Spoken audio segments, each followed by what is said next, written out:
Chapter 69, Savage Clash. Chapter 69, Savage Clash.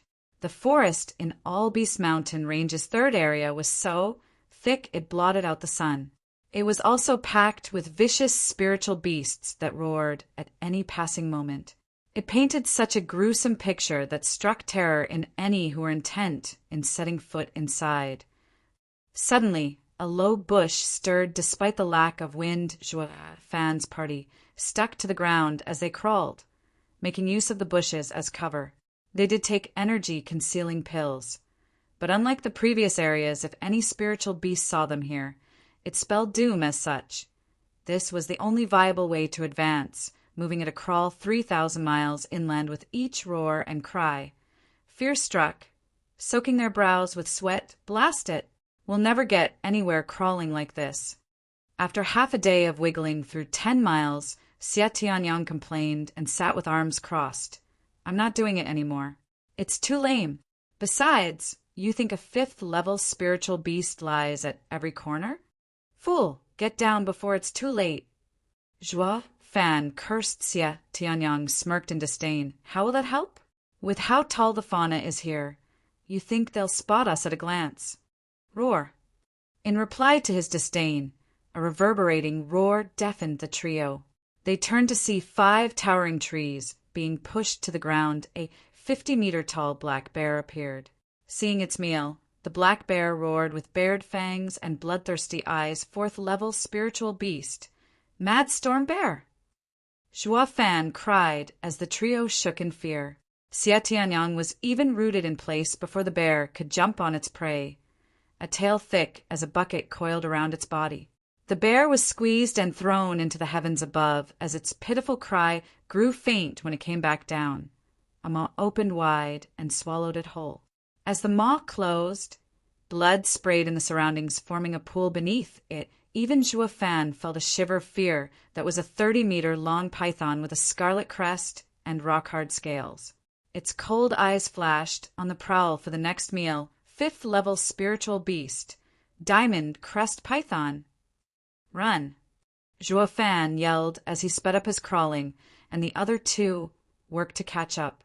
Even Xie Tianyang disregarded his sorry state and crawled with them. He came face to face to the horrors of this area. One slip and he was a goner. It was plainly obvious why even a Radiant Stage expert would die here when the Diamond Crest Python ate the bear. Because of its bulk, it didn't notice the trio and left after its meal. Damn you, Zhuo Fan! I must have been insane for agreeing to come with you to this hell.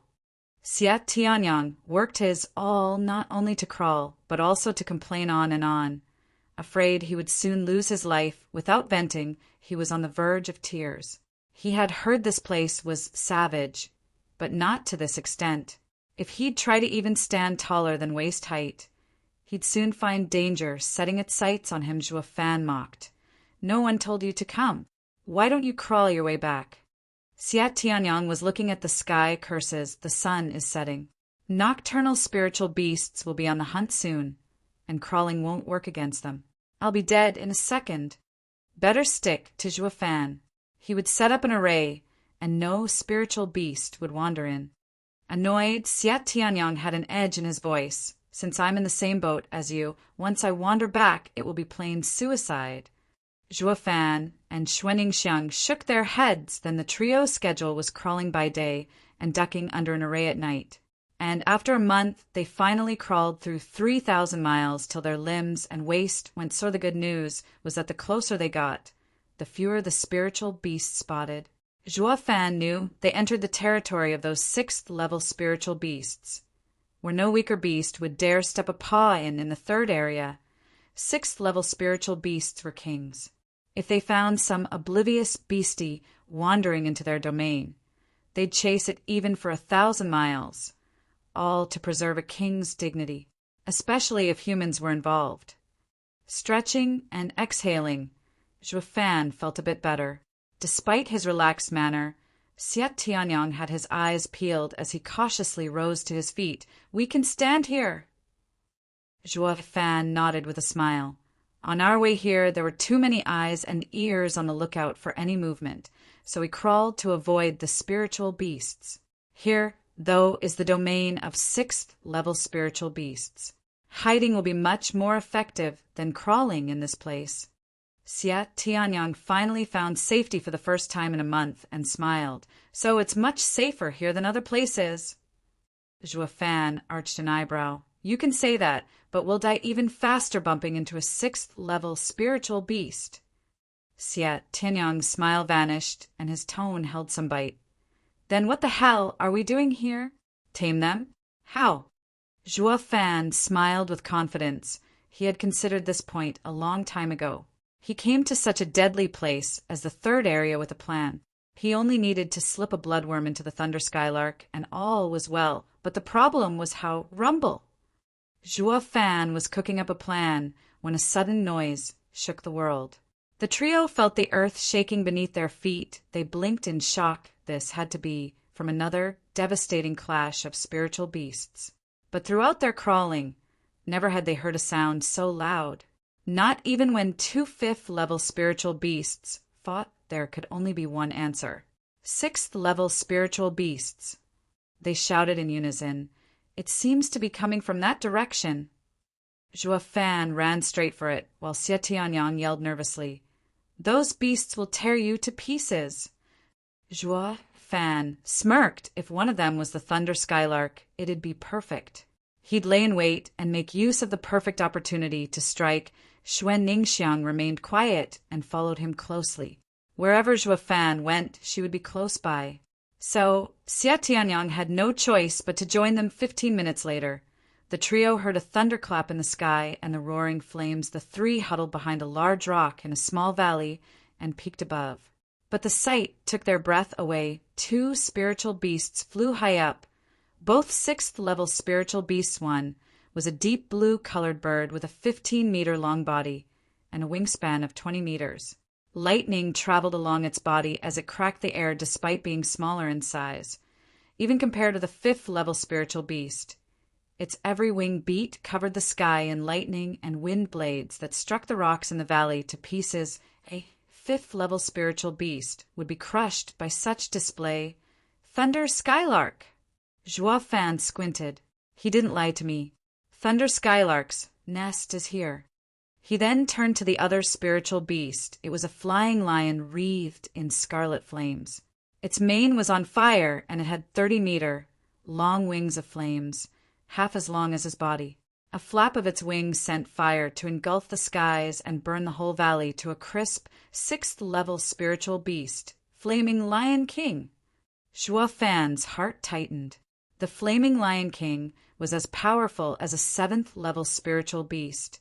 Putting the Thunder Skylark at a disadvantage, he had thought that if the Thunder Skylark was tangled with another 6th-level spiritual beast, he'd play the fisherman and make the bird swallow a bloodworm during the confusion pity that it was facing Flaming Lion King. The Thunder Skylark would likely be defeated and killed, but wouldn't that bore a large hole in his plans? No, I have to help it. But how? This savage battle is no different than a Radiant Stage expert's fight. Getting involved will only get me killed. Boom! As Zhuo Fan was musing a plan, the 2 beasts clashed again. Flaming Lion King spat a fireball, while Thunder Skylark sent a thunderstorm with a flap of its wings, intending to crush it, but then Flaming Lion King rammed its huge body into the frail Thunder Skylark. The bird cried out and tumbled around in the air. Zhuo Fan secretly sighed. Sure enough, the Thunder Skylark was just as adept at using her attribute like the Flaming Lion King. But her body lacked power in contrast. It would die if this went on. Big brother Zhuo, can you help the poor birdie? Xue Ningxiang turned her puppy eyes to him. Zhuo Fan was this close to spewing blood, birdie? Well, it does belong to the swallow type, but it's a spiritual beast nonetheless. Regardless, just how exactly is that thing small? But Xue Ningxiang's pleas echoed his thoughts. The Thunder Skylark must survive. Chapter 70, Divine Azure Flame. Chapter 70, Divine Azure Flame. Ninger, we can't just interfere in a battle of 6th-level spiritual beasts. Xue Ningxiang felt regret the moment she spoke up. Over these few months, Xia Tianyang never refused any of her wishes, ignoring the fact that our strength is not nearly enough. just from how fiercely these sixth-level spiritual beasts are clashing. One can tell it is not over food, but territory. You couldn't interfere even if they were people, not knowing who is wrong or right. We can't just risk our lives for them. Zhuo Fan lifted an eyebrow as he gave Xia Tianyang a deeper look. In the end, he comes from the 7 houses and knows what battles between great powers implies. If I didn't need the Thunder Skylark so badly, I wouldn't get involved either. But Xue Ningxiang's expression was filled with worry. But that birdie isn't fighting over territory, it's to protect her young. Zhuo Fan looked again and saw a nest below the Thunder Skylark, holding 5 huge eggs. Flaming Lion King was powerful enough, but the Thunder Skylark's speed was astonishing. It could leave just like that if it wanted to, but the Lion King caught it between a rock and a hard place, battering it again and again until it was filled with wounds, all because it was worried about harming her eggs. Now that Zhuo Fan got the whole picture, he hatched a plan to help the Thunder Skylark. She is one big mother. Zhuo Fan sighed. Ninger, worry not. See how I get that birdie out of trouble. Xue Ningxiang became overjoyed while Xia Tianyang was skeptical. Hypocrite! Since when were you so selfless? This guy has a callous heart and betrays his friends at a drop of the hat. Since when did he start sticking his head out for someone else? A savage beast no less. Oh, Xia Tianyang, how can you understand me? I am in fact a man with love in his heart. Wait for a bit, I will need your help soon. Screw you. If you have love, I'm a saint. Xia Tianyang retorted in derision, but then he said in shock, I got it. You want the Thunder Skylark. Zhuo Fan perked an eyebrow and nodded. Ha ha ha, you've started using your head more since teaming up with me. Curses! I almost got used by you again. Xia Tianyang spat. If you want to get the Thunder Skylark, leave me out of it. Zhuo Fan shrugged, then gave Xue Ningxiang a long look. Xue Ningxiang nodded and showed her doe eyes as she shook Xia Tianyang's arm. Big brother Xia, go with big brother Zhuo. The birdie and her young are so pitiful. Xia Tianyang felt like crying. The birdie is pitiful? One flap from it will tear me apart. Why aren't you feeling sorry for me? Lacking any choice in the matter, Xia Tianyang nodded. He was still feeling guilty for what happened to Xue Ningxiang and would agree to any of her requests at his nod. Xue Ningxiang exploded into a sparkling smile, and Zhuo Fan grinned at the side. Zhuo Fan, watch it. If you throw me away, I will make you pay. Xia Tianyang glared, but Zhuo Fan just shook his head. Take it easy. When I use someone, I make sure they won't ever get the chance to come back to bite me. What? Xia Tianyang exclaimed. Zhuo Fan just laughed and patted his shoulder. After warning Xue Ningxiang to hide and not get discovered, Zhuo Fan and Xia Tianyang sneaked towards the eggs. The two were able to sneak thanks to the energy concealing pill. As the beasts raged, lightning and flames collided. Rocking the valley like a boat, Zhuo Fan and Xia Tianyang crept up cautiously below the raging storm. Each time the boom drew closer, it gripped their hearts in a vice and soaked their brows with sweat. One stray fireball or lightning could become the end for them both. Luckily enough, they reached the eggs without a scratch. Below the Thunder Skylark, it was both the most dangerous and safest place. What now? Xia Tianyang looked above at the flashing figures engaged in a fierce battle. Zhuo Fan explained his plan with a smile. While the Thunder Skylark isn't paying attention, we will hide the eggs. When it finds out that its eggs are gone, it will no longer fight and rush to search for its young. Since it is faster than the lion, we will thus save its life. Good plan. Xia Tianyang spoke in a low voice and gave him a thumbs up. Zhuo Fan then indicated to lift the nest together. While the heavens were swept by a storm, 2 bandits were making away with the entire nest from right under everyone's noses. Seeing this, Xue Ningxiang sported a wide smile. Suddenly, Flaming Lion King gained altitude, breaking away from the bird while the Thunder Skylark kept a closer eye on its movements. As Zhuo Fan was carrying the nest, he found that the shadows on the ground were much bigger and that the sky had turned silent. Startled, he stopped and looked up. He was met with the large eyes of the Flaming Lion King. He also noticed that the lion's eyes were ridiculing him. Zhuo Fan shouted in panic, "That savage found us, run!" But the eggs Xia Tianyang was nervous. What eggs? Just throw them. Ignoring Xia Tianyang, Zhuo Fan tossed the nest and the 5 eggs to the ground. Since they were spiritual beast eggs, they wouldn't break so easily. Startled by Zhuo Fan's yell, the Thunder Skylark looked in time to see her 5 young thrown on the ground and rushed in anger. Boom! Then, a ball of fire passed close to the Thunder Skylark. The flaming Lion King wasn't aiming for it, but the 5 eggs with a cry. The Thunder Skylark flew like lightning and used her body to block the fireball. Zhuo Fan let out a mental sigh. Not for Thunder Skylark's sacrifice, but the lion's cunningness. It knew that the Thunder Skylark was fast as lightning, which proved it difficult to land a heavy blow. But those eggs couldn't move and were the perfect means to cripple the Thunder Skylark's speed. Attacking what one defended was the best plan. The flaming Lion King laughed in glee and spat another ball of flame. Thunder Skylark used her lightning to stop it, but, with the egg scattered, another ball of fire was closing in on another egg. Thus, she was forced to fly all over to defend them. The flaming Lion King, which was hovering above, roared and sneered. We made it worse. We hastened the Thunder Skylark's end. Darting back to Xuanningsiang, Zhuo Fan sighed. Despite not liking it, he spoke with determination. Let's go. If we wait for Thunder Skylark to die, the crazy lion will come after us. Zhuo Fan and Xia Tianyang grabbed Xuanningsiang's arm, but she stood rooted to the spot, watching the Thunder Skylark darting to and fro. As tears fell down her cheeks, Zhuo Fan sighed. He had no way to help the bird now. Let it go, Ninger. We need to leave. Zhuo Fan furrowed his brows and urged, but Xuanningsiang shook her head. Boom!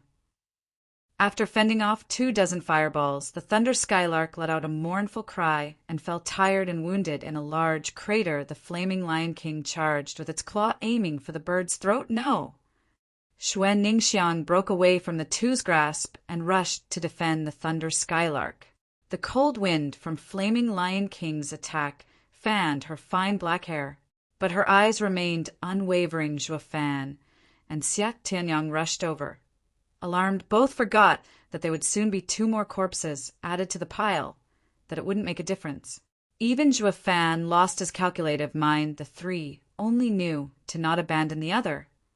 Ninger, I will accompany you in death. Xia Tianyang roared as he threw himself in front of her. Zhuo Fan flashed in front of the 2, but his eyes were fixed on the flaming Lion King. He was the demonic emperor. Even in death, he would stare down his enemy. Dumb humans, your flesh won't stop this king's claw. The flaming Lion King opened its mouth and sneered. As its claw drew close, its killing intent made the trio shiver, but just when the claw was about to touch Zhuo Fan's face, an azure flame came out of Zhuo Fan's forehead, and a shocking power shrouded the entire all-beast mountain range. The spiritual beasts were left shivering and lowered their proud heads. Even those fighting bent their knees. Flaming Lion King stopped its claw and watched the swaying flame as it trembled in fear. Chapter 71 got an egg. Chapter 71 got an egg.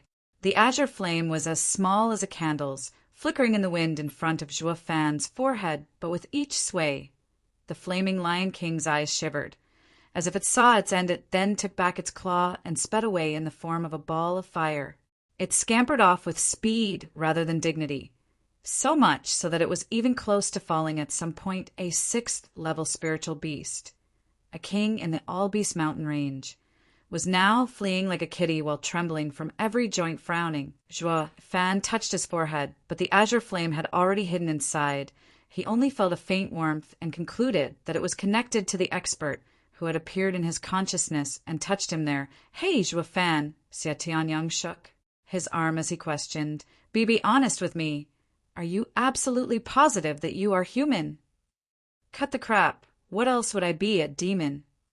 Zhuo Fan slapped Xia Tianyang's hand away.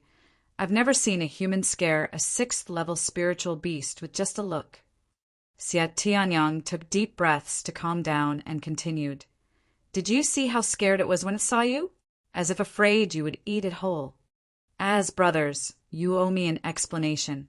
How many secrets are you hiding? Zhuo Fan rolled his eyes, then turned to Xuan Ningxiang. We were never brothers. Xia Tianyang froze. Then he showed an awkward smile. But he was becoming more and more curious about Zhuo Fan coming next to Xuan Ningxiang. They saw her tear-stained face as she looked at the thunder skylark.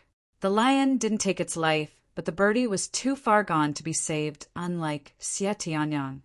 She ignored the fleeing flaming lion king and inspected the birdie's wounds. It won't make it.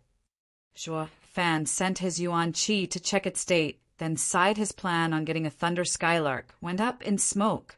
Big brother Zhuo, can you help her? Xuan Ningxiang looked at him with teary eyes, but he could only sigh as a demonic emperor. He had plenty of ways. But the current hymn was weak. Xuan Ningxiang began crying her heart out.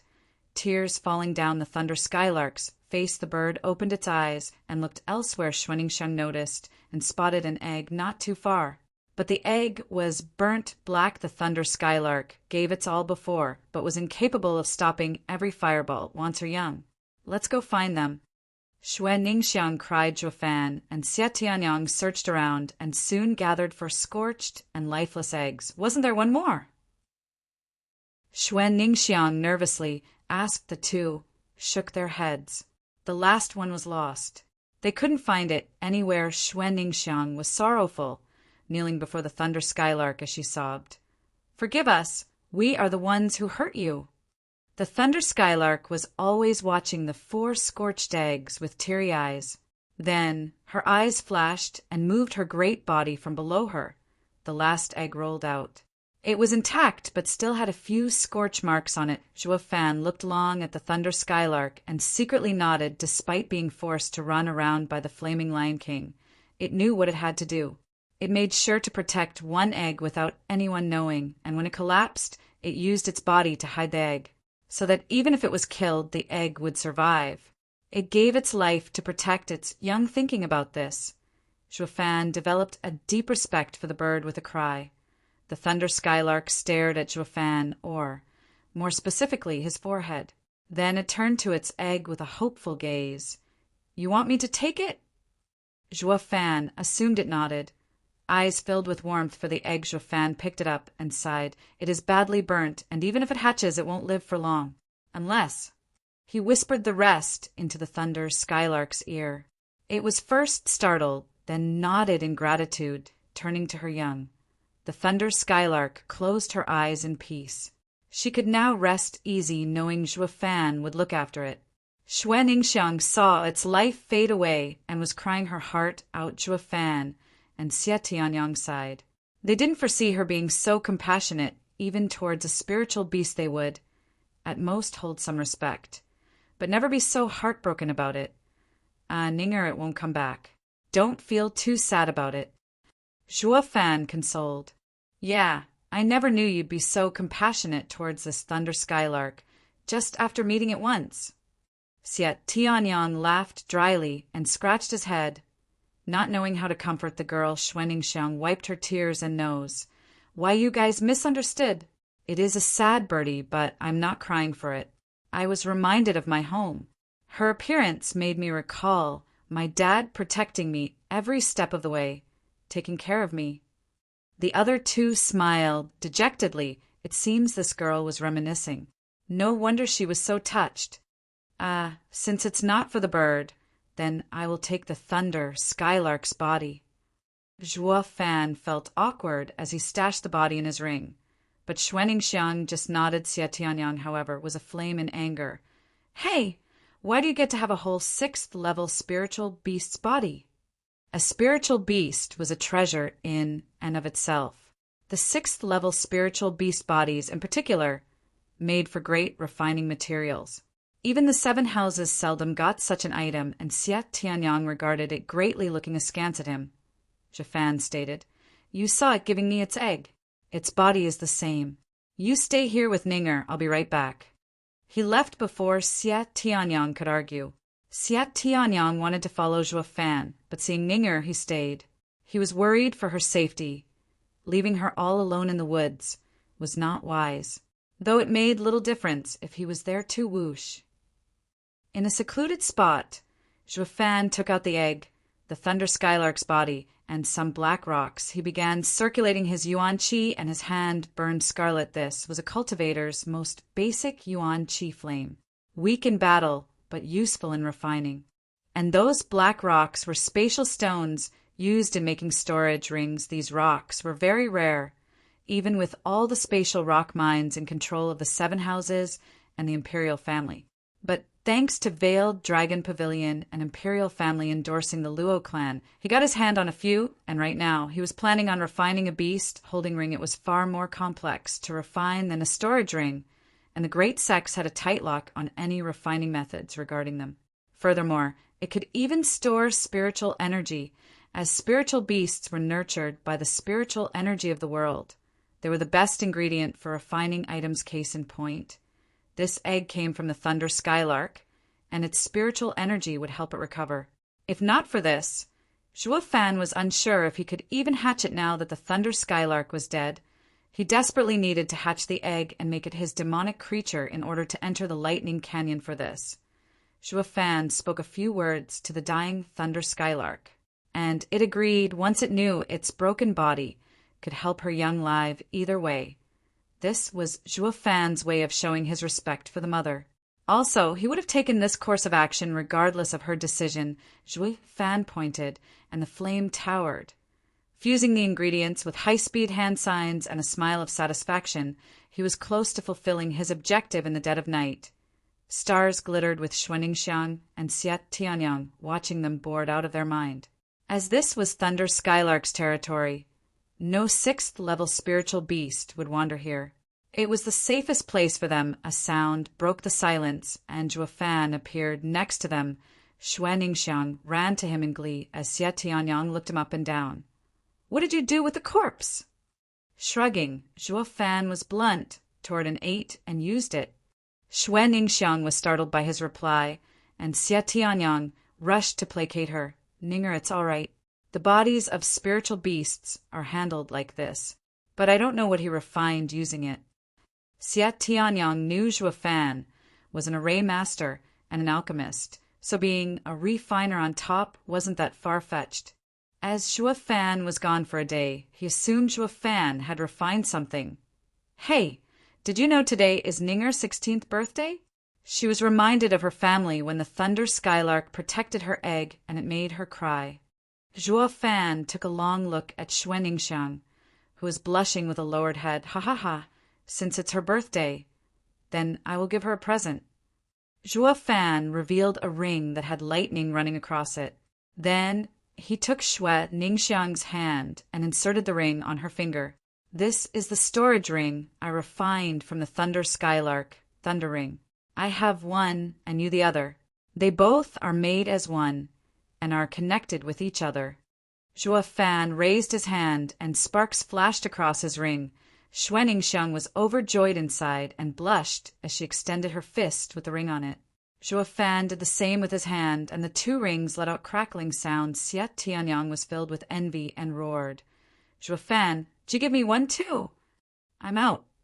Zhuo Fan deadpanned. "Is it your damn birthday too?" "No, but you have to give me one, or the 2 of you a pair of rings." Xie Tianyang's face burned hot. He no longer cared about the value of the Thunder Ring, but that Zhuo Fan and Xuanningsiang wore a unique pair of rings. Seeing through him, Zhuo Fan sighed inwardly. "We've been through thick and thin together, so of course I have one for you." Zhuo Fan then tossed him a ring. Xie Tianyang put it on in glee, then made a fist bump with Xuanningsiang. Each of them got a Thunder Ring, which would only react when another was around. Zhuo Fan spoke seriously. "What gift did you give Ninger?" Xie Tianyang started and scratched his head from having nothing of value on him. Suddenly he turned to the burrowing mouse and pointed. "Ninger likes playing with it, so I'm giving it to her." "Get lost. It has long stopped being yours." Zhuo Fan jabbed Xie Tianyang, snapped in anger. "Isn't it all you're doing?" The 2 began quarreling, while Xuanningsiang stood content at the side with a smile, absent-mindedly looking at the Thunder Ring. She wished the time would stop, so that the 3 of them would stay worry-free after a long night. They began their trek back first thing in the morning, but 10,000 miles out. A huge bird had its eye on each and every movement of theirs. Blue flames wreathed its body, and with every flap of its wings, it flew deeper into the all-beast mountain range. Chapter 72. Shwe Clan Patriarch. Chapter 72. Shwe Clan Patriarch. The trio returned to the second area, using the same method as before. Then they soon arrived at the first area with the first step into safety. Their hearts started easing up. Their thunder rings flashed with lightning from how close they were. All that's left is to leave Blue Expanse City, and we'll be safe. Joie Fan looked in the city's direction with a smile. Although he didn't obtain the Thunder Skylark, he earned much more. Its egg and 2 dear friends in life and death moments. Xuanningsheng, however, was frowning, worry plaguing her heart. But we offended the 7th elder. Won't he set a trap for us? Unlikely, Joie Fan stated. He must have spared our lives because another greater danger was looming overhead, forcing him to flee. He must be thinking we've died at the hands of that scary thing. Thing? What thing? Xie Tianyang asked Joie Fan, only shook his head. He was out like a light at that time and was unclear what happened. But when he woke up, he saw the destruction around him and came to this conclusion. As for why they were luckily spared, ask heaven. In any case, sneaking out of the city is easy. Joie Fan smiled. Ninger, what will you do after we leave? I don't know. Xuanningsheng turned gloomy, but then she looked up at Joie Fan. Big brother Joie, I'll just go with you. Joie Fan started, while Xie Tianyang became flustered and said, Ninger, how about you come with me to Sword Marquis's abode? Not only will your clansmen not come for you, but even Hell Valley's people wouldn't be able to take you from us. Xuanningsheng happily nodded. All right, big brother Joie, why don't you also come? I've never seen the strong 7 noble houses of the Tianyu Empire. Xie Tianyang wasn't too pleased about it, but since Ninger was happy, he also relented. Joie Fan, for Ninger, I will extend an invitation to visit my house as a guest. Joie Fan looked at them for a moment and shook his head. I cannot. I have other places to be. If fortune smiles, we will see each other again. The two were startled and hesitant about parting, though Xie Tianyang and Joie Fan were like fire and water. Arguing every day, they went through hell together and came out as brothers. Hey, I truly welcome you to my house. Think of your brother, me, and come. Joie Fan snickered. I already said we aren't brothers. Sai, how can you? As Xie Tianyang was about to laugh it off, a crack was heard and a sudden pressure pushed down on them. No one is allowed to leave. Whoosh! A black figure appeared with long black and white hair. His long goatee fluttered in the wind, and his eyes flashed as they landed on the trio profound heaven expert. Joie Fan and Xie Tianyang were startled and protected Xuanningsheng with their bodies. Is it an elder from Hell Valley? I've never seen him. Joie Fan and Xie Tianyang whispered.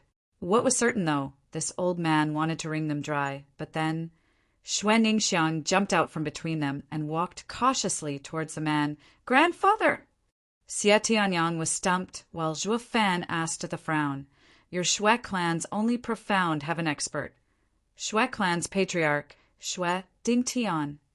Turning a blind eye to the rotten kids in front, Shwe Dingtian looked over Xuanningsheng. Ninger, where did you run off these months? I looked all over for you. Xuanningsheng hung her head in guilt and mumbled, Sorry for worrying you, grandfather. Shwe Dingtian sighed and tousled his dear grandchild's hair, then spat. Did any of these runts misbehave? Xuanningsheng knew where this was going and was embarrassed. Grandpa, what are you saying? Humph, then all is good.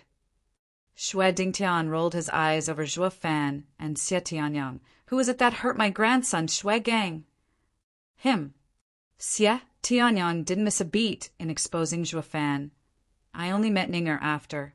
I never saw your grandson.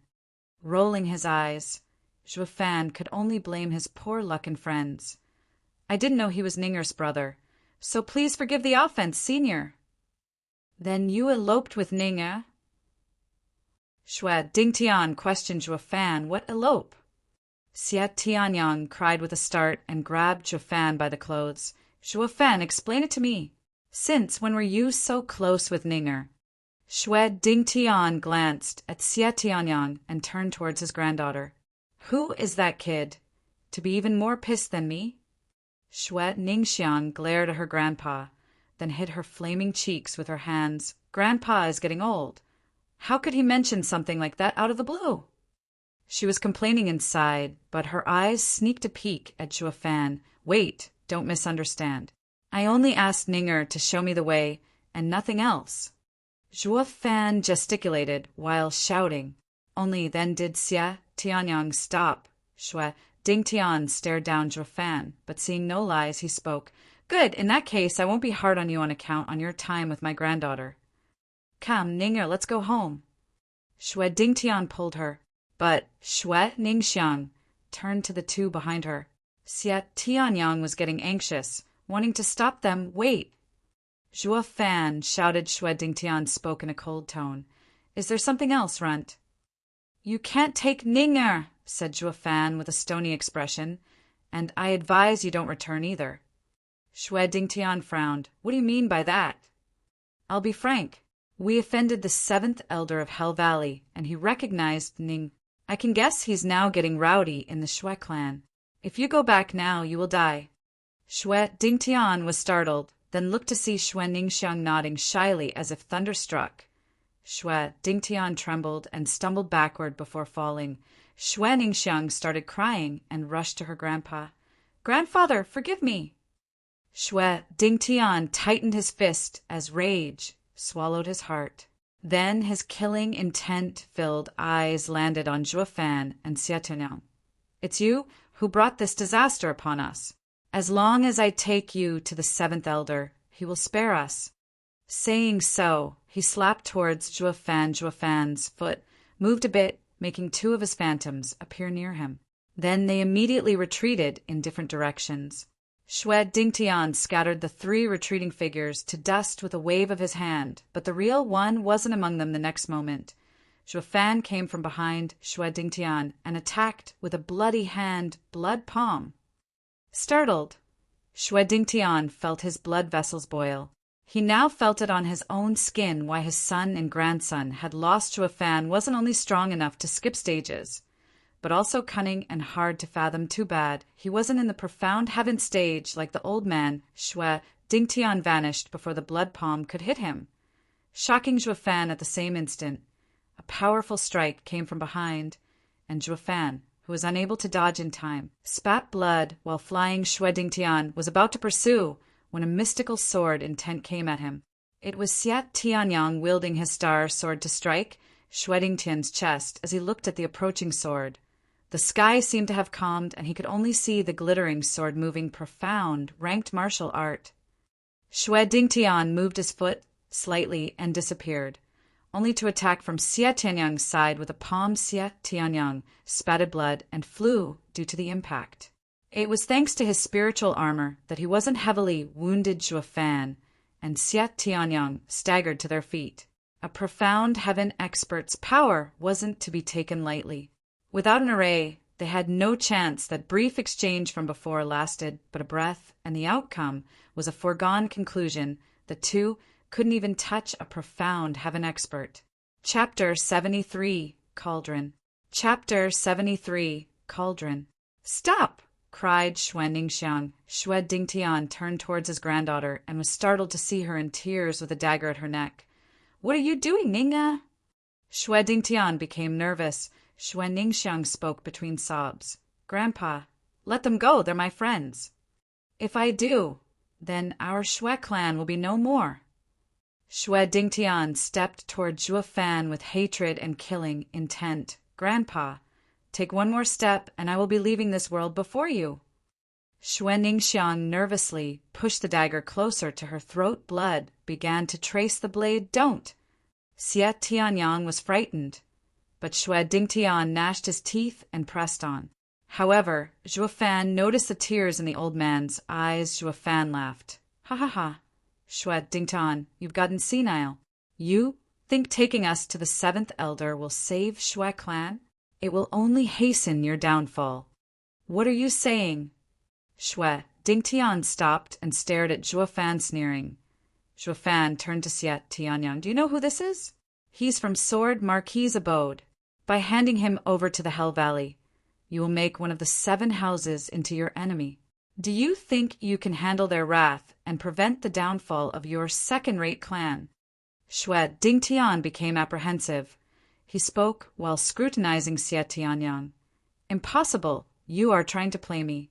I would have known by now if someone from Sword Marquis' abode came to Blue Expanse City. 7 noble houses, disciples, wander the world, so why should they report to you? Clear those muddy eyes of yours and take a closer look at his spiritual weapon, his martial arts. Are they common? Even in the 7 houses, such a masterful disciple is rare.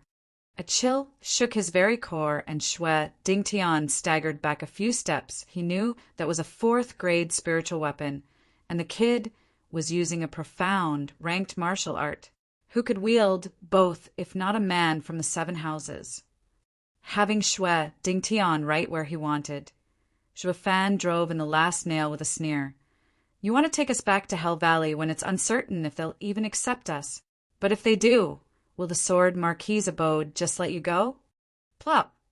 Xue Dingtian lost all his nerve and collapsed in a shivering mess. The Xue clan was under Hell Valley, but never would they think to step between the conflicts of the 7 houses. If it ever happened, the Hell Valley would toss them in front as cannon fodder. Xue Dingtian began to feel mournful and lost. This year is a disaster for Xue clan. Do we have no other choice but to die at the hands of one of the 7 houses? He could take these runts with him, but he wouldn't want them now, even if they landed in his lap. Why, young masters, forgive this old man's rash behavior. I was blind to young master's identity. Xue Dingtian squeezed through clenched teeth and crouched before them to kowtow.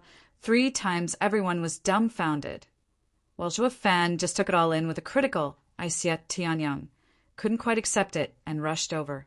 Forgetting the fact he was Ning'er's grandfather, just being an aged profound heaven expert was enough to make Xie Tianyang unable to receive such a gesture with the profound heaven experts, elders in title. Back at Sword Marquis' abode had to kneel too. But Zhuo Fan's hand barred his way. If you want to save Ning'er, show off your status. Zhuo Fan whispered, to which Xie Tianyang nodded with a bit of startle. Grandfather, get up! Xue Ningxiang had never seen her grandfather so humiliated and rushed to help him up. But then Zhuo Fan yelled, Who told you to get up? Xue Dingtian shivered and was back on his knees with a red face. Xue Ningxiang was angry, but Xue Dingtian pulled her back. Zhuo Fan strutted before the old man and said in a clipped tone, Do you know of our young master's eminent identity in the house? You hurt him today, and us, the Sword Marquis' abode, will not let this go unpunished. Yes, I was ignorant in my offense. Xue Dingtian hung his head, which was already full of cold sweat. Humph, then we will take Ning'er. If you want to get her back, have the Xue clan or Hell Valley come for her at Sword Marquis' abode. Wait. Zhuo Fan was about to leave when Xue Dingtian grabbed his ankle. It doesn't matter if Ning'er offended the 7th elder, but she cannot leave, or the Xue clan will be dead for good. I cannot accept it, even if it means offending Sword Marquis' abode's young masters. Frowning, Zhuo Fan eyed him thoughtfully and saw the staunch resolve in his eyes. Maybe Ning'er. Zhuo Fan's eyes flashed with killing intent. He snatched Xie Tianyang's star sword and stabbed at the old man's chest. No. Xue Ningxiang panicked and threw herself before Xue Dingtian, stopping Zhuo Fan's attack just in time. Damnable and crazy punk! Xie Tianyang came to and took his sword. I thought you were just scaring the old man, not being serious. He is Ning'er's grandfather. Zhuo Fan spoke coldly. If you were to choose who dies, who will you pick among the 2? Of course it's Xie Tianyang hesitated as he got caught in a dilemma. Xue Ningxiang didn't understand what was going on between her grandfather and Zhuo Fan. Xue Dingtian, what do you need Ning'er for? Zhuo Fan spoke harshly. Xue Dingtian sighed. I know that young master is like my granddaughter, but she is already betrothed to Hell Valley's young master. When she is 16 years of age, I will have to take her to them. Because of this, she has tried to run from home so many times. With how the time is nearing its end, if I don't take her, our whole clan will perish. Xie Tianyang asked, Ninger, is this why you ran away? Xue Ningxiang nodded. Sadly, Zhuo Fan watched Xue Dingtian's wrinkled face for any lies but found none. So even you do not know for sure. If it's marriage, then it's fine, but what? Xie Tianyang snapped. Ninger can't marry some random guy from Hell Valley. Come, follow brother to Sword Marquis' abode. Xue Tianyang, this marriage is fake. Zhuo Fan shot him a glance, then spoke to Xue Dingtian. If it was about Hell Valley's marriage, they would have come for her ages ago. But have you seen any girl getting married off to them coming back alive? Xue Dingtian pondered, then shook his head. Hell Valley is one of the 7 houses with proper rules and manners. Marrying with our second-rate clan already deserves heartfelt gratitude. What other reason can there be? She is ready to be wed to someone, and it's no longer our place to ask. Ha ha ha, that's exactly what they want. Zhuo Fan cackled. If I were to tell you that all the girls who got married to the Hell Valley's people died, what will you do? Will you still let Ninger go? What? Impossible. Xue Dingtian refuted. Why would they do that? We've always been loyal to them. It is because you are so devoted that they chose you to raise a cauldron. Zhuo Fan declared. Everyone asked in shock. What cauldron? Zhuo Fan answered calmly. There are some demonic cultivators who train in a cultivation method that utilizes ghosts of the people dying gruesome deaths. But too heavy grievance would lead to an imbalance in the yin and yang. This would increase the risk of oneself getting devoured by the ghosts. Therefore, the purest soul is needed as a foundation to train in it. And 16-year-old maidens are the best materials. You're saying they want Ninger to train some art. Xie Tianyang looked at Xue Ningxiang with worry. Zhuo Fan nodded. Most likely. Do you remember the 7th Elder's martial art? That profound, ranked martial art wasn't trained to completion and was weak because the cauldron was lacking. You think he'd go easy on us on purpose? They all gasped at the cruelty of Hell Valley, which was using people as materials to practice arts, but Zhuo Fan couldn't care less. Demonic cultivators were selfish, not cruel or humane.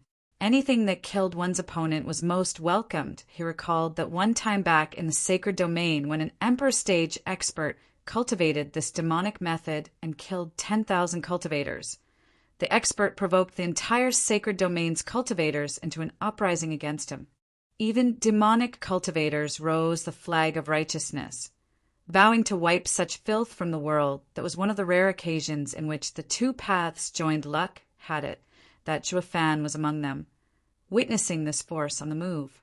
He learned then not to incur public hatred if he wasn't the strongest. That was also why he trained in the dark after getting the 9 Serenities secret records. Even now, despite having the demon transformation art, which could raise his cultivation without a limit, he wasn't slaughtering left and right. If he'd get found out, he'd be the next target of both paths. Chapter 74. Flowing Metal Body Refining. Chapter 74. Flowing Metal Body Refining. The silence was deafening. It was so quiet that only cawing was heard, and even this noise only worked to darken the mood. Ninger! Xue Dingtian turned serious as he said, If what this young master said is true, it's best if you leave. Grandfather! Xue Ningxiang looked at him in tears. Xue Dingtian smiled. Don't worry, I'll go back and find out the truth. If it isn't like what this young master said, then I will come back to get you and proceed with the marriage. He ruffled her hair and flew away, watching his departing figure. Xue Ningxiang sniffed in tears. Big brother Zhuo, will my grandfather be all right? Zhuo Fan's conjectures were always spot on, and Xue Ningxiang wished to know her grandfather's fate. She wanted him to say her grandfather would be fine, that her clan would be fine. But Zhuo Fan shook his head. I'm sorry, if he doesn't return, your clan still might live for a while. But now all of them will die. Xue Ningxiang was shocked to the core, and tears never stopped falling. Xie Tianyang began cursing to hide his sadness. Hey, you're not that damn insidious demon's match in reading people. So how can you say they'll all die if he returns? I think a profound heaven expert would make the insidious demon think twice. Humph, that is where you're wrong. I may not be as sharp as him when it comes to picking up one's intentions, but we are all humans, and I can tell a thing or two of his actions. First, we offended him, and since he determined the identity of Xue Ningxiang during our fight, he would think that the Xue clan betrayed Hell Valley. He is bound to kill them to the last woman and child. But at that time, old man Xue came to find Ninger. In this case, Zhuo Fan paused, then sighed, until he knew the whereabouts of the profound heaven expert. He would keep them alive to draw your grandfather. Once old man Xue returns, there will be nothing holding him back. Bullshit. A profound heaven expert is an elder in the 7 houses. I don't believe he has such nerve to slaughter a profound heaven expert's entire clan. Xie Tianyang saw Xue Ningxiang's expression turn darker and darker and roared at Zhuo Fan. Zhuo Fan shook his head. Exactly, because Xue clan has a profound heaven expert. He would wait for Xue Dingtian to return before wiping them all off. In addition, you're wrong about something. A profound heaven expert is not strong at all, but a free one is. Why do you think he kneeled before us? He didn't do it for the 2 of us, but for the sword Marquis abode behind you. He didn't kneel for himself either, but for the Xue clan. If he were a rogue cultivator, free of responsibility, killing us would be a matter of fact. But Xie Tianyang wanted to retort, but found nothing to refute him with. He knew of this all too well, but the sorrowful look on Xue Ningxiang pushed him to find her some solace. But Zhuo Fan's words stabbed Xue Ningxiang's frail heart like a dagger at this point. Xie Tianyang wanted to punch him. All right, stop fighting. Xue Ningxiang shouted, Big brother Zhuo, I know what you said is reasonable. Tell me then, if I go back as a cauldron, can I save my clan? Xie Tianyang was appalled. Ninger, don't. Zhuo Fan looked her in the eye, but all he saw was an unwavering will, and nodded. Even the magnificent and grand 7th Elder of Hell Valley has no other way to train in that martial art. From this, it is obvious how much the Hell Valley lacks cauldrons. Doing this is likely to work, but there is no but as long as it works. Xue Ningxiang waved and breathed out as if to get out all the worries off her chest. She was smiling, but the 2 felt their hearts heavy from the tears flowing down Xue Ningxiang's cheeks.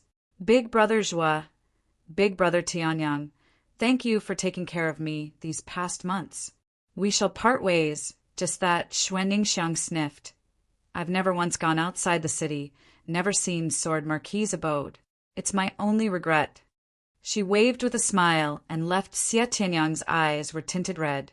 They both knew what this girl was about to do. Ninger. Xie Tianyang stepped forward, but Xue Ningxiang's delicate voice reached them before he could take a second. Please don't try to use force. I know I am not your match, but I will hate you for all my life and will never listen to you 2 again. Xie Tianyang fell to his knees and watched her distancing figure in pain. Hey! Zhuo Fan Ninger left. Can she save Xue clan? He asked gloomily for some time. Zhuo Fan shook his head, his face serene. Once Ninger's use as cauldron expires, Xue clan would have outlived its usefulness. Why did you let her leave then? Xie Tianyang bit his lip until he drew blood as his words were spoken with an edge. Zhuo Fan stared him in the eye. At least Ninger will leave this world at peace, believing her clan will be kept safe. Bastard! Bam! Xie Tianyang stood up and punched Zhuo Fan's face and sent him 10 meters flying. You betrayed Ninger again. Roaring, Xie Tianyang rushed after Xue Ningxiang. What are you going to do?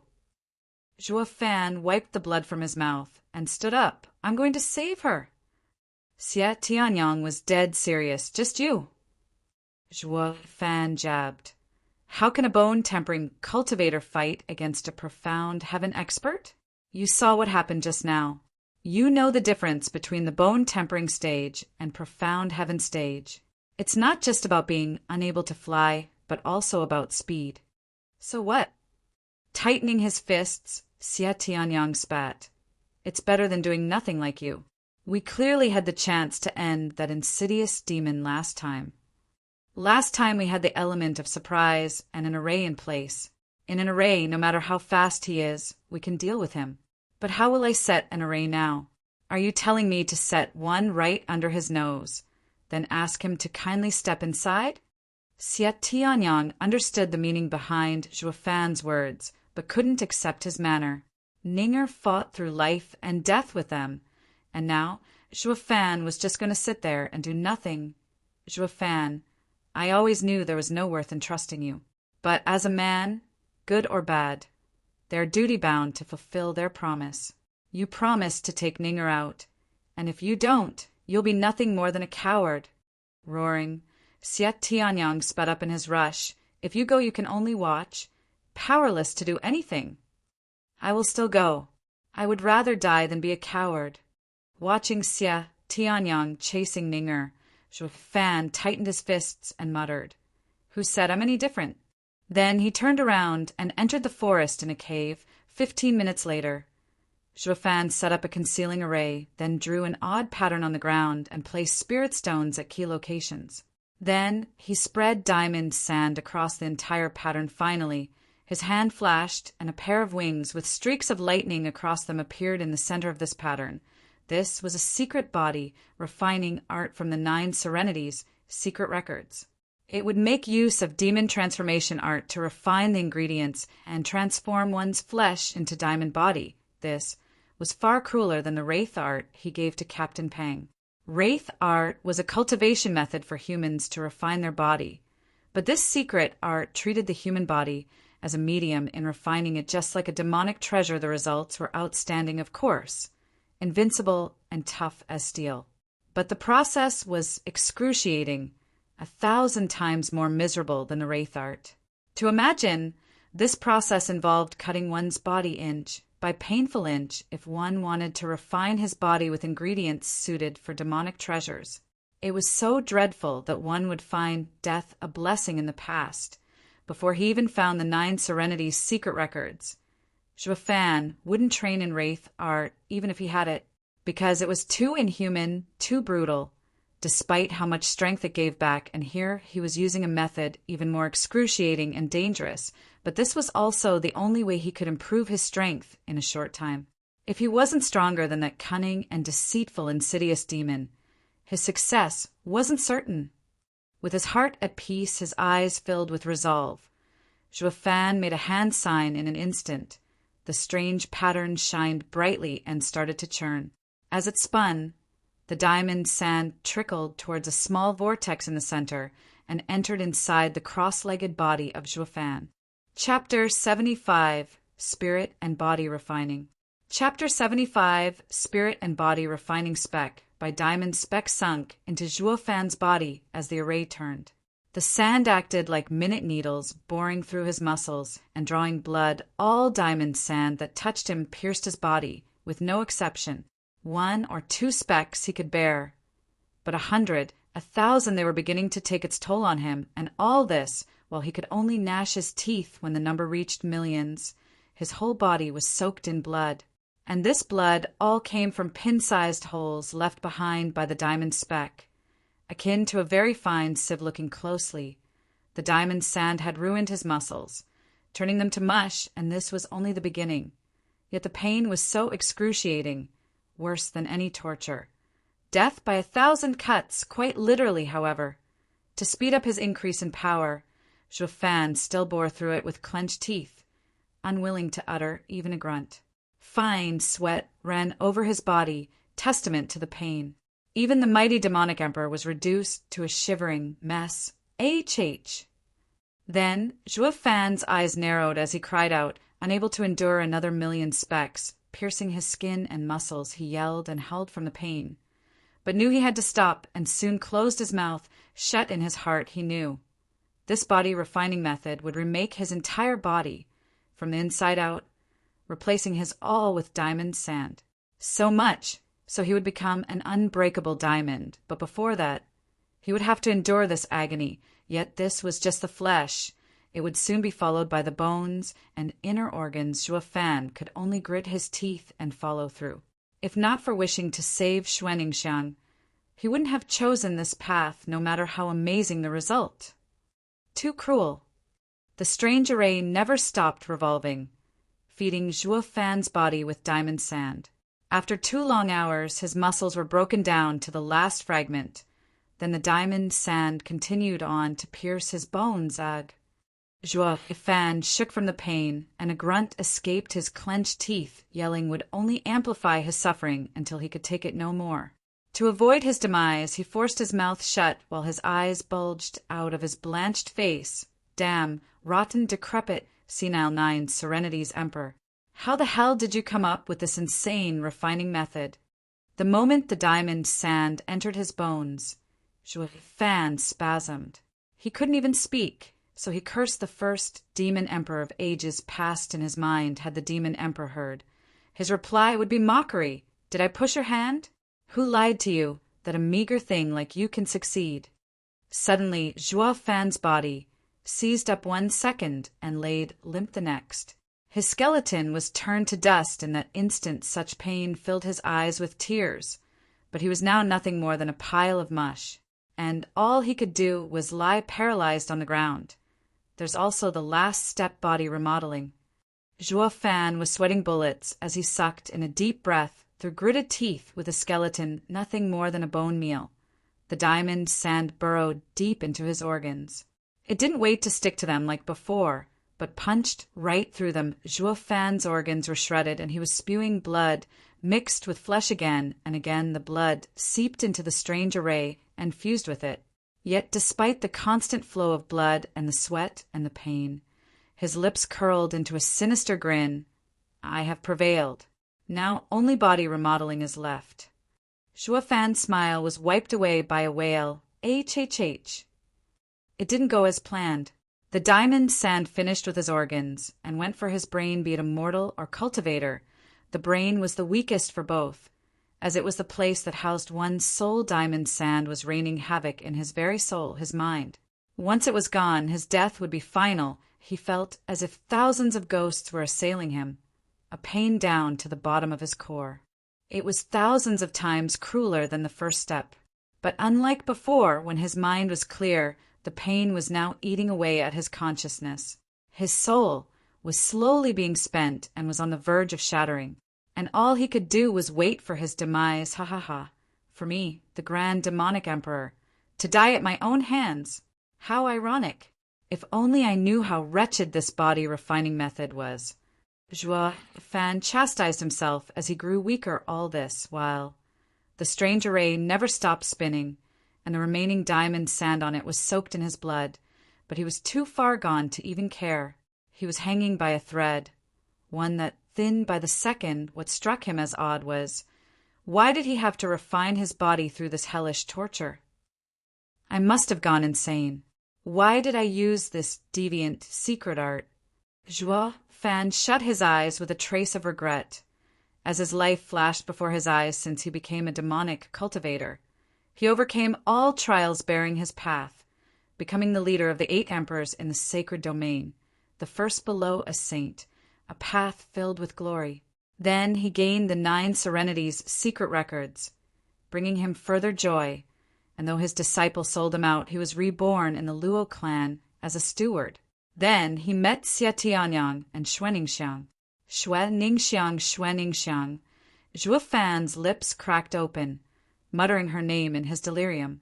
Then he flashed his eyes open and yelled, Ninga? He recalled why he chose this path. It was to save her at that moment. The strange array spun faster and faster, encompassing everything in it in arcane power. Zhuo Fan's forehead released a blue flame that turned into tendrils and enveloped his body, to ultimately fuse into the strange array. Zhuo Fan had no clue that this secret body refining method didn't just refine the body, but one's spirit too. Its purpose was to unearth all potential of a cultivator if only the body was refined through this method. Failure was guaranteed and death was a certainty when Zhuo Fan was nearing death. He woke up to the reason behind his choice, and his will to live thrummed with power. It resonated with his soul and allowed the blue flame in his body to fuse with the array. It was only now that this strange array displayed its true power. The array spun so fast that kicked up a storm. It soon turned blue from the flame and melted the diamond sand before fusing it with Zhuo Fan's blood. Flowing throughout his body, golden blood soothed Zhuo Fan's lacerated body, breathing life into his muscles, bones, and organs. The blue flame returned to his forehead. Once the process was complete and fused with his soul, Zhuo Fan kept his eyes closed, unaware of what happened outside. He only felt his life renewing and growing with every passing moment. All this time, Blood Infant sat cross-legged in his danton, seeing the incoming golden blood. It was filled with ecstasy. Swallowing as much as it could, it began to alternate between fading in and out of reality, to ultimately turn into a golden infant. It opened its eyes, and they flashed golden, filled with vigor thanks to the blue flame. The pair of wings, which streaked with lightning, were turned into liquid and entered Zhuo Fan. In a blink, an image of a pair of blue wings appeared on his back, with lightning flashing across them deep in the All-Beast mountain range. High up a mountain laid a cave, and from this cave came the shocked voice of a strong, middle-aged man. How come the azure flame I gave the kid is now gone? Did he remove it, or did he take control over it? Then laughter came from deep within the cave. Ha ha ha, I must be getting old. For that kid to erase it is already impossible, so how could he refine it? Not even a saint stage expert can receive my azure flame. Although, if he really removed it, how will I find him? Well, he'll come around sooner or later, ha ha ha. The man laughed in his cave, and the sound traveled for hundreds of miles, but there was no spiritual beast around to hear it. Chapter 76, Diamond Body. Chapter 76, Diamond Body. Blue Expanse City, Shui clan's entrance. When Shui Dingtian landed, he noticed that the place was eerily quiet. There weren't even guards around. It made his heart nervous, and he rushed inside. He soon arrived outside the main hall. As he looked inside, he saw a familiar figure in the seat of honor. Hell Valley's seventh elder. Yugiki, the seventh elder, was leisurely nursing a cup of tea. I wasn't aware the seventh elder graced us with his presence. Please forgive me for not welcoming you. The seventh elder's presence here intimidated Shui Dingtian, but he forced himself to show proper respect, as if all was normal in the world. Yugiki sipped his tea, then smashed it on the table plop. And Shui Dingtian's heart sank with it, giving him a cursory glance. Yugiki broke out in an insidious grin. Shui Dingtian, you've been under Hell Valley's care for a century now. We've always been kind to you. Without a doubt, thanks to Hell Valley and Seventh Elder assisting us, Shui clan reached today's glory.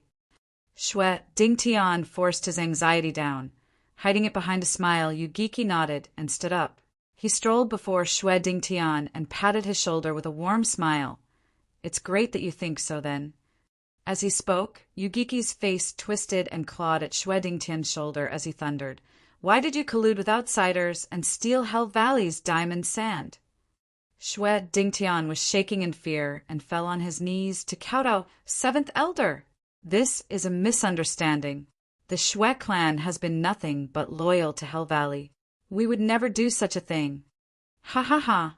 There was a time I thought the same, that you wouldn't be taking advantage of our kindness, then move behind our backs. But that time has long passed. Grunting, Yugiki slapped the table to splinters and barked. Where is your grandchild? Xuaningxiang. Shui Dingtian stammered for a response, but words left him. Humph, I will tell you. She and 2 runts stole my diamond sand, and they now lie dead in All-Beast mountain range. Yugiki's brow shook as he recalled the dreadful howl he heard at that time. If he had stayed a moment longer, he'd be a goner. Despite not finishing the trio off, he assumed the monster would have finished the job with how wounded they were. He thought ruefully about this event. Xuaningxiang was of use to him, but now she was gone. He came back empty-handed too. No diamond sand and neither a cauldron sighing. Yugiki placed his rage on the Shui clan men. Bring them in. Giki clapped, and 3 bone-tempering experts pulled 3 people in chains. Shue Dingtian was filled with sorrow, and tears fell as he looked at them. They were Shue Wanlong and his sons, Shue Gang and Shue Lin. Heavy hooks dug deep into their shoulders, locking their clavicles in place and sealing their cultivation. From the bruises and wounds all over their bodies, it was clear how close they were to breathing their last 7th elder. Shue Dingtian bellowed and stared down the smirking Yu Giki with bloodshot eyes. Shue clan sacrificed its all this past century for Hell Valley in defending Blue Expanse City. Is this how Hell Valley repays its vassal clan's hard work? Your second-rate clan is nothing but garbage. Hell Valley can have as many as it wants. To me, you're no vassals, but somewhat useful watchdogs. We throw you a bone, a reward, and you should be skipping around in joy. When a dog starts raising questions to his master about getting credit for its hard work, it must be put down. Yu Giki cackled, unable to bear Yu Giki's mockery any further. Shue Dingtian clenched his fist and unleashed his fury, exerting his pressure as a profound heaven expert. He pushed back the 3 bone-tempering experts around him, while Yu Giki just watched on with naked killing intent. It seems that the watchdog wants to take a bite out of its master. Then it's time to replace it. Yu Giki. In his entire life, this was the first time Shue Dingtian uttered the 7th elder's taboo name out of sheer rage. Let me ask you, isn't Ninger's marriage just a cover to use her as a cauldron and practice martial arts? Yu Giki looked at him in surprise before laughing. Ha ha ha. I used to look down on you every time, but look at how smart you are. We've been at it for so long, yet you're the only vassal clan that figured it out. So that's why you defected. It's all for a silly girl. Bastard. Shue Dingtian's fury exploded and rushed with his entire Yuan Qi laid bare. I'll kill you. Yu Giki sneered, sidestepping Shue Dingtian's palm and delivering an attack of his own bam. The hit on his chest upset his blood flow, and Shue Dingtian spat blood as he tumbled backward. Yu Giki made use of Shue Dingtian's prone condition and delivered 2 more palm attacks. Shue Dingtian felt his chest burning, and he spurted blood like a fountain. Ha ha ha, Shue Dingtian, you think you have what it takes to kill me? You're nothing but a greenhorn profound heaven stage cultivator that just broke through, while I am in the 3rd layer. You are at the bottom, and I am at the peak. You will never overcome this chasm. Yu Giki then dealt another palm attack with bloodthirsty eyes. Old coot die, but go in peace, knowing that your son and grandsons will follow you. Powerless to do anything, Shue Dingtian closed his eyes, awaiting the final strike. Such an ending. He never wished for his Shue clan. But at the very least, his dear granddaughter escaped this calamity. Shue Dingtian was relieved that Yu Giki assumed her to be dead and wouldn't search for her. Stop! A high-pitched cry was heard, and Yu Giki stopped his attack midway. Looking ahead, he saw Shue Ningxiang at the gate, holding a dagger to her neck. You're alive! Yu Giki was in shock. His sole reason for coming to this clan was to have her as a cauldron. Shue Ningxiang took in the sight of her suffering family, her grandfather beaten to a pulp and her eyes teared. She only had hatred towards Yu Giki for his cruelty, dagger inching at her throat. Shue Ningxiang threatened. If you still want me as a cauldron, release them, or I will take my life right here and now. Yu Giki mocked. Ninger, get off your high horse. We do need you to practice martial arts, but you aren't irreplaceable. You have nothing to bargain with. Shue Ningxiang was startled, and worry gnawed her heart, but she recalled Zhuo Fan's analysis and showed her white neck as she mocked. 7th Elder, you can't lie to me. I know Hell Valley lacks cauldrons. I know of my value. Since you do not care, then I will die along with my family. Shue Ningxiang then traced her dagger along her neck, and blood trickled. Ninger, no. Stop. Shue Dingtian and Yu Giki cried at once. Shue Ningxiang looked down on Yu Giki. 7th Elder, it seems to me that you're not yet ready to let me go. Yu Giki's ruthless eyes flashed. Is that runt still alive? Shue Ningxiang avoided his gaze. She knew who he was talking about. He died in All Beast Mountain Range, and you can go look for his body if you want to. But I'm afraid spiritual beasts would have devoured it by now. Humph, don't try to lie to me. You geekies sneered. I have many enemies, but that runt was the first to bring me to such a state, coming back empty-handed and heavily wounded. Chuckling, you geeky continued. Girlie, don't take this the wrong way, but you do not have what it takes to see through me. That runt must have told you. Xuan Ningxiang only stared back, to which Yu Geeky shook his head. In any case, I will have to take a step back. Since you put me on the spot, I will not take your family's lives. Really? Xuan Ningxiang was about to go help her grandfather in joy, but Yu Geeky shook his hand and a hook bit into Xue Dingtian. Ah! A wail of agony resounded and Xue Dingtian blacked out. His chest was soaked in blood and his clavicle was pierced, just like his son's. You geeky you. I said I won't kill them, but your grandfather is a profound heaven expert. I have to make sure he falls in line. I will, of course. Let them go once we're at Hell Valley. You better honor your word. Xuan Ningxiang stared at him nodding. Yu Geeky snickered. How could I lie when you're so valuable? Men, take Miss Ninger to rest. We will return to Hell Valley on the morrow. An elegant youth arrived next to Xuan Ningxiang along with 2 servants. Zhuo Fan would have recognized him in an instant.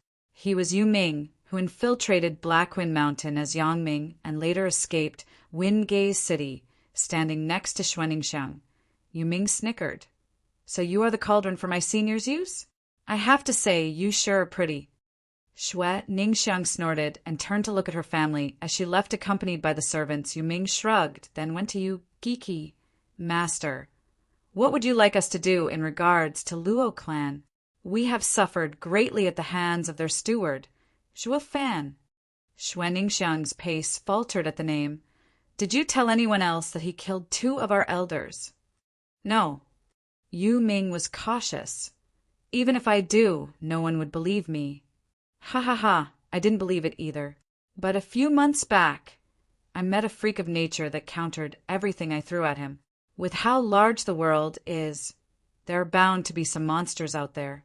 Master, then, Yu Ming spoke softly, shaking his head.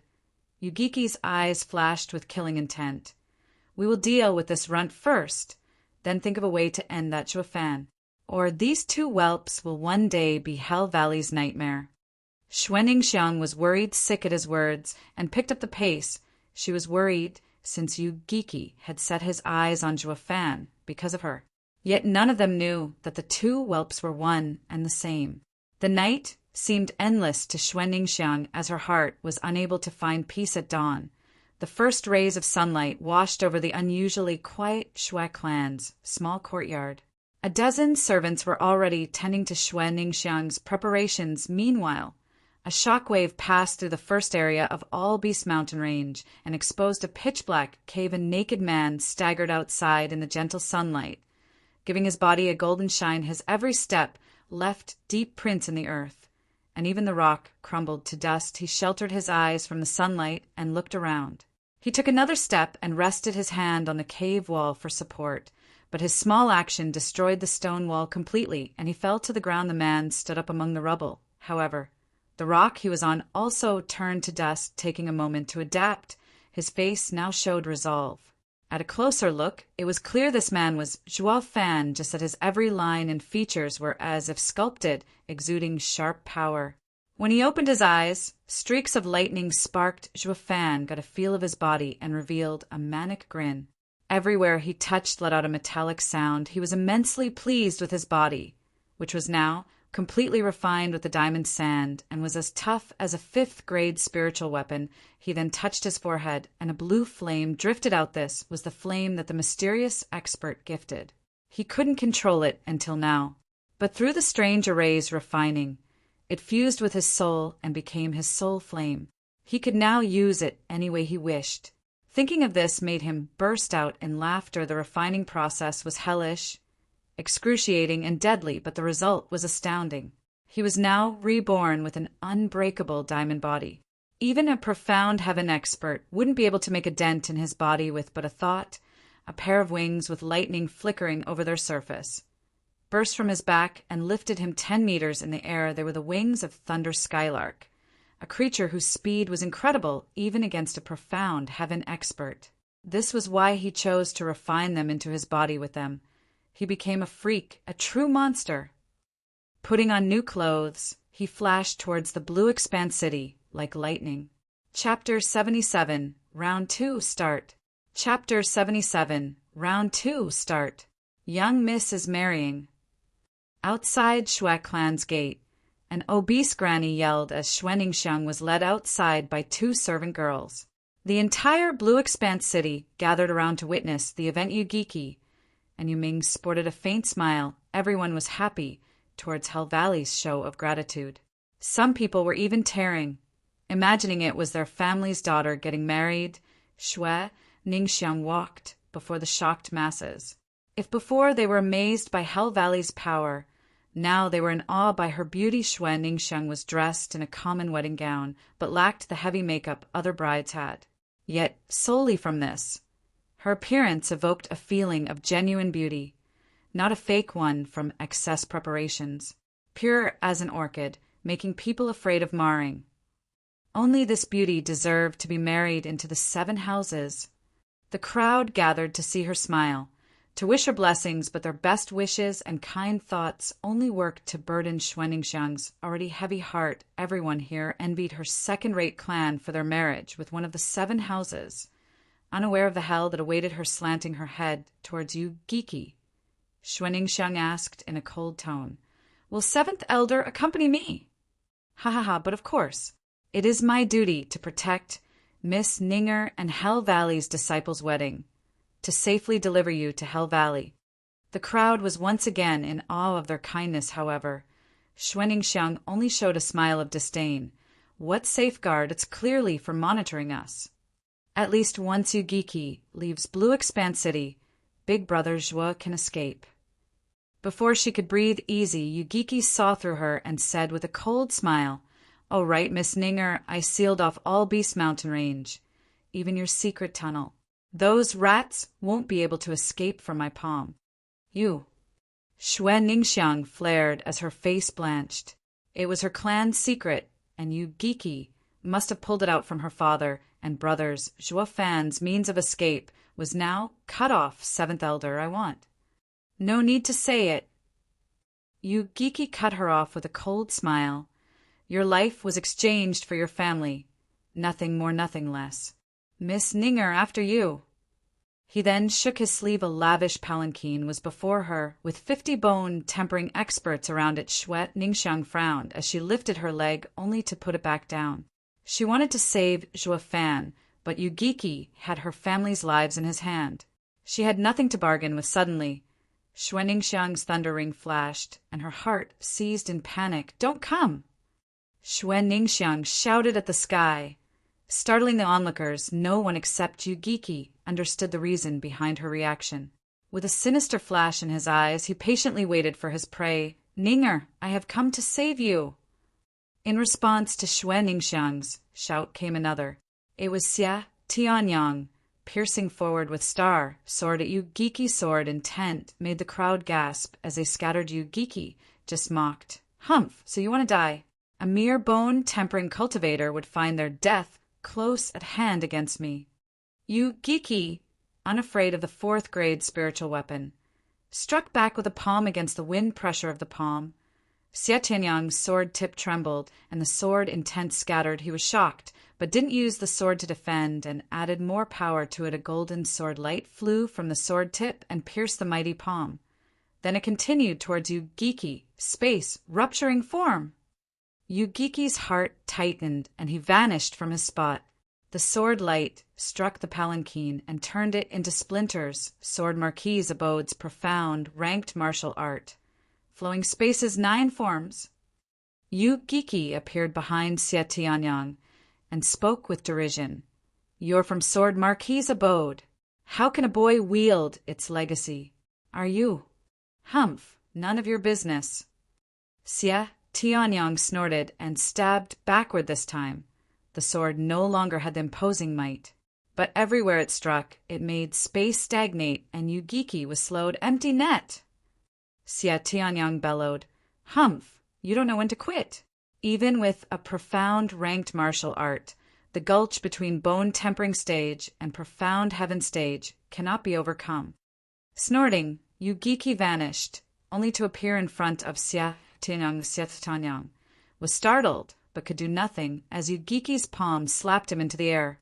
When he landed, 6 bone-tempering experts surrounded him to make sure he didn't get up. Humph! Disgraceful runt! If not for Sword Marquis' abode, you would have died by now. Yu-Giki mocked him. Xia Tianyang spat on his face and responded as if to spite him. I dare you to kill me, but can you take responsibility for the war that follows? Ha! Wiping his face, Yu-Giki's tone turned colder with killing intent. Damn kid, you think I'm scared? You made a mess in my city, so the Sword Marquis' abode won't say anything even if I kill you. Yu-Giki slapped at Xia Tianyang's chest. Xuanningshiang cried. No. But Yu-Giki was dead set on killing him. Stop. An aged voice echoed, and a golden sword wave hacked down. Yu-Giki wasn't about to receive it. This attack was unlike Xia Tianyang's. It was backed by the power of a profound heaven expert. He stopped his attack and jumped 6 meters back. Boom. When the dust cleared, a meter-wide hole was in Yu-Giki's previous position. Its depth unknown, a white-haired old man drifted next to Xia Tianyang and fanned the bone-tempering experts away. 8th Elder! The old man looked frail, his eyes cloudy, a stark contrast to the true expert he was. Even his right hand was missing 3 fingers, yet this hand was bony and showed its blue veins clearly. Proof he was a seasoned swordsman. Xia Tianyang cried in joy, while Yu-Giki sneered. Jian Suifeng, 50 years no see. How have you been? Fine, until you came to ruin my mood. The elder spat through gritted teeth. His cloudy eyes seethed with bone-deep hatred. 8th Elder. Thank God you're here. Help me save Ning. Xuanningshiang pulled Jian Suifeng's sleeve, but Jian Suifeng shook his head. Tianyang, this is Hell Valley's affair. We cannot get involved. Youngster, there'll be hell to pay if you poke your nose in others' business. Yu-Giki snickered, then turned to Jian Suifeng. Case in point, you lost your 3 fingers due to the same reason. Jian Suifeng's eyes trembled from rage as he stared Yu-Giki down. You think I would have fallen for your scheme if not for being young at that time? Ha ha ha. It would have been better if you had stayed quiet. Yu Ming laughed.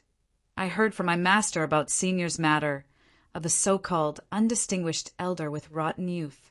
At that time, if Senior hadn't lusted over a girl from one of Hell Valley's vassal clans, why would you force your way in her town, only to finally end with you ransomed by your glorious abode, lord with 3 cities? Too bad about those 3 fingers. You had to leave those behind. Gritting his teeth, Jian Suifeng was so enraged that veins popped. Yu-Giki, don't take it too far. Or what? You'll attack.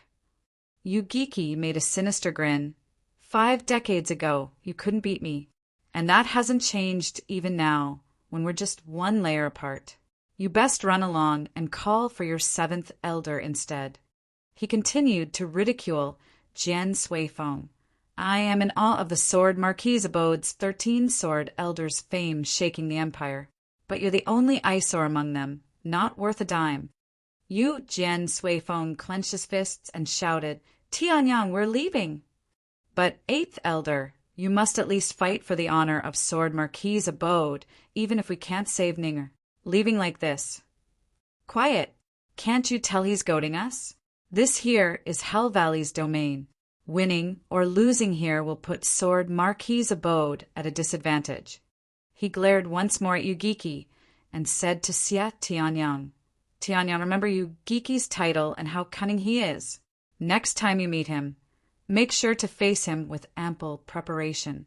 Xia Tianyang looked at Xuanningshiang not far ahead and said in a determined tone, I know that, but if I don't save her today, I will regret it for the rest of my life.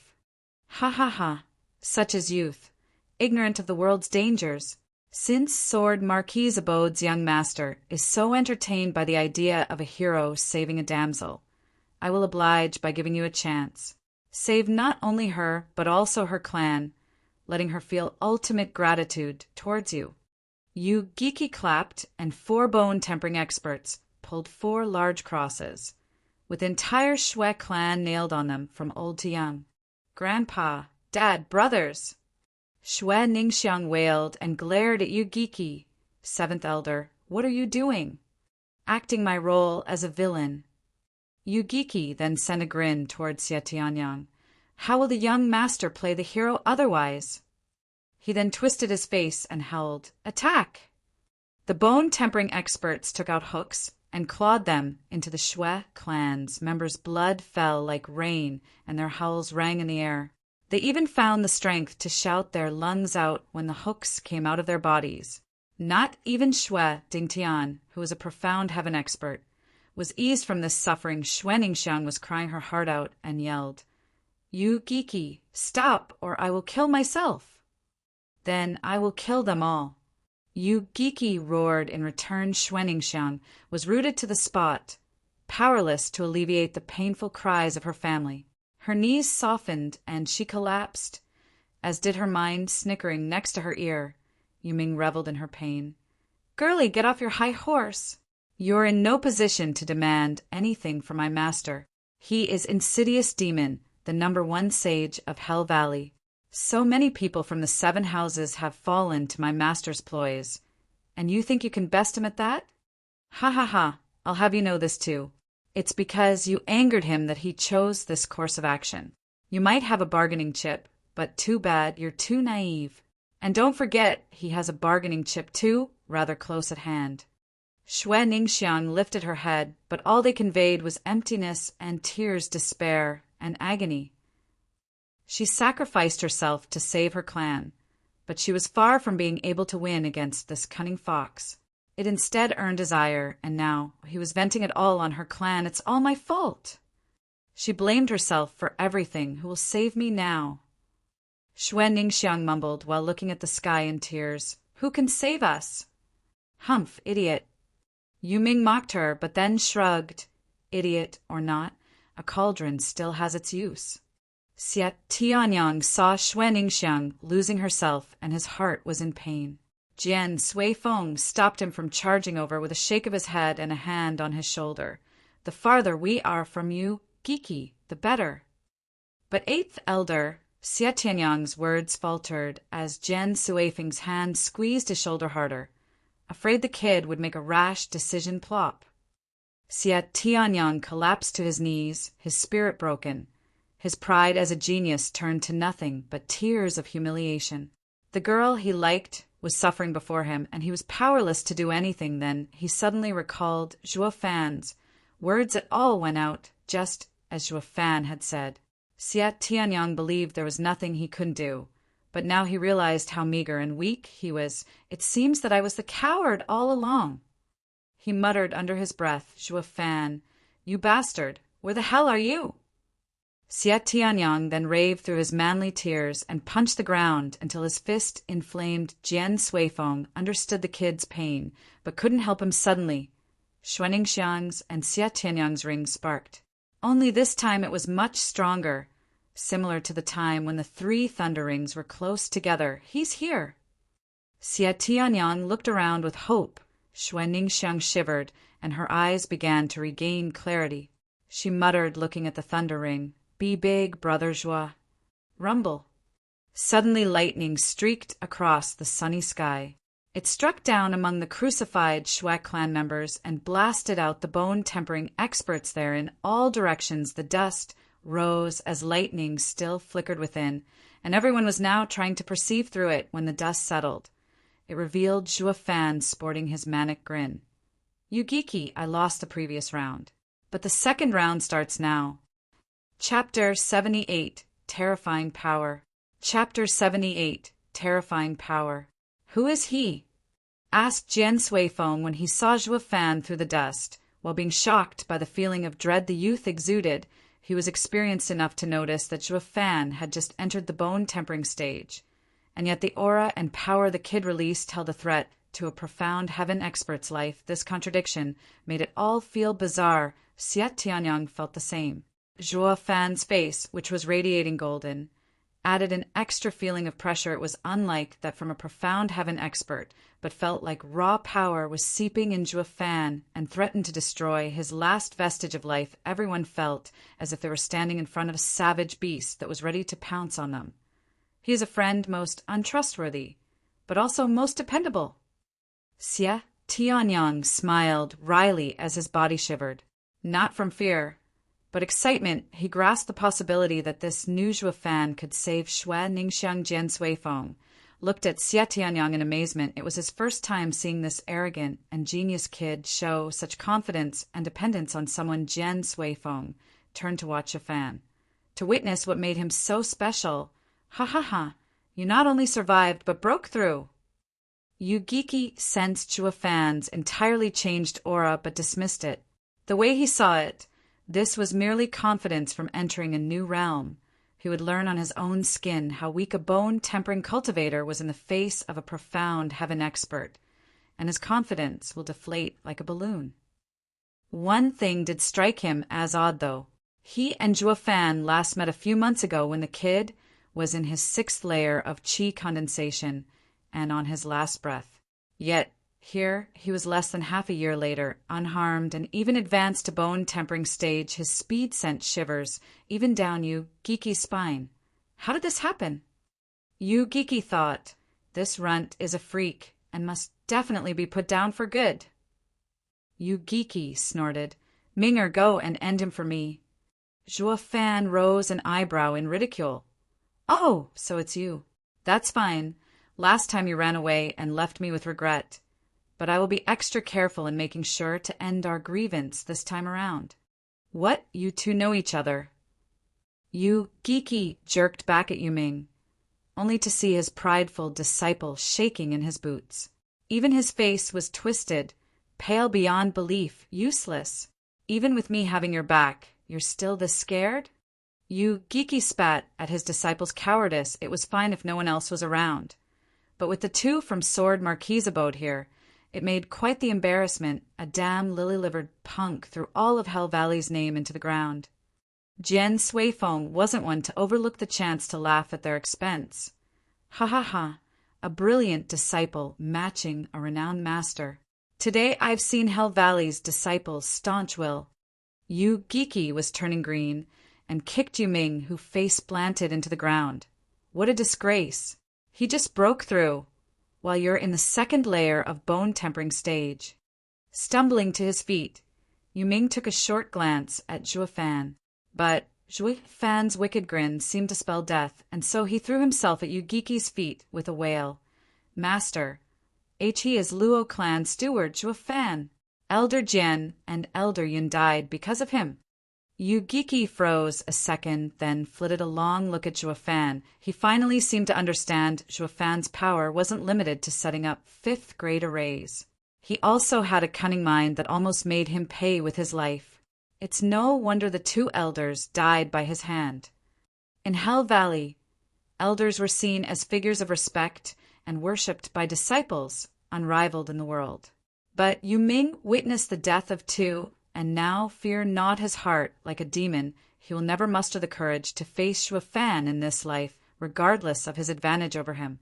With Yuming in the 2nd layer of bone-tempering stage, he should have no trouble dealing with the newly advanced Zhuo Fan. But was this notion still valid? Just look at him shivering. Yu Giki sighed and patted Yuming's shoulder to remove his disciple's heart demon.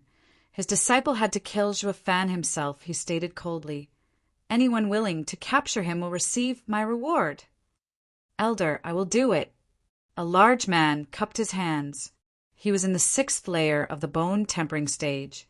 Dealing with an early bone-tempering cultivator was easy pickings. The other guards were sad that they missed such a chance. Zhuo Fan was an easy contribution that just flew away. Yu Giki nodded and turned Yuming's head toward Zhuo Fan. Minger, watch. This runt is only good with arrays. Now that he has no chance of setting one, he's done for. The guard will soon bring him over, and you can kill him yourself to remove your heart demon. Yu Ming nodded and looked ahead. Jian Suifeng frowned. Yu Geeky sure lives up to his title. He instantly figured out his disciple's state and a way to help him overcome it. Tianyang, your friend is in danger. Xia Tianyang looked at the always composed Zhuo Fan and smiled. That punk never batted an eyelid. He will be fine. Such a reply rose Jian Suifeng's curiosity. The difference between the two is of 5 layers, so the outcome should be clear as day. The large man thundered towards Zhuo Fan with a cackle. You are a heaven-sent gift for me. I can't wait to receive my reward from the 7th elder once I hand you over. People die from greed, while birds die from hunger. It all depends on you if you can defeat me. Zhuo Fan snickered. Ha ha ha. You sure have a big mouth for one who is about to die. 1 fist is enough to make you behave.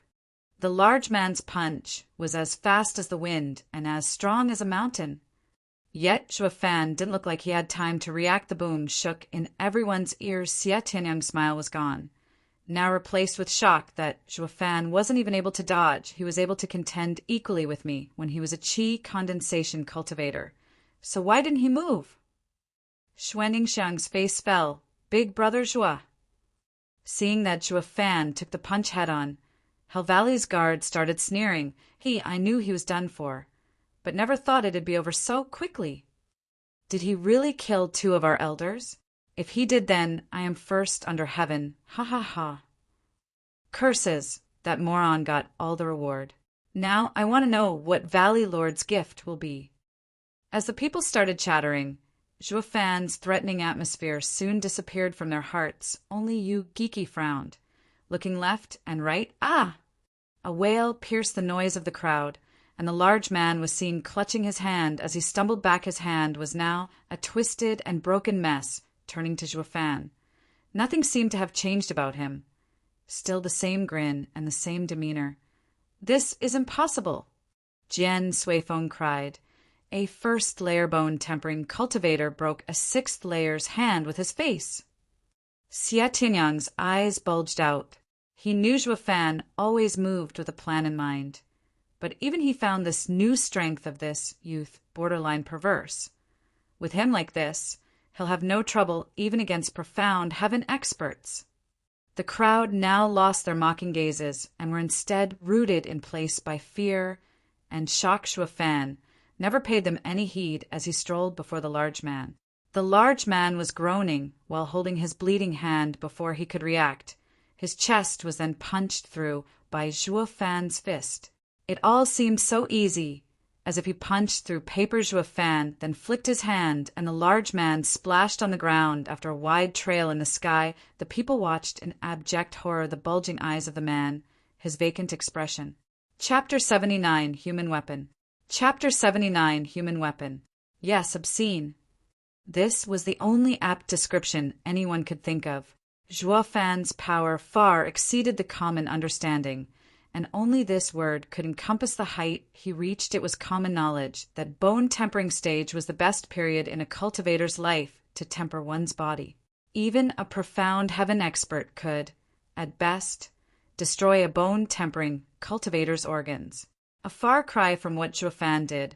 Running 1 through on top of that, Zhuo Fan just broke through, making this even unprecedented throughout history monster. It first began as a whisper, but this word grated everyone's ears, and they all agreed to this adequate assessment. Fear was painted vividly on their faces. Hell Valley's bone-tempering guards were no longer envious of the lucky man. Instead, they felt sympathy for him. What rotten luck! Not only didn't he earn merit, but threw his life away instead. Whoosh! Zhuo Fan was suddenly caught off guard by a white and black pair of chains as they coiled around him. Yu Geeky smirked, holding the other end of the chains. Damn. Even with the kid's insane talent, he'll be mincemeat soon, as he is locked by the 4th grade demonic treasure. Jian Suifeng sighed. He was in awe of Zhuo Fan's ability, of his bright future, but a pity he'll die at insidious demon's hand. Xia Tianyang's heart tensed. He didn't foresee a profound heaven expert like Yu Geeky resorting to sneak attacks on a newly promoted bone-tempering cultivator. Although the person in question was a freak of nature, it was still despicable. Xuanningsheng was happy at first, but then turned worried. Zhuo Fan eyed the familiar demonic treasure and said, "Using such underhanded moves from the get-go, that too against a junior. Seventh Elder, seems like you do not care about Hell Valley's name." Yu Giki laughed dryly. "You're smart to notice my intention from a look. There is hardly anyone compared to your caliber in the Tianyu Empire. You are one outstanding devil that not even I dare to neglect." "Ha ha ha! I truly admire the Seventh Elder's cautious nature.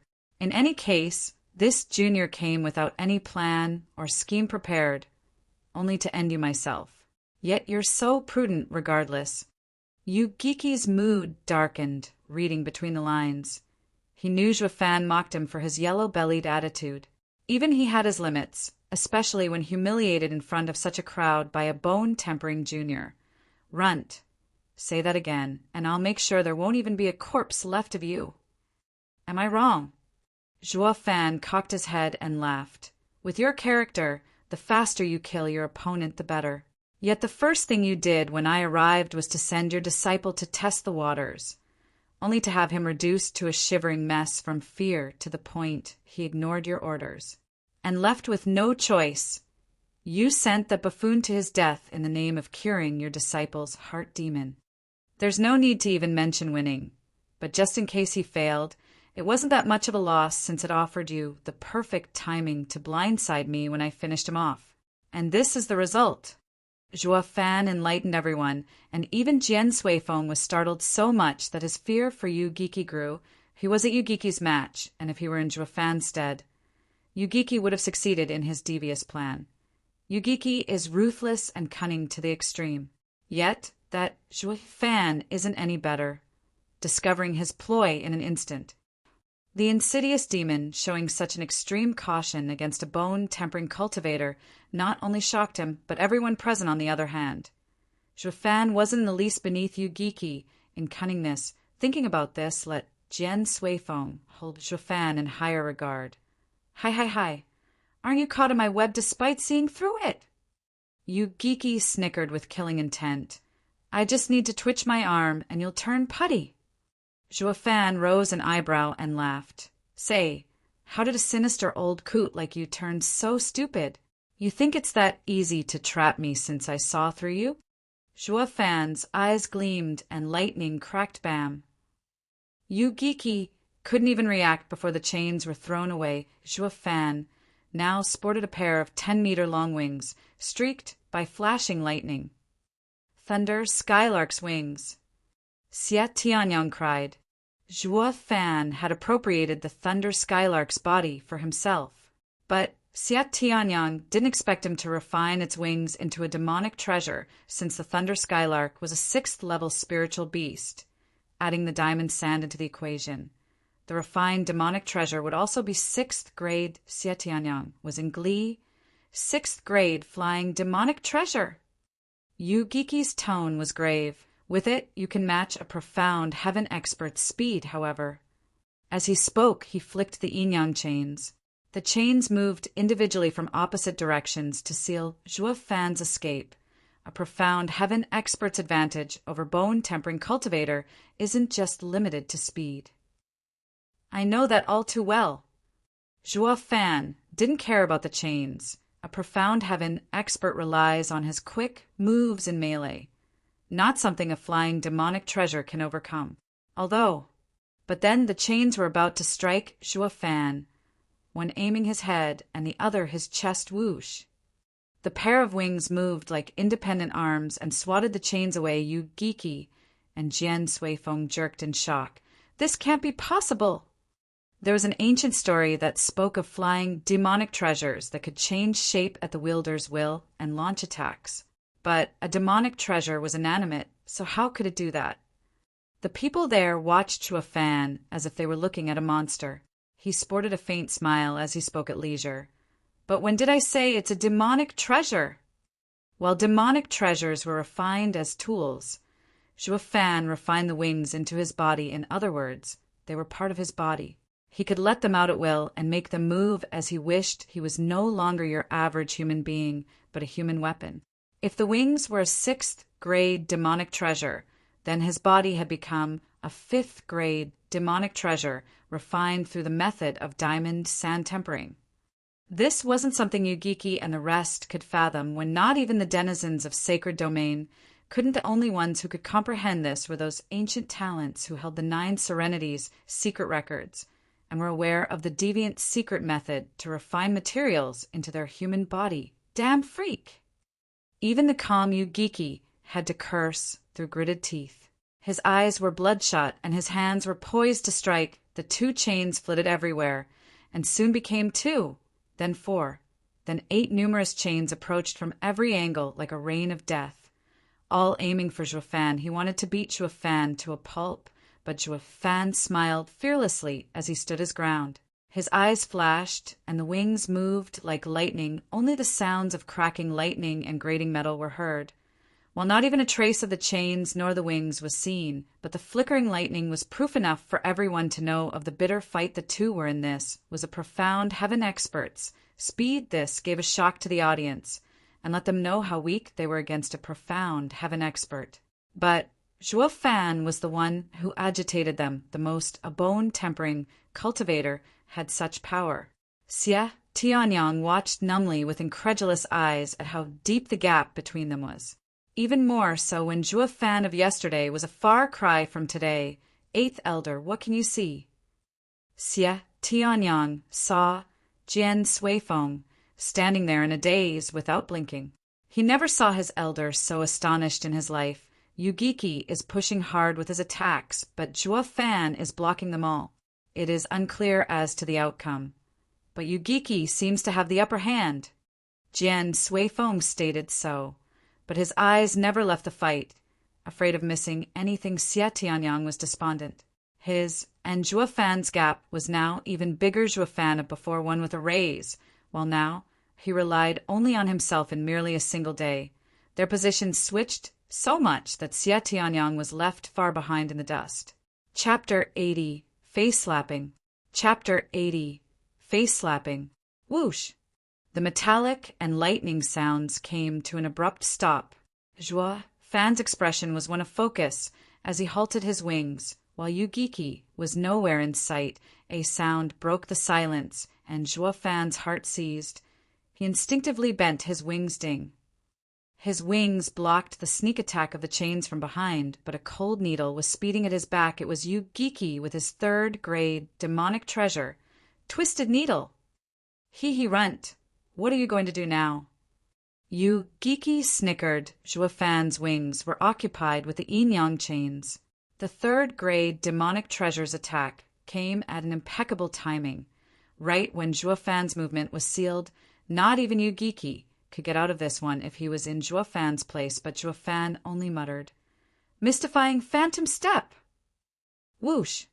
He vanished from his place, and the chains along with the twisted needle lost their target, throwing Yu-Giki off balance. Then Zhuo Fan came from behind, using his wings as axes aiming for Yu-Giki's neck ding.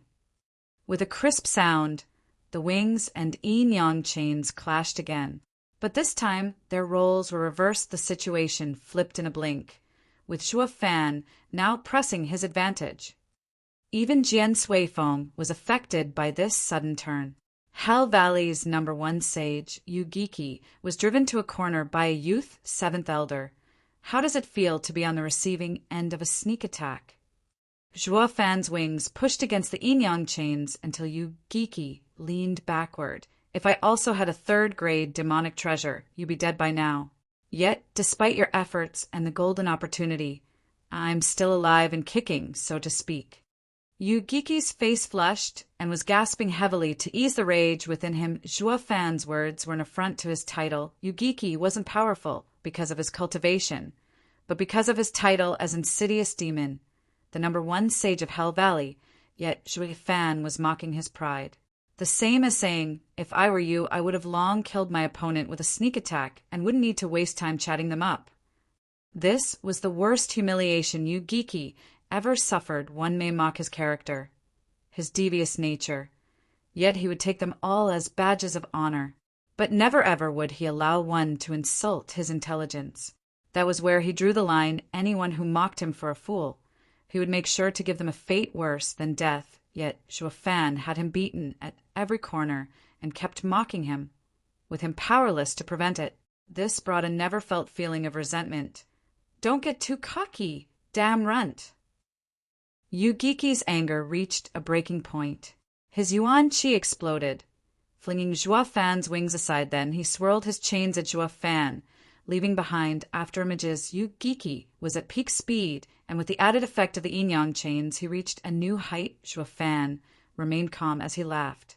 His figure darted around with the help of mystifying phantom step and his wings, moving even faster than Yu Giki. The people were once again bearing witness to afterimages and metallic sounds clashing with streaks of lightning, but never a clear image of any of the two's bitter fight. They flashed across the entire plaza, one moment to the east, the next to the west, flashing in every direction possible, and even around the bone-tempering guards. But since the people could only hear them and not see, they stood there in fear.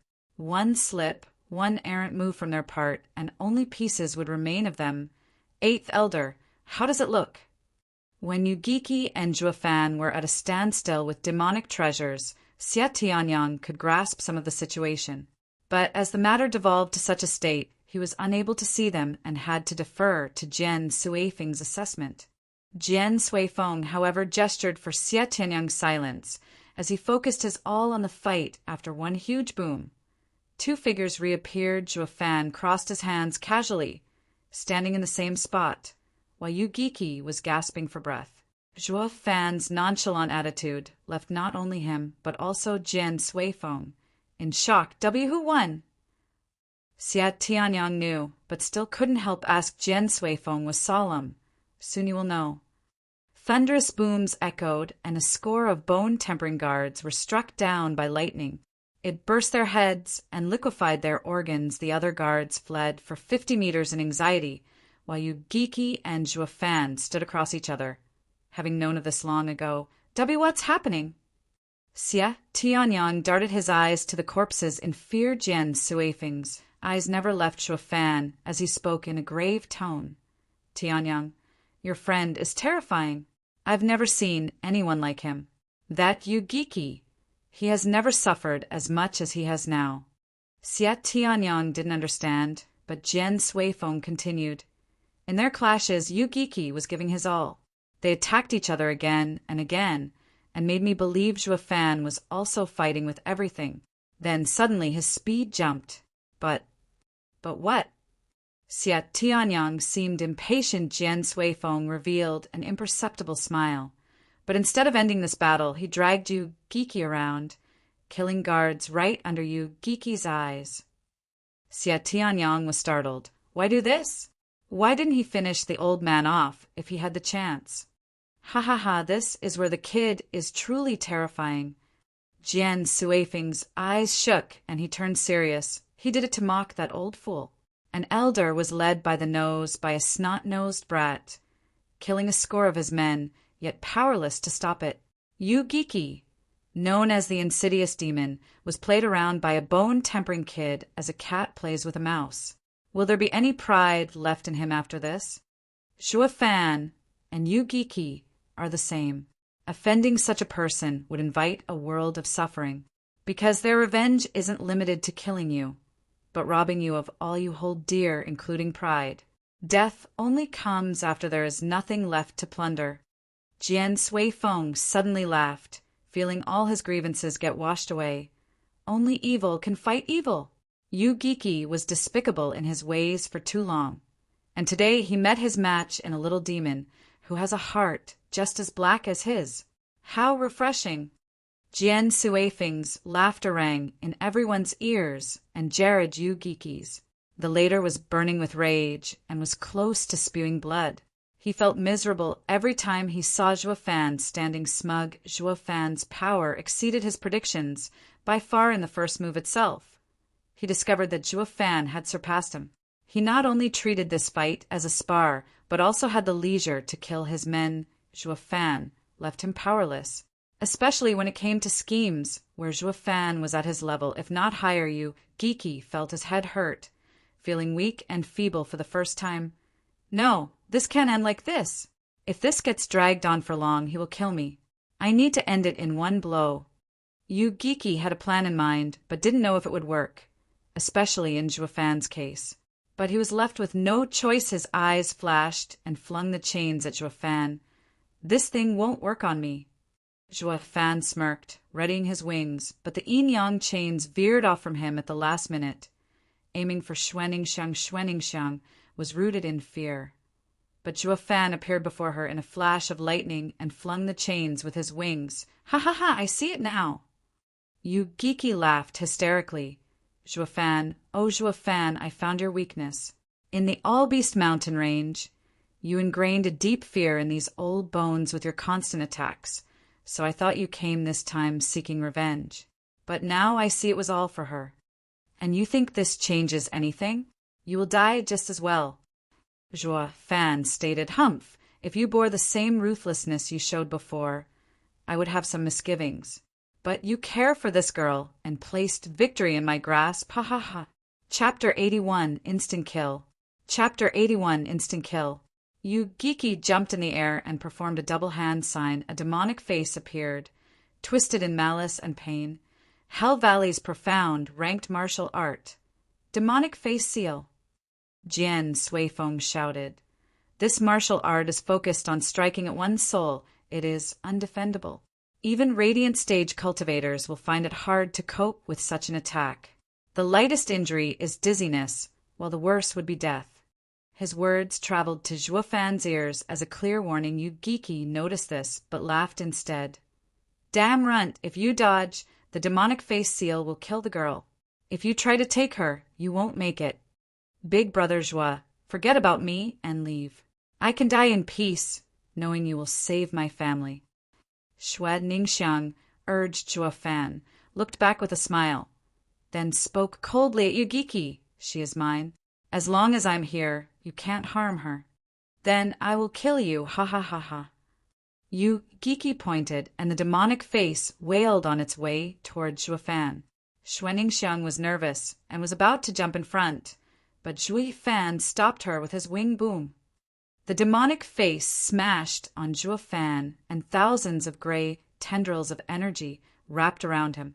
The cries of lamentation, similar to that of a being starved for centuries and finally finding food, were heard all around. Xia Tianyang turned towards Jian Suifeng in anxiety, but the latter only sighed. Even a profound heaven expert was powerless in the face of such an attack.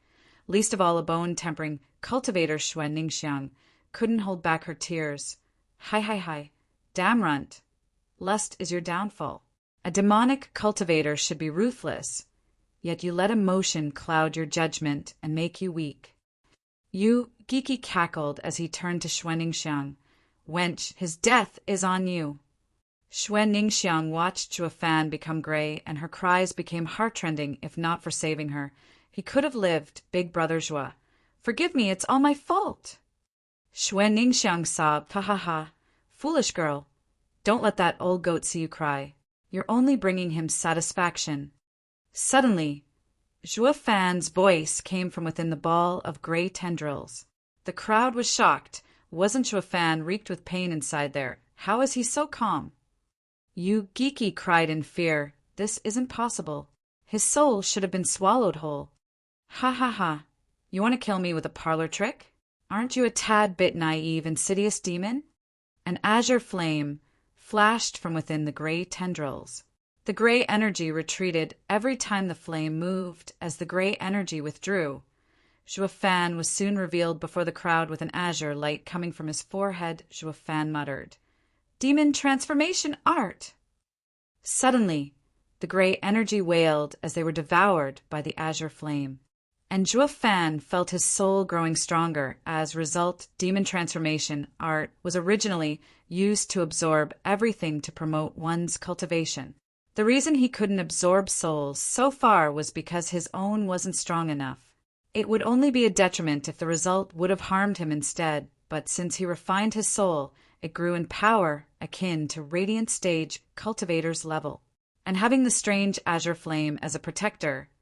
This measly amount of vengeful ghosts were nothing more than a snack after the flame removed the waste, eyeing Yu Giki in the air. Zhuo Fan mocked. Is that it? If you have no trick up your sleeve, guess I'll have to get serious. Get serious? Stop showing off. Are you saying you've been playing around all this time? Yu Giki was both angry and startled.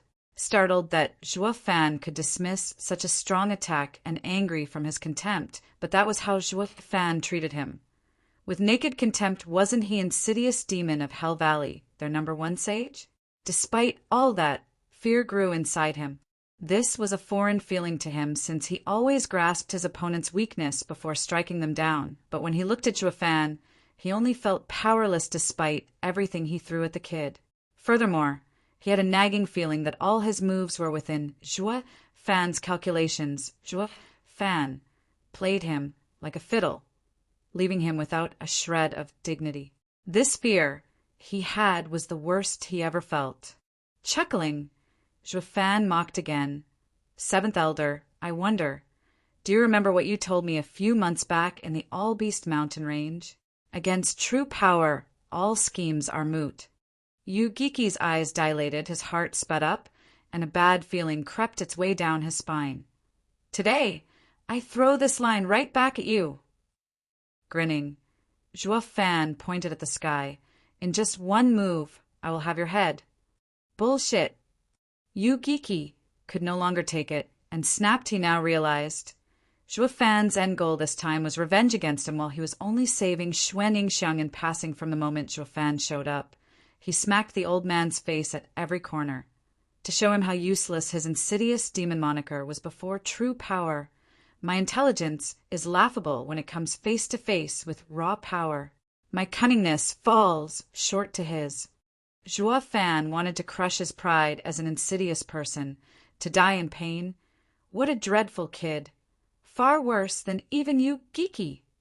Jian Suifeng felt overwhelmed with shock. He is even more terrifying than Zhuge Changfeng. This thought helped Jian Suifeng understand Zhuo Fan's actions so far. It is unknown if he will one day be friend or foe. Observing him now is for the best. Ignoring the gazes around him, Zhuo Fan stared down Yu Giki with delight in his eyes. Perhaps all demonic cultivators were at their happiest in the throes of slaughter. Zhuo Fan laughed. Yu Giki ready? It's time you see what real power looks like. He jumped the next moment, bam. He shot for Yu Giki. Like a rocket, Yu Giki attacked with his yin-yang chains. But with a flap of his wings, Zhuo Fan slipped right past them. Yin-yang chains couldn't even touch him, and he was already punching at Yu Giki. Ha ha ha, got you! Yu Giki laughed, and a black and white chain flew at Zhuo Fan's chest. But Zhuo Fan only said, Oh, so you had another set of chains besides those two. But so what?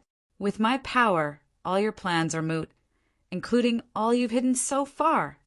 Zhuo Fan's eyes flashed, and a golden light flew from his body.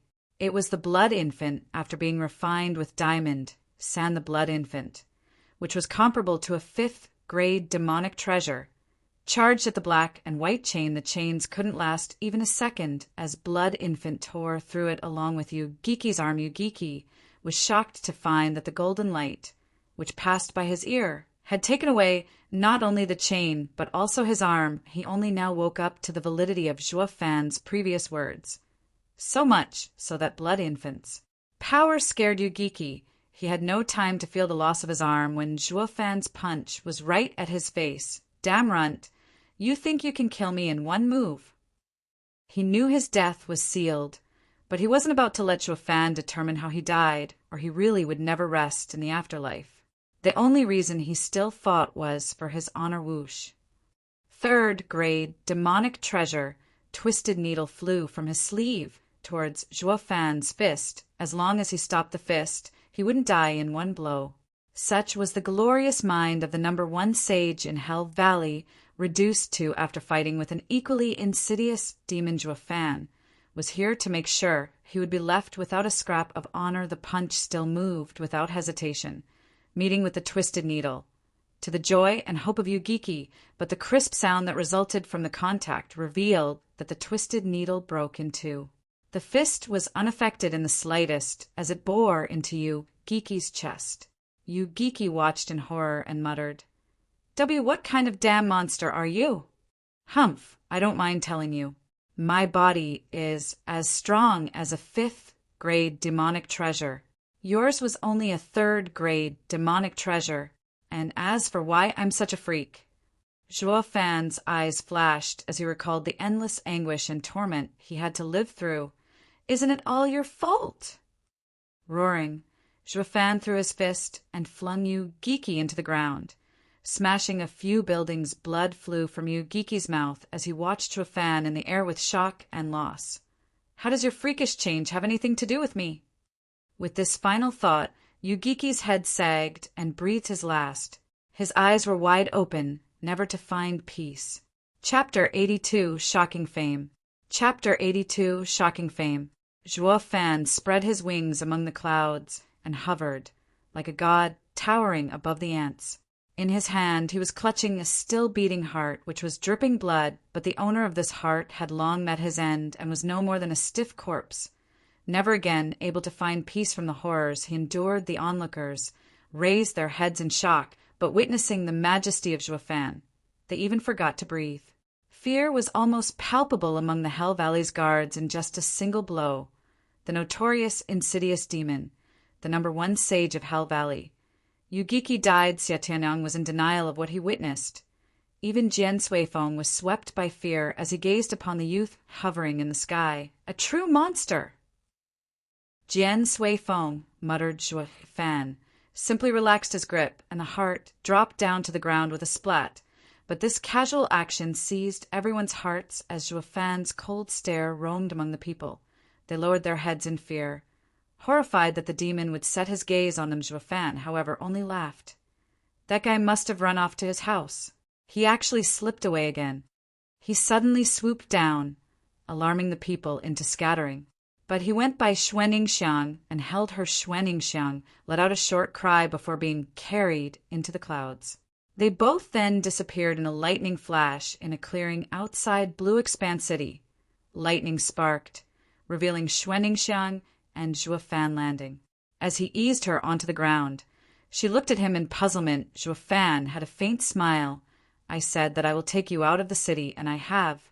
Now I have fulfilled my promise. Is this the outside world?" Xuanningsiang darted her eyes around and breathed in, a smile playing on her lips. "This is the first time I'm walking outside the city. I'm finally out." Xuanningsiang laughed and blushed. "Thank you, big brother Zhuo." "It's nothing. We shook on it, didn't we?" Zhuo Fan said, "Ninger, this might be the right time to say goodbye. You're leaving." Xuanningsiang jerked her head up, her eyes fixed on Zhuo Fan. "Where to?" He sighed as he said, "I don't know. There are still so many things I need to do. The most pressing matters were finding the Lightning Canyon, Heavenly Emperor's remnant, and searching for experts to strengthen the Luo clan." Despite having no clue where to start on any of them, he had to keep looking. Xuanningsiang saw his mind was set and spoke softly. "Big brother Zhuo, see, can I come with you?" "No," Zhuo Fan denied. "With your strength, you will be in too much danger." Xuanningsiang lowered her head in defeat. She knew she'd be just a burden to him if she went. Zhuo Fan tousled her head with a smile. "And you still have your clan to look after. Shui clan offended Hell Valley and needs to find someone that can protect it. The Sword Marquis' abode is a good choice. From Xia Tianyang's sharp mouth, he must be quite high-placed. If he vouches for you, Sword Marquis' abode is sure to take you in." Xuanningsiang raised her head, then nodded. Now was the time to look for a safe place for her clan. It would be too cruel of her and selfish to go with Zhuo Fan and leave her father and brothers in danger. She was embarrassed, but still felt reluctant to part with him. "Ha ha ha! Bye, little sister!" Zhuo Fan ruffled her head one last time and left with a smile. Tears formed in Xuanningsiang's eyes as she shouted, "Big brother Zhuo, when will we see each other again?" "When the thunder ring flashes." Zhuo Fan waved as he walked away, the thunder ring on his and Xuan Ningxiang's fingers flashing. In another area, Jian Suifeng was looking down on Yu Giqi's corpse, the enemy who robbed him of his 3 fingers. He recalled Yu Giqi's wretched death, and his mood livened. "Oh, Yu Giqi, what a tragedy befell you! One of the great men of Tianyu Empire." Jian Suifeng found that the Hell Valley guards Zhuo Fan routed were now scrambling away from this place.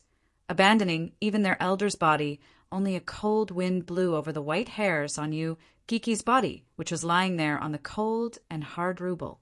His eyes were wide, despite losing their light. Xie Tianyang was still looking at the sky, in Zhuo Fan's direction, but then spoke in a sour tone.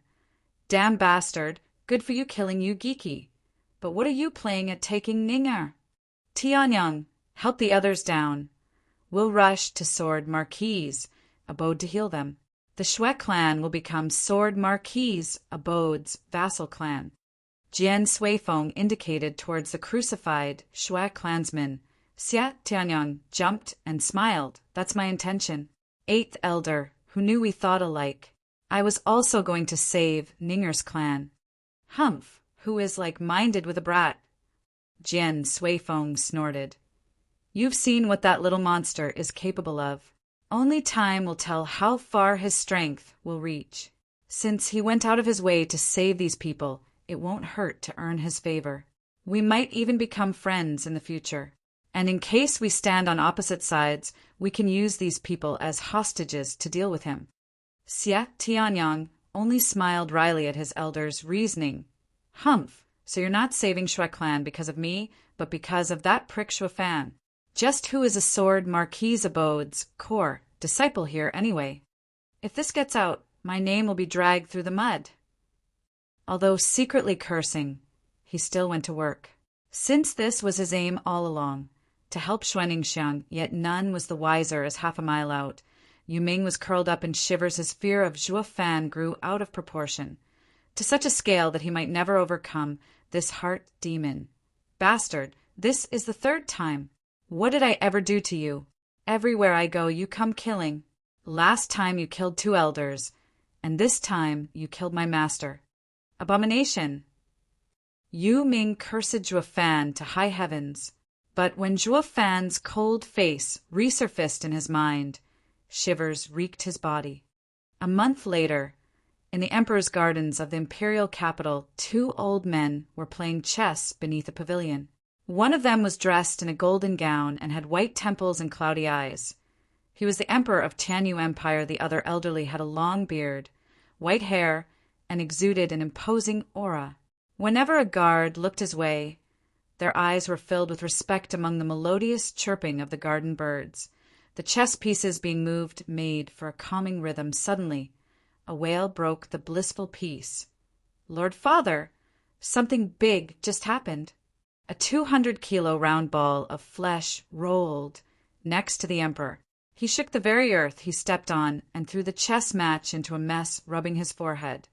The emperor smiled dejectedly at the other man, who only smiled understandingly. "Tsuh, didn't I tell you to face all events with calm? And haven't you noticed that I am playing chess with Mr. Sima? Why, yes, I know my wrongs."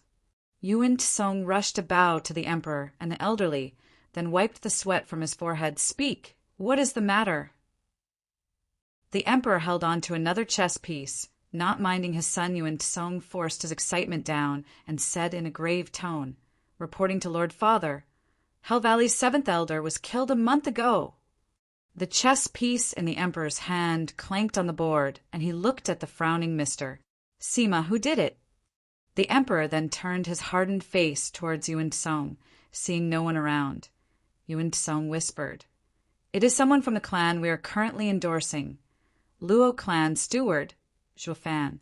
A month ago, something got into him that he killed the 7th elder of Hell Valley in Blue Expanse City under everyone's eyes. It was also revealed that he was the one who killed Hell Valley's 2 other elders in Wingay City and used Veiled Dragon Pavilion as a patsy." "What? A brat killed Hell Valley's 3 elders, their precious Yu Giqi included? What guts?" "Mister, Seamus said to the emperor. "Your Majesty, how should we handle it?" The emperor evoked a faint smile and kept playing chess. If it only involved the 7 houses, it would have posed a headache. But as matters stand, Yuan Shan won't have the cheek to complain to me. Don't let them snuff out the Luo clan. This pearl of mine is about to reveal its splendor, ha ha ha. Bam! The emperor slammed the chess piece with delight. Yuan Tsong looked long at the emperor, then bowed and left. Prime Minister's residence in the imperial capital, Prime Minister Zhuge Changfeng laid on a rocking chair with half-closed eyes, swaying gently. Suddenly, a black shadow whispered in his ear, "What?" Zhuge Changfeng flashed his eyes open in shock, then sighed. "The balance between the 7 houses is now askew. I will need to make ample preparations for the aftermath." And he resumed his previous state, gently swaying on the rocking chair. High Priest's residence in imperial capital, a white-haired elder, was reading through some information delivered by one of his men.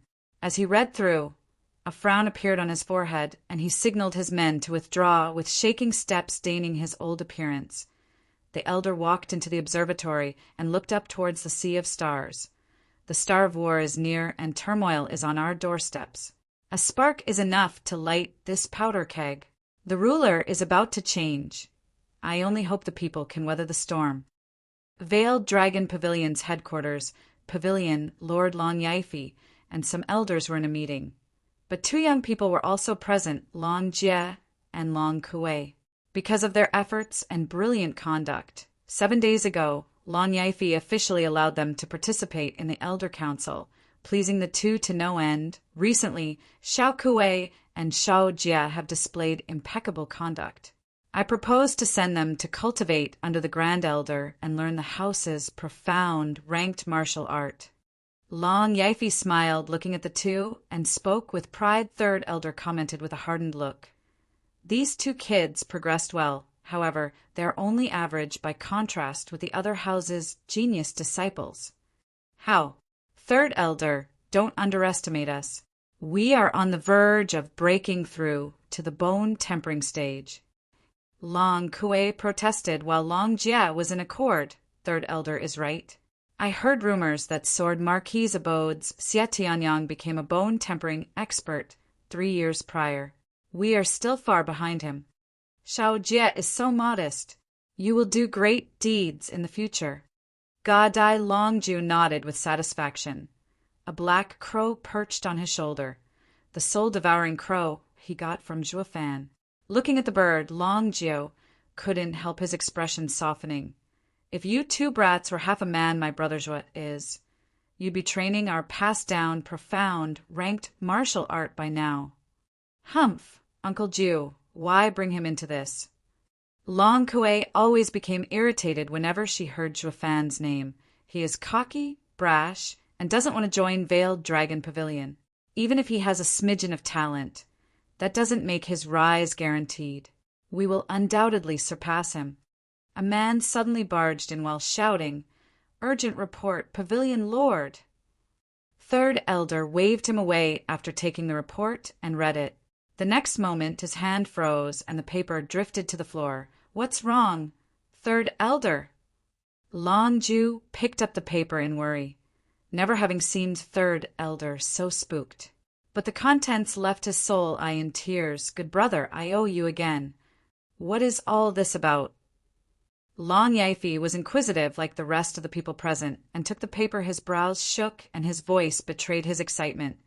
Hell Valley's Yu Giki was killed by Zhuo Fan in Blue Expanse City. What?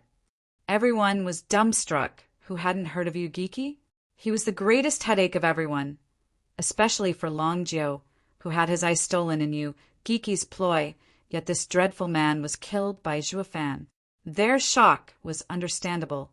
Even Long Jie and Long Kuei had heard of Yu Giki's infamy. After all, he was a man feared by all elders of the Veiled Dragon Pavilion. They instantly felt how far behind Zhuo Fan had left them. Ha ha ha! Well done!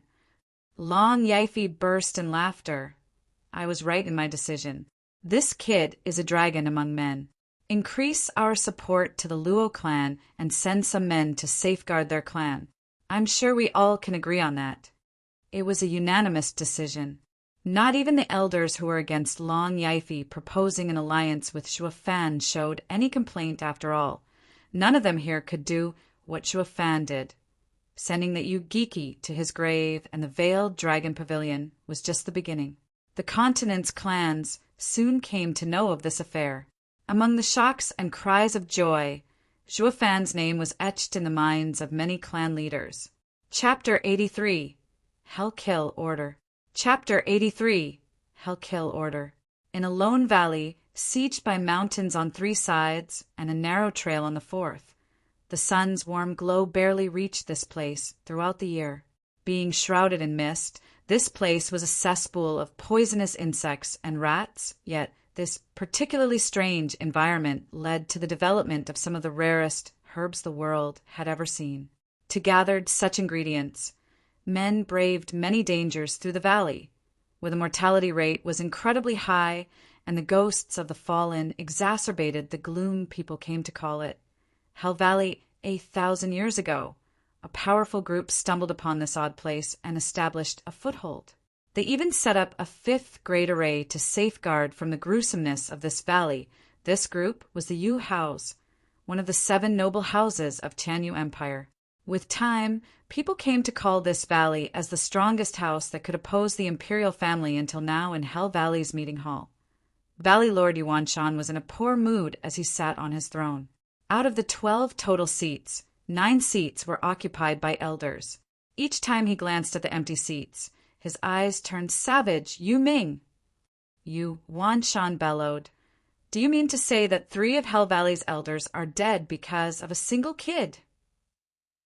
Kowtowing on the ground and shivering uncontrollably, Yu Ming replied, I wouldn't even think of lying to Valley Lord, Elder Jian, Elder Yin, as well as my master, 7th Elder, were indeed killed by Luo clan steward Shuo Fan.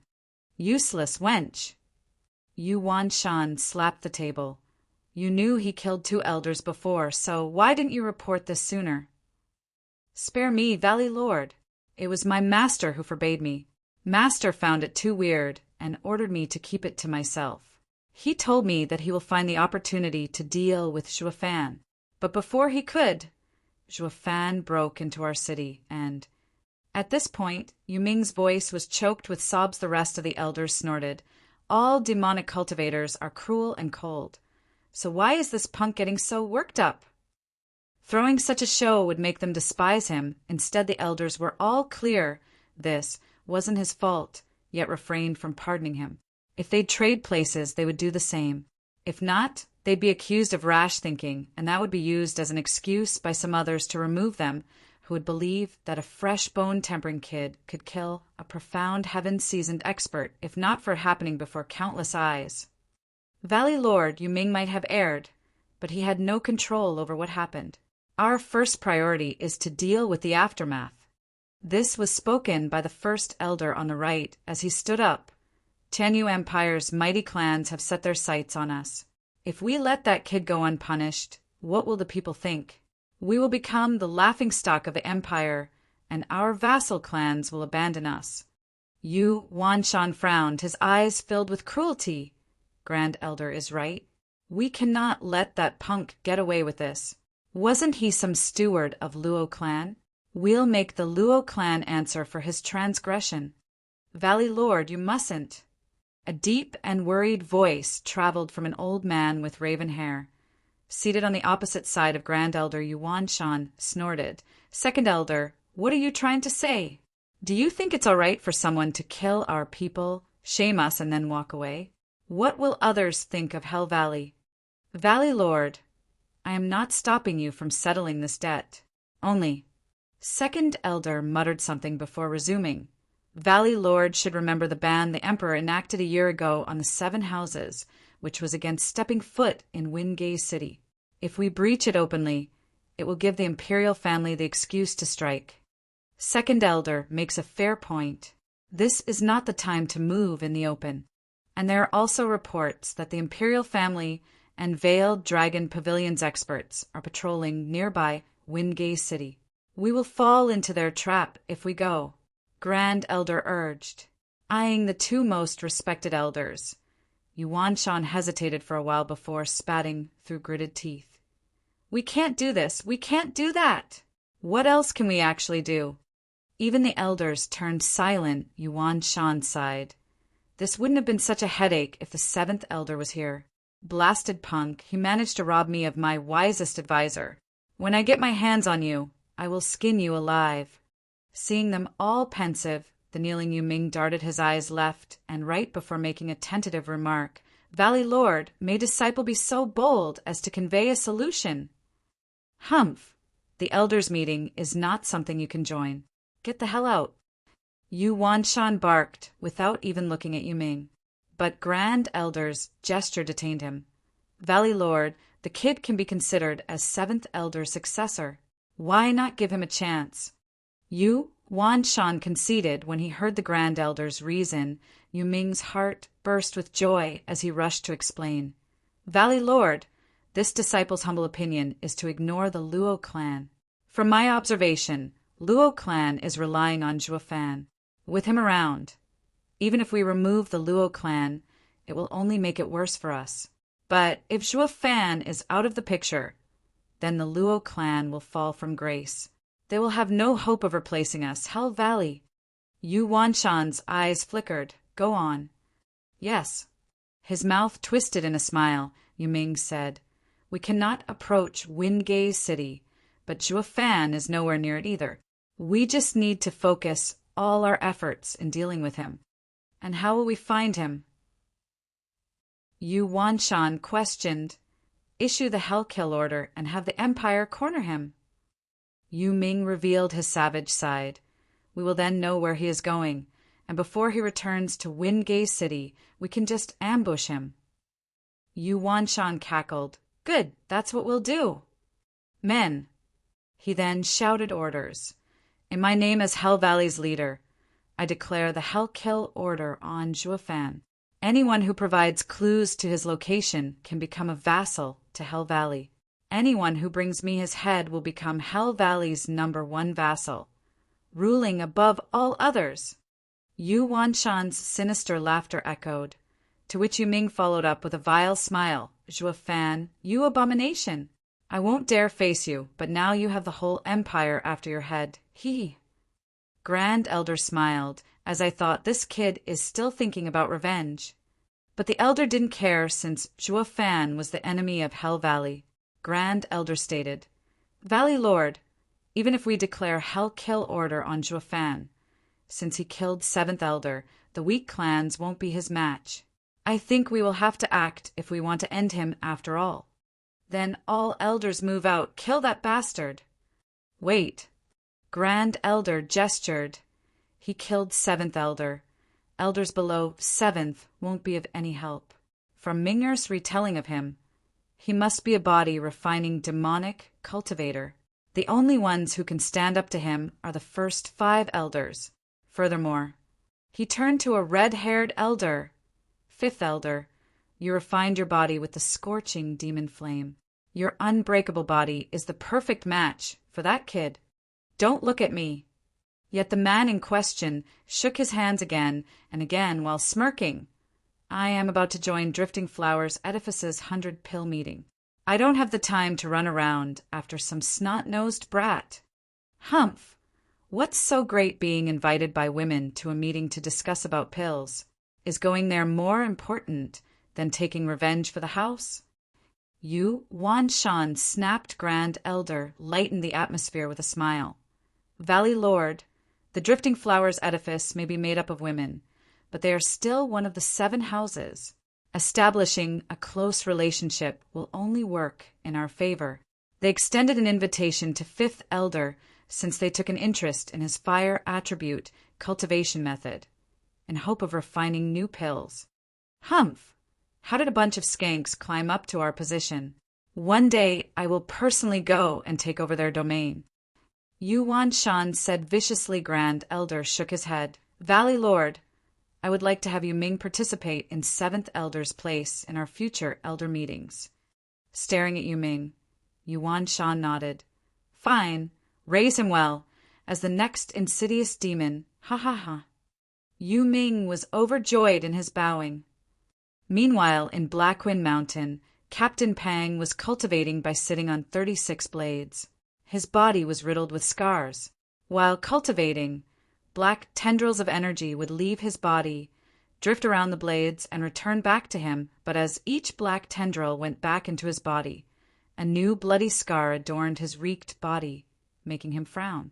Suddenly, a shadow grew before him, and Lei Yuding came from behind, cracking his eyelids. Captain Pang stood up with a smirk. Miss Lei's elusive shadow art is becoming more and more outstanding. I didn't even notice you were coming. Humph, your wraith art isn't any less impressive, reaching bone-tempering stage in just a year. You're making those clans, geniuses, jealous. It's all because of Brother Joie. Captain Pang laughed and peeked next to him. Not 5 meters from him, a 15-year-old was braving above other blades, as sweat marred his brow and trailed along his scarred body, but around him were corpses riddled with wounds, as if hacked by countless edged weapons, damn it. What kind of vile method are you cultivating? Lei Yuding, cursed Captain Pang, replied with indifference. Of the 20 kids you sent, only one barely made it. Send me another batch. With just one survivor you want more. Lei Yuding raised her voice in shock. Captain Pang smirked. It's actually quite a good result. For 50 to die while training in this art is normal. But for Luo clan, everything is worth it. Humph, you are hard at cultivating. And what is that brother of yours doing? Snorting, Lei Yuding fetched a paper. He killed Hell Valley's 7th elder, and they've issued a kill order. What? Captain Pang burst into laughter. Brother Zhua truly does incredible things, shaking the world everywhere he goes. Then he patted Lei Yuding's shoulder. Miss Lei, don't be too worried. With Brother Zhua's skills, Hell Valley's order won't affect him. Humph, who the hell cares about him? Lei Yuding muttered through gnashed teeth. He just went and provoked Hell Valley over a girl. Since when was he so goody-goody? Captain Pang grinned. So that's what it was, ha ha ha. Sometimes Brother Zhua quite likes striking a heroic figure. Hero? My ass. You think I don't know him? Sighing, Lei Yuding turned into a shadow and vanished. Captain Pang shouted the next moment. Don't mention this to young miss, especially the last part. But Lei Yuding's response didn't come. Captain Pang sighed. Ah, women. Chapter 84, Wraith Style. Chapter 84, Wraith Style. Achoo. Who's bad-mouthing me behind my back? In a secluded forest, Zhuo Fan scratched his nose and set his eyes on a 100-meter-tall rock. He suddenly flexed his legs and jumped, with the wings behind him flashing with lightning. Wraith style first move. Soaring demonic dragon. Roar. A black, draconic image flashed with him at its center. The dragon intertwined with the lightning and smashed into the rock boom. The rock crumbled like a stack of cards, and Zhuo Fan came out with a flash. Then he turned around and unleashed a black claw at the rubble. Wraith style second move. Ghostly dragon claw. It was lackluster compared to the previous thundering explosion, but it made up for it with visual impact, turning the rubble to sand. The tremors even frightened the birds away. Zhuo Fan gasped as he continued sweating, but his hands kept dancing through gestures, aiming for the flock of birds. Wraith style third move, Necro Dragon Screech. Roar. The sound was eerie, akin to a demon. Zhuo Fan's wail even made ripples through the air as it swept the flock of birds. The birds froze mid-air. Their eyes blanked and fell dead. One look would spot thousands of dead birds. Zhuo Fan was now reduced to a gasping mess. Crouching down with a downcast look, this low, profound, ranked martial art matched the wraith art. Each strike held enough power to shake the earth and kill instantly. Although ranked low, it was nonetheless strong as a mid-profound, ranked martial art. The problem was the high requirement these moves had on the body, making it viable only to wraith art cultivators. But with Zhuo Fan's refined body, he long surpassed it in theory. These moves should have been easy for him to execute. yet the fact remained. Only after training in them for a month did he realize that he didn't lack in the body department, but in the soul. He was in the first layer of bone tempering stage, and using profound, ranked martial art almost exhausted his Yuan Qi, the last move, in particular, Necro Dragon Screech. Was a soul attack that could only be trained when one was in the radiant stage with his body and soul refined. His soul power shot up, and even with the added benefit of the azure flame, he just barely succeeded. But it didn't stop him from feeling his vision swoon and collapse. God damn it! These moves will be the death of me. If I don't kill my enemy with these, he will kill me. Zhuo Fan sighed and sat cross-legged to recover his Yuan Qi, killing you, geeky, stirred up a hornet nest. He was bound to stumble on a far stronger opponent and needed to protect himself by training powerful martial arts as a consequence. He hid for over a month in the mountains to practice. Yet the outcome wasn't in the least bit reassuring half a day later. Zhuo Fan stood up with a rosy complexion, having recovered his hand flashed, and was now holding a large egg. He looked at the singed marks on the egg with worry. The Thunder Skylark egg was still alive thanks to its mother's spiritual energy. But this only put a delay on things. If he wanted to hatch it, he'd first have to restore its vitality. Just where am I supposed to look for the needed spiritual herbs in this vast world? The egg wasn't fully developed yet, and common herbs wouldn't do any good. He'd need those rare treasures capable of snatching a man's life from the jaws of imminent death. Zhuo Fan couldn't help but frown at this thought. Song Yu, hand over the body tempering pill if you know what's good for you. A sudden shout interrupted Zhuo Fan's musings. His face darkened and walked over. Who's the bastard that dares disturb my peace? Pushing a branch aside, Zhuo Fan saw a man and a woman driving a carriage. The man was around 20 with fine features and at first layer of bone tempering stage cultivation, while the woman was of similar age, charming complexion, and in the second layer they were surrounded by 6 men, of who 5 were in the 8-9th layer of bone tempering stage, and the last one, an old man, was in the 6th. The pair was now staring daggers at the old man. Humph! The body tempering pill was made by us, the Song clan, through a secret formula to join in the 100-pill meeting. You think I'm just going to give it away? The man snorted, and a first-grade spiritual weapon appeared in his hand. Zhuo Fan smiled in derision. The body tempering pill was a 4th-grade pill, useful in tempering one's bones, and also useful in aiding a 9th-layer qi condensation cultivator in breaking through to the bone tempering stage. The only downside was that it could only be used once for the genius Zhuo Fan, who was worry-free about breaking through to bone tempering stage. This pill was garbage. And this crappy pill was made from a secret formula. What a bunch of weaklings.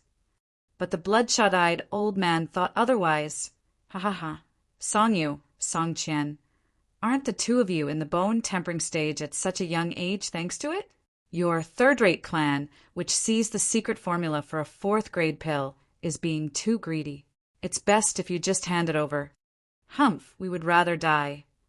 Song Qian and Song Yu charged at the old man, who did the same. Bam! From just a single palm attack, both of them drew wide arcs in the air, trailed by their blood. Despite being in the same stage, the difference of 5 to 6 layers wasn't something they could overcome.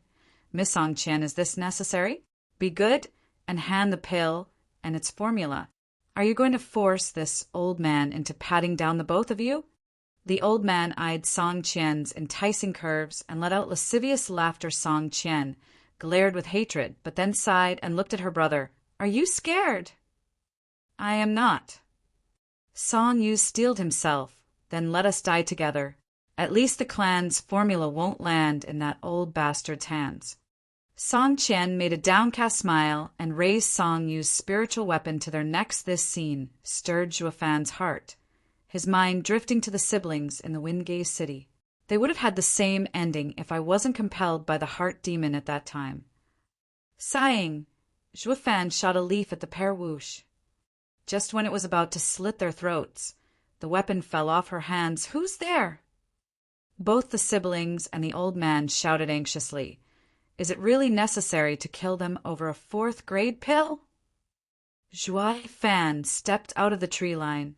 The old man laughed. Here, I was nervous who might come, and it's only a brat fresh into the bone-tempering stage. He mocked Zhuo Fan. Kid, aren't you a demonic cultivator? Everyone knows demonic cultivators are the most savage and ruthless bunch out there, and you have the cheek to preach me on mercy? I'm not preaching mercy, but power. Zhuo Fan sneered. Now that I have witnessed this matter, you can't kill them. Humph, with just you. The old man's eyes glinted with malice as Song Qian shouted anxiously, Little brother, run! Save yourself and forget about us. Run? Too late. While Song Qian was urging him, the old man charged at Zhuo Fan with a snicker. Kid, you only got yourself to blame for poking your nose where it does not belong. The siblings could only close their eyes to be spared of the horror, yet with a crisp sound, Zhuo Fan stood unfazed while the old man fell in a pool of blood. Headless, the laughing old man was dead in an instant, and despite the others having smiles on their faces, their eyes were filled with terror. They clearly saw how Zhuo Fan made a casual attack and popped the old man's head. Monster! A scream echoed, and the others ran for their lives. Zhuo Fan didn't care about them and turned to leave. Wait! Song Qian called. Her eyes were in shock of Zhuo Fan's immense strength despite similar cultivation levels. It was as different as heaven and earth. Chapter 85, 100 Pill Meeting. Chapter 85, 100 Pill Meeting. What is it? Zhuo Fan asked as he turned slowly. He noticed the elegant beauty, yet he didn't bat an eyelid. Song Qian was the one to be affected by his gaze instead. Blushing and lowering her head, I have yet to know little brother's name. One day, the Song clan will repay you for saving our lives. No need. Saying so, Zhuo Fan started leaving startled. Song Qian felt somewhat discouraged in her heart. All males in 100 miles of Song clan would be speechless in her presence. Yet Zhuo Fan gave her the cold shoulder. This led to the rising discontent inside her. She skipped before Zhuo Fan and stopped him by raising her hand, but he just frowned. Is there anything else? This fool. Song Qian was cursing inside, but showed an enticing smile on the outside. Little brother, where are you planning on going? None of your business. Zhuo Fan bypassed her with a snort. Song Qian's mouth was twitching as she shouted. We are on our way to 100 Pill Meeting. Why not join us? Zhuo Fan paused, then turned. Drifting Flower City, the home of Drifting Flowers Edifice, one of the 7 noble houses. Exactly, nodded Song Yu as he rushed over. Drifting Flowers Edifice holds the 100 Pill Meeting once a decade. It is a gathering where famous alchemists from clans around the empire compete over their refining method. If luck would have it, the Drifting Flowers Edifice would take notice of you and take you in as a vassal clan. Zhuo Fan scratched his nose. 100 Pill Meeting is bound to have plenty of rare ingredients, and the chance is high for me to find the treasures to restore the egg. He made a lopsided grin. Your words caught my interest. I would very much like to see the 100 Pill Meeting. Great, let's go together. Song Qian jumped in joy. Zhuo Fan smiled. Assuming another identity while entering one of the 7 houses isn't a bad idea. The Song siblings were glad. He agreed. With Zhuo Fan's strength, nothing would stop them from reaching Drifting Flower City. Oh, what do I call little brother? Luo Fan. Zhuo Fan scratched his nose. He could no longer risk giving his real name, not since Blue Expanse City. He figured the entire Tianyu Empire was privy to his name by now. Then again, he was Luo clan steward, and using their name was perfectly normal. Song Qian, Song Yu. The two introduced Zhuo Fan, then followed the sister and entered the carriage, which had various ingredients strewn about, while the younger brother drove it. But Zhuo Fan didn't even spare these plain items a glance. Song Qian kept making eyes with Zhuo Fan, but seeing her efforts hit a wall, she turned awkwardly to look out the window, but then she burst into a giggle with a red face seeing this. Zhuo Fan rolled his eyes. She either lost it or is smitten. I wouldn't have gone with them if I knew. Throughout the trip, Song Qian treated him like a rare breed, eyeing him at every chance. He tried his hardest in switching places with Song Yu, but the kid turned him down, and he was forced to endure the doe eyes from Song Yu's sister. After a long half a month, the carriage slowly approached a city's gates. Song Yu laughed. "Brother Luo, sister, we're here." "About freakin' time." Zhuai Fan stepped out in a rush from the red-hot gaze of the other passenger, but then he cursed when he noticed the gate. "How in the hell is this Drifting Flower City? Why did you even stop here?" The plaque above the gate read, "Orchid City, this wasn't under any of the 7 houses' jurisdiction. But the imperial family, ha ha ha.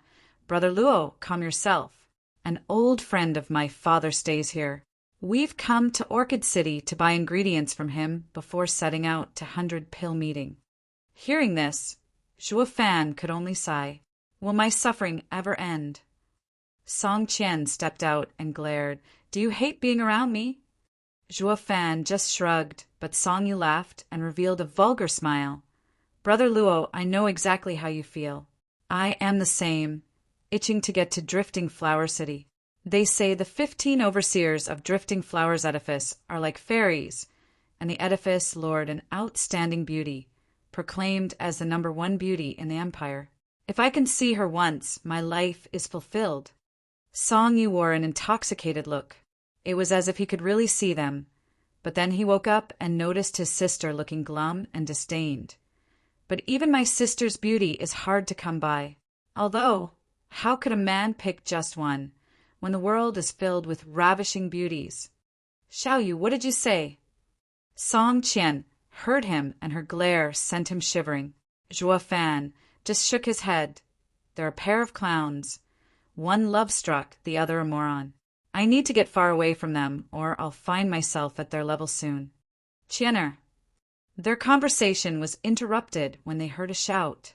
Song Qian stiffened, knowing who the person was. It came from a finely clothed young man, who looked casual and confident in his demeanor.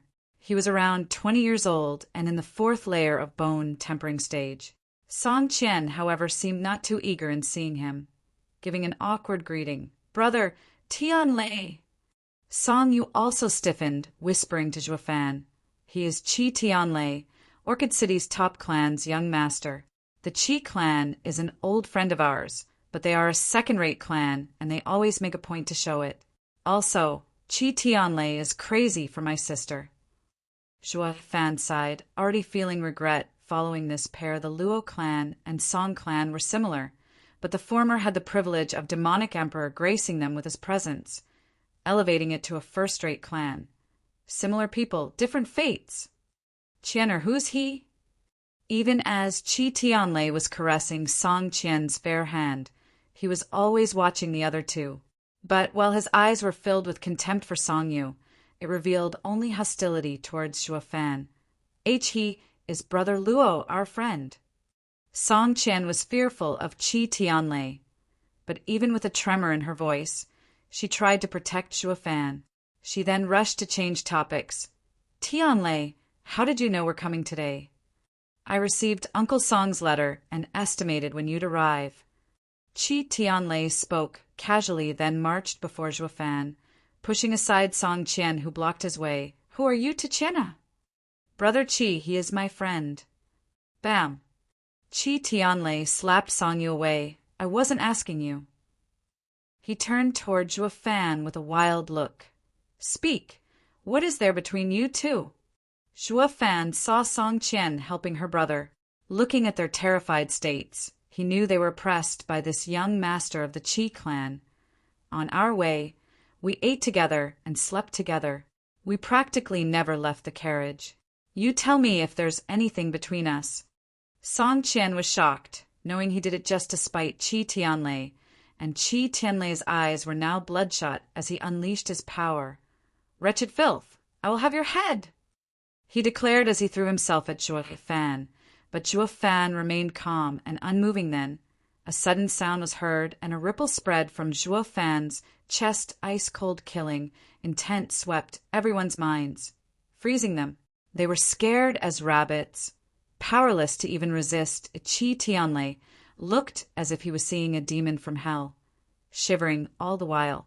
As for his fury, it vanished into nothing. Killing with intent was a radiant stage expert's absolute power. Zhuo Fan was no radiant stage expert, but his soul was strong enough to train in the Wraith Style's Necro Dragon Screech.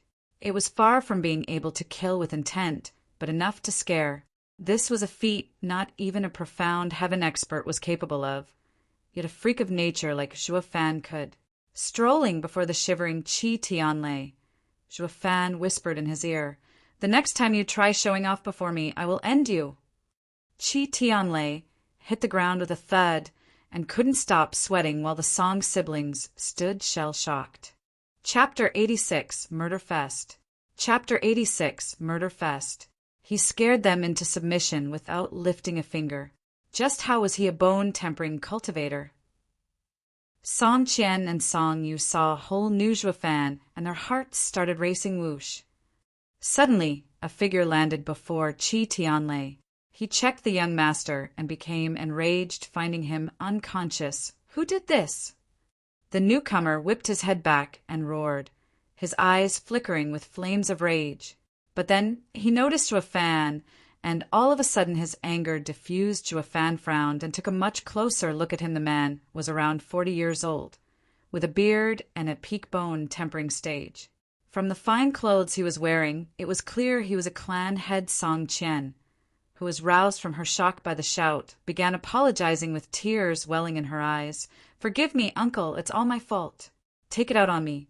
The man's eyes then noticed the Song siblings, and his gloomy face cleared up with a laugh. "Ha ha ha, so it is Chenner.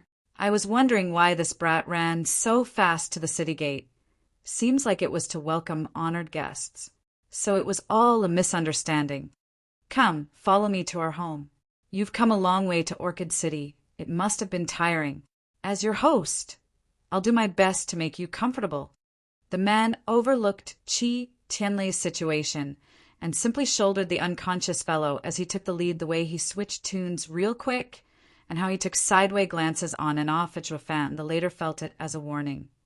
What was all that about being looked down on by Qi clan? You were clearly trying to fool me. Zhuo Fan smirked.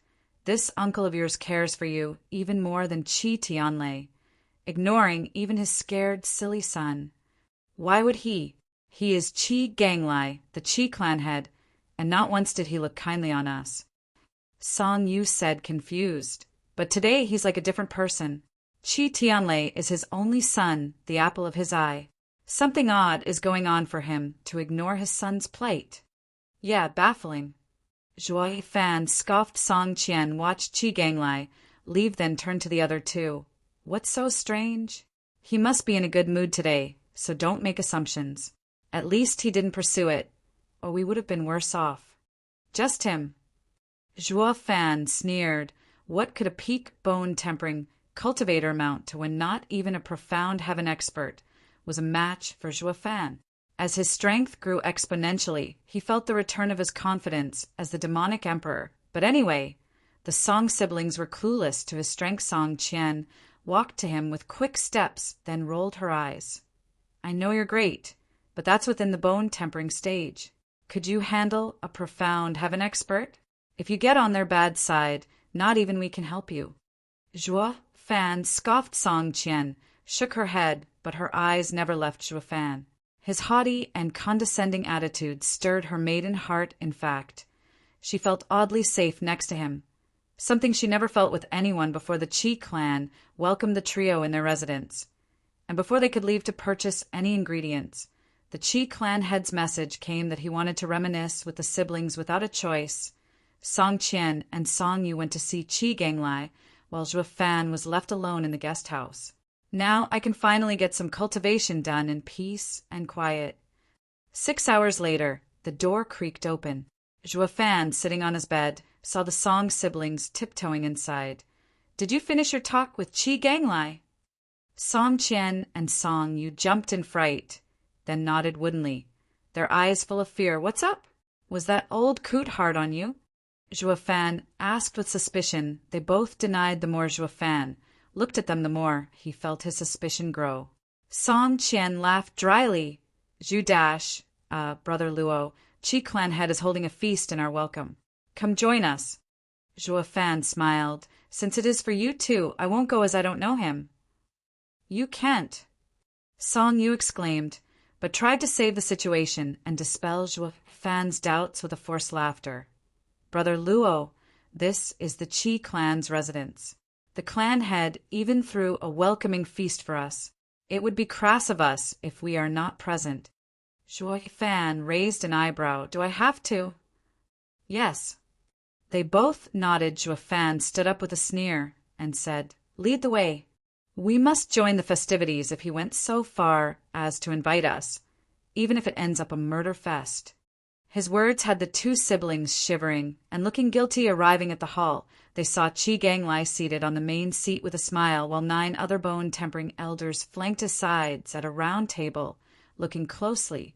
The table had 3 lone empty seats in the furthest corner of the hall, with walls on either side of them. Zhuo Fan secretly mocked them. It's ridiculously obvious that they want to attack me. The fact my seat is in the worst possible position proves it. Can't you be any more obvious? He let out a faint smile and didn't let it get to him. Even if they attack together, their end is still the same. Zhuo Fan and the siblings arrived at their seats with a fake smile. Qianna, Xiao Yu, I am most pleased with your visit to our city. Uncle shall toast to you for your success in the Drifting Flower City and joining the Drifting Flowers edifice. Qi Ganglai laughed as he drank. The others followed suit, and the Song siblings were no exception. Yet, Zhuo Fan only brought the cup to his nose and then sported a wide and ineffable grin before placing it on the table. Qi Ganglai frowned a bit as the atmosphere grew tense. Ha ha ha. Little brother is called Luo Fan, right? Qianner told me about you, how you looked after them on your journey. I shall toast in gratitude. Qi Ganglai drank another cup. Yet Zhuo Fan was as still as a rock this time. The people around the table eyed Zhuo Fan viciously. Qi Ganglai gave them looks to calm down and said, Brother Luo, I am the Qi clan head, and am offering you a toast. Aren't you going to reply in kind? As wine takes a heavy toll on one's body, I have learned to abstain from drinking. Zhuo Fan grinned, and I'd recommend Qi clan head do the same. Who knows what mistakes one can make in their drunk haze. You might earn the ire of someone you should not and end up destroying yourself and your clan. His knuckles white on the cup, Qi Ganglai felt the sweat trickling down his brow. The others were also growing anxious, taking a moment to calm his nerves. Qi Ganglai continued with a fake smile. Little brother is wise beyond his age. I understand now how you could become a bone-tempering cultivator at such a young age. But a youth should be more impulsive and learn to live in the moment, enjoy the simple pleasures of life. Qi Ganglai laughed, hinting the cup before Zhuo Fan. The latter shook his head. Life is enjoyable as long as you have it. I am young and don't plan on leaving this wonderful world just yet. Losing his patience, Qi Ganglai rose from his seat and shouted, What do you mean by this? Ha ha ha, cut the act. You know who I am. Else you wouldn't have set up such an obvious trap. Zhuo Fan lifted his glass and tipped it. The wine touched the table and sizzled in white smoke before eating through it. 100 Bane Pill, refined from a 4th-grade spiritual beast, the scarlet-poisoned python's venom. With a mocking grin, he stared at Qi Ganglai. Most of all, these bone-tempering experts must be your elders. Even for a junior's welcoming feast, this is too much of an honor. Sigh, clan head, it was really hard to fake overlooking it, you know? Ha ha ha, can you be any more obvious? Zhuo Fan's mockery had Qi Ganglai flushed with anger and gasping in an attempt to calm himself down. Damn it! Since it fell through, then I'll cut to the chase. Qi Ganglai roared, and his power froze the Song siblings in their seats. Zhuo Fan, you messed with Hell Valley, and they issued the Hell Kill order on you, making you the #1 target of the Empire. Rather than let others have you, I'll take your head and claim the Hell Kill order's reward for myself. Elders, attack! Chapter 87, Betrayal. Chapter 87, Betrayal. At Qi Ganglia's order, the 9 elders pounced. The tremendous pressure had the Song siblings frozen in panic. unable to move an inch. Yet Zhuo Fan smiled as he flipped the table boom. Among the splinters, there was no shadow of Zhuo Fan around. The elders looked around in a daze. "See, here I am." The ridicule came from behind. They didn't even have time to turn as an elder's skull blew up in a spray of blood, and Zhuo Fan dusted a piece off his hand as he jeered, "The first!" The elders were speechless from the show of strength Zhuo Fan displayed. He was in the same stage as them and was attacked from every direction. Yet he still managed to pull off a kill. The rumors were true. You really are a monster. No wonder seventh elder died at your hands. Qi Gonglia's eyes shivered as he watched Zhuo Fan in fear. Zhuo Fan looked down on him with a smile. "And you chose to attack anyway. Hell Valley can't hold me, and you think you have what it takes? Hee hee, fortune favors the bold. The bigger the danger, the greater the reward." Qi Ganglai grinned as he charged with a crazed look. An image of a tiger appeared behind him as he charged. Mid-spirit, ranked martial art, tiger fist. Roar. The tiger's image superimposed on Qi Gonglia's movements. But Zhuo Fan stood there with a sneer and punched out bam. The noise was jarring to the ears, and the Song siblings were forced to curl up on the ground while hugging their heads. The tiger pushed Zhuo Fan 10 meters back, his legs leaving 2 trails in the floor, while the tiger itself turned into golden motes of energy and died out. Then a blood-curdling scream resounded as Qi Gonglia's hand was split open, clan head. The elders cried out in panic. Yet the man only had eyes for Zhuo Fan, watching him in fear. God damn it, what kind of freak is he? How is he so damn hard? From their exchange, he knew he had the upper hand in terms of Yuan Qi. But Zhuo Fan's body was as hard as a rock, as if it was freakin' refined to be a spiritual weapon. "What the hell are you?" Qi Ganglai panted. "You're no human." Smirking, Zhuo Fan's eyes gleamed with savagery. "Regardless, it doesn't concern you." He then took a step forward, mystifying phantom step. He appeared before 3 elders and struck before they could react. Bearing his fist into their chests, the elders were still baffled as to what happened to their clan head's hand. But now they finally figured out this little devil was inhuman. Where could one find a man who could casually punch through 3 bone-tempering experts? The Song siblings were dumbstruck. Although they had some semblance of knowledge about Zhuo Fan's abilities, this went beyond their wildest imaginations. Zhuo Fan's power allowed him to be in control despite surrounded by experts. Even squashing them like bugs, this was absolute power. Everyone present there looked at him with grave faces and terrified minds. "Zhuo Fan, I was rash and overconfident in provoking you.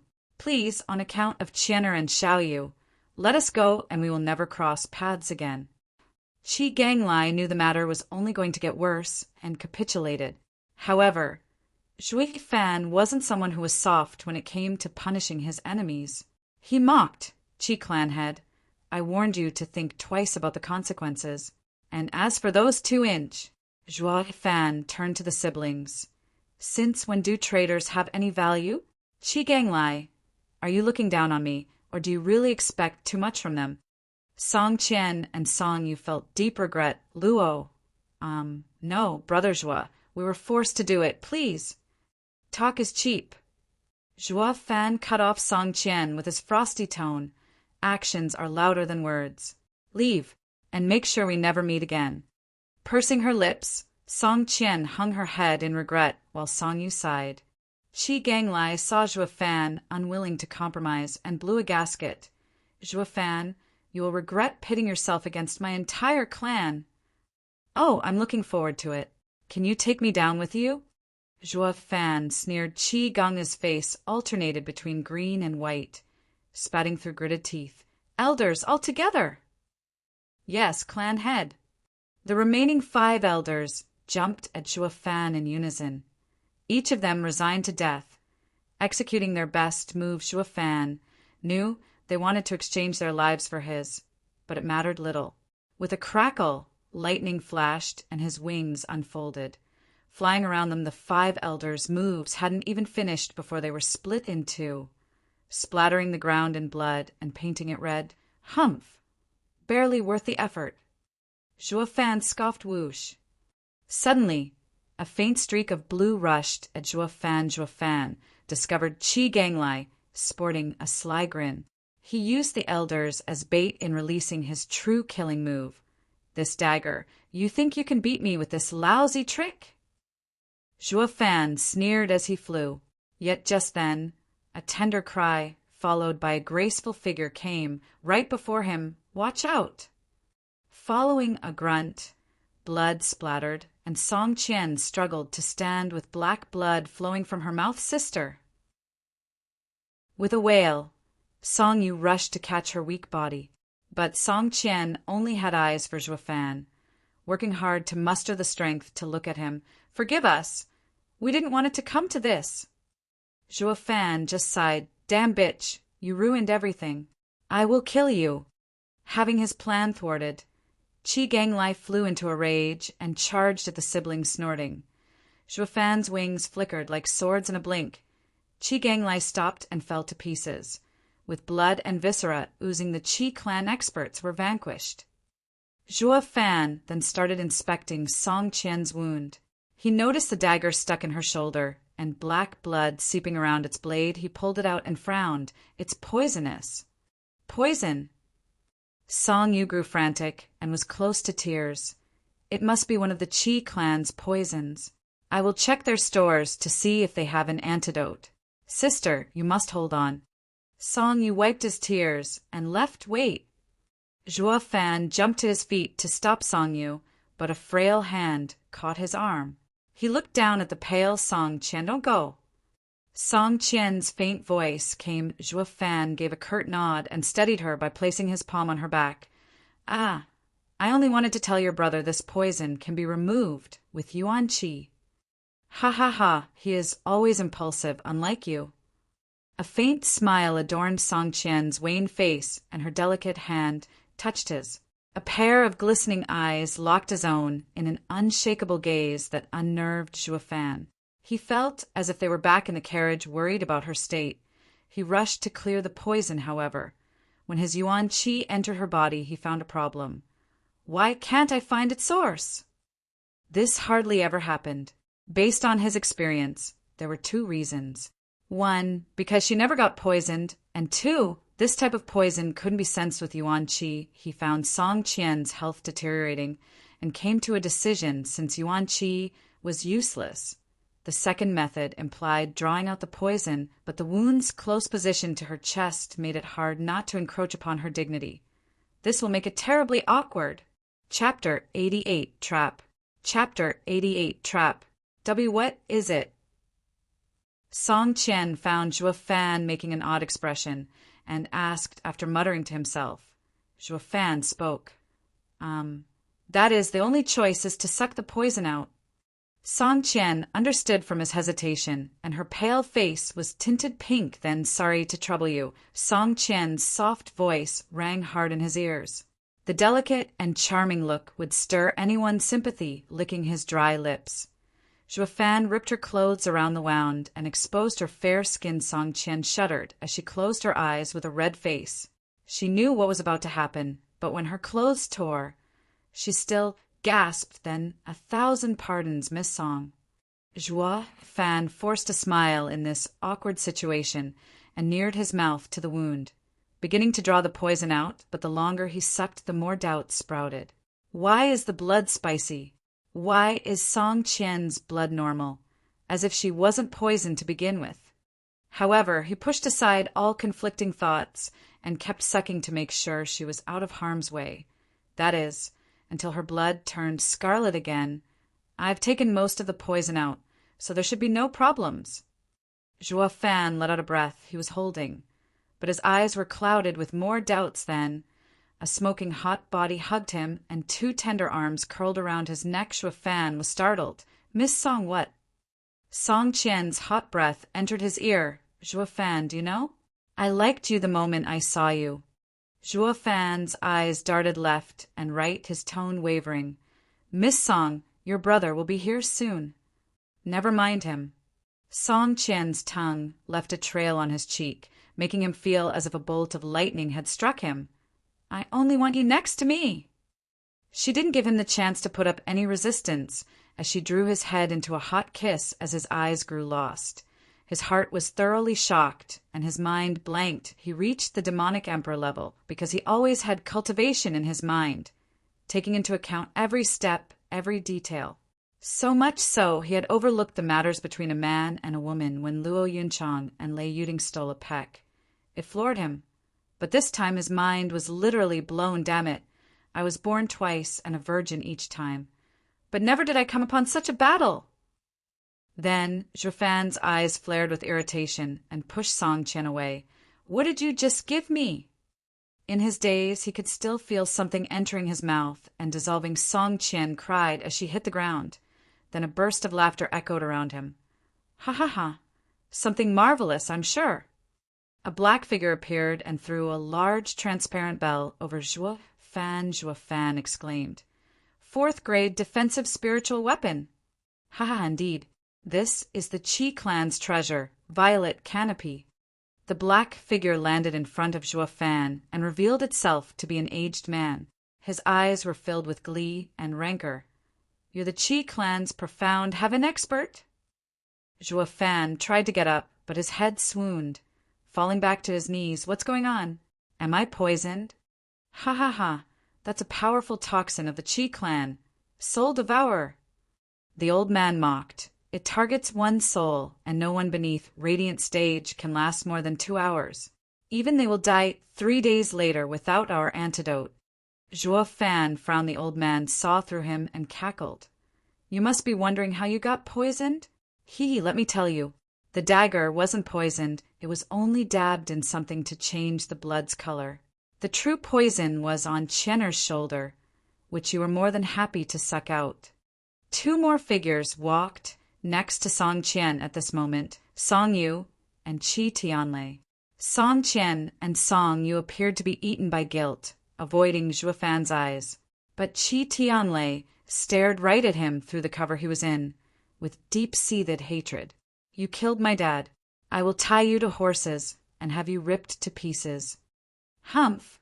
I've seen my fair share of dishonorable old goats, but your Qi clan's elders take the cake." Zhuo Fan jeered. "If I'm not mistaken, Qi Ganglai was the bait from the start, expecting me to kill him. In other words, you've all given up on him from the get-go." Having been exposed, Qi Tianlei was left speechless, but no matter how true it was, none of them would dare speak of it. Else he would earn the world's unanimous hatred and reviled gazes when word got out that a rotten son like him threw his father to the wolves. Also, he could snatch a bounty. Humph! Who are you trying to deceive? Zhuo Fan sneered at the old man. "You sure know how to play a big hand, using the clan head and 9 elders as small fries." The old man disregarded Zhuo Fan's jab with a laugh. "And I gave up my son, but I still have a grandson. It's all worth it for your head. Once we become Hell Valley's #1 vassal clan, we can have as many elders as we want. We will be stronger than ever. This little loss is nothing compared to the future glory of the Qi clan." "Ha ha ha! That's how the ambitious act, shameless." Zhuo Fan praised, then derided them. "But in the end, that old mind of yours is too narrow. You're paying such a heavy price only to become Hell Valley's #1 lapdog. You're bound to fail. If it were me, I would become the ruler of the continent with what you paid. Is this kid nuts? Can you even grasp how large the Tianyu Empire is, not to mention the continent? Just another loud mouth." The old man sneered. "Now I know why you are so reviled, so set against Hell Valley. You're clearly insane. How can one common man possibly rule the entire continent? Humph! What does an ant know of the human stepping on it?" Zhuo Fan shook his head and asked, "Oh, I forgot to mention, but I do dab in alchemy myself, you know. If her shoulder had poison on it, I would have known." Hee, I heard you killed Yugiki. This speaks volumes of your own twisted mind for having fought him. You think we'd use common poison when dealing with you? The old man took on a haughty tone.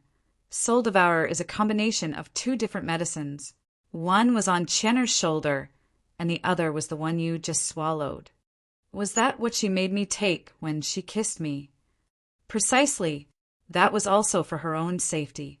If she hadn't fed it to you, she'd be the one dying. The old man let out a manic grin.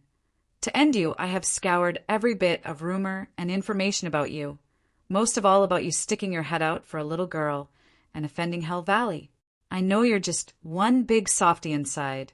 How ironic this came to be your downfall. Joafan mocked himself. Who knew my fight with Yugiki was twisted into a hero saving a damsel. Then again, it is true. Also, saving a woman was the first thing I did after I rebirthed, wasn't it? Shaking his head, Joafan was this close to labeling himself a lecher. Hey, old goat, you sure employ vicious schemes, no less than you geeky. Why, thank you. The old man stuck his chin out in pride.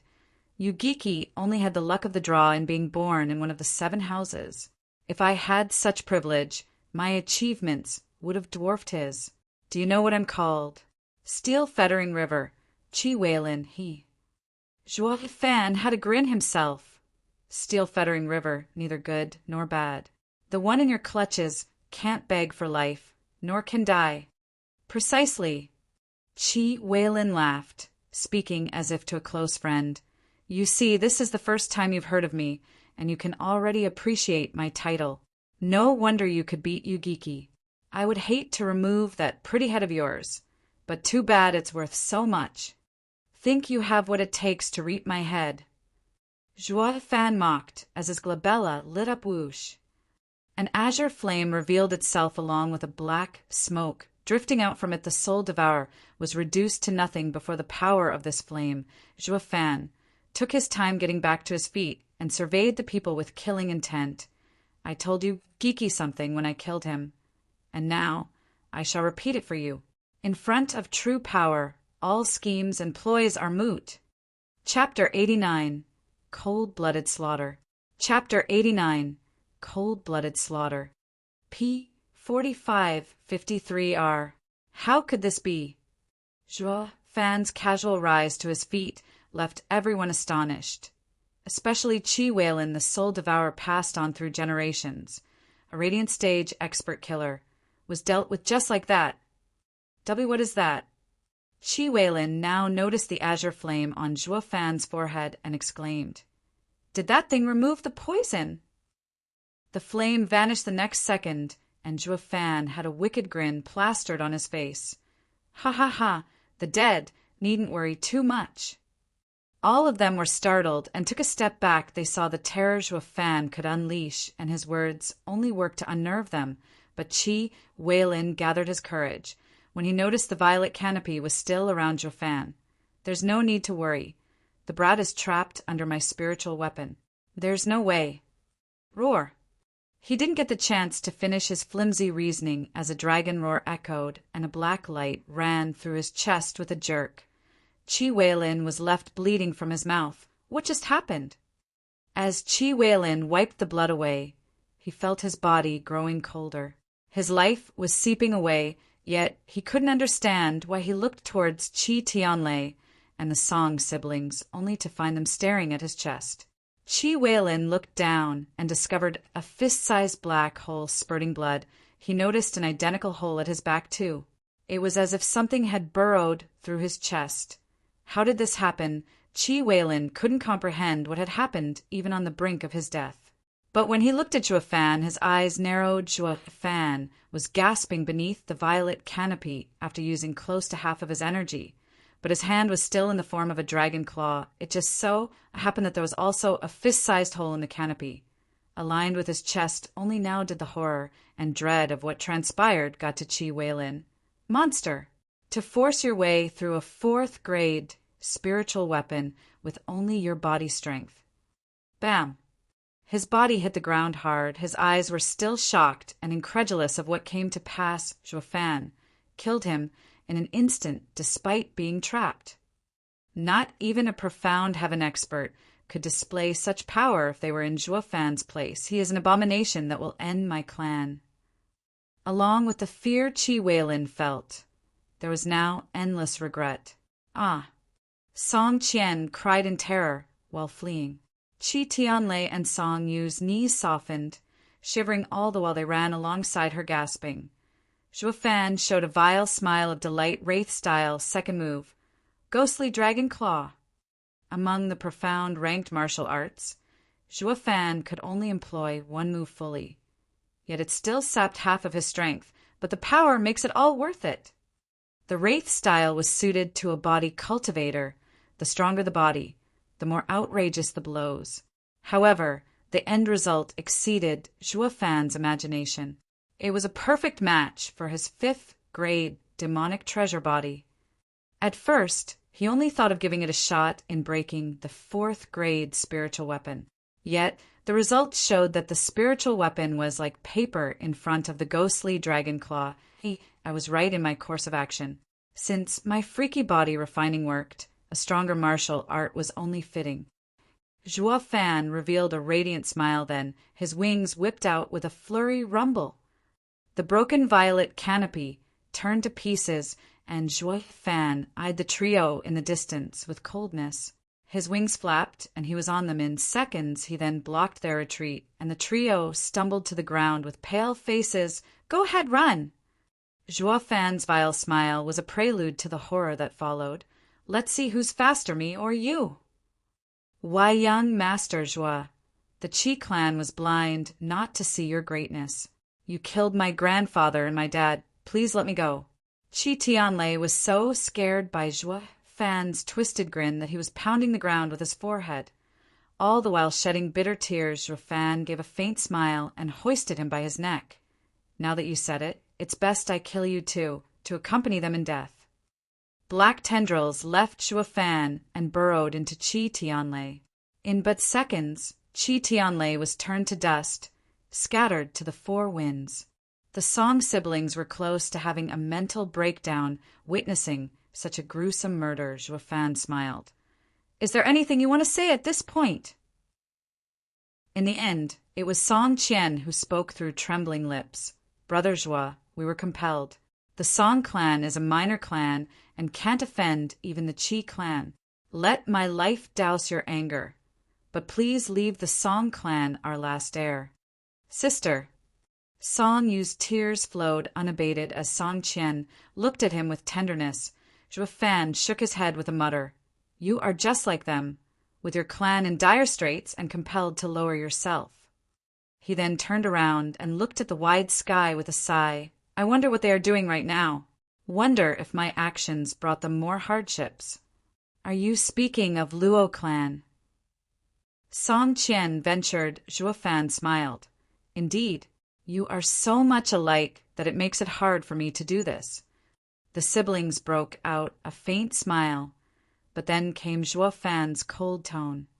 "Such a pity. There's one part you are different in." Whoosh!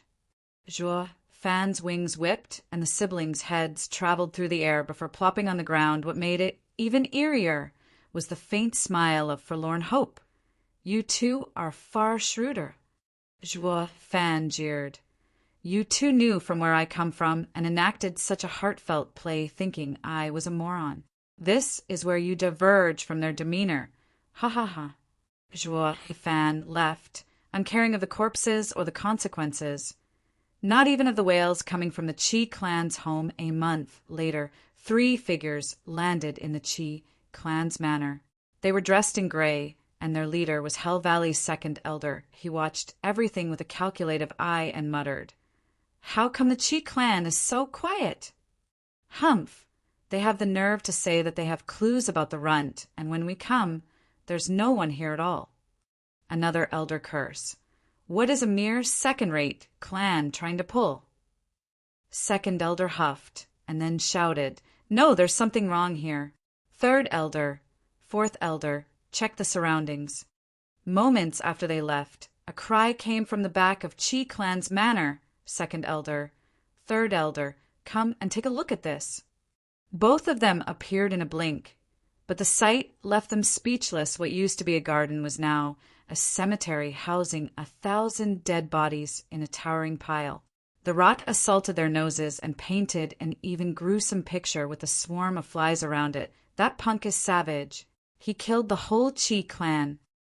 Second elder spat. The other two were overwhelmed by the image of a kid ripping apart fleeing people, and came to realize they were a far cry from his level when it came to viciousness. Such cold-blooded slaughter of an entire clan only came from offending the Tianyu Empire or the Seven Houses. Second elder grew frantic. Elders handled corpses so that no one finds out about this. Why? Fool! If anyone comes to know of the dread this runt can instill, who else will muster the nerve to search for him? Second elder cursed. Humph!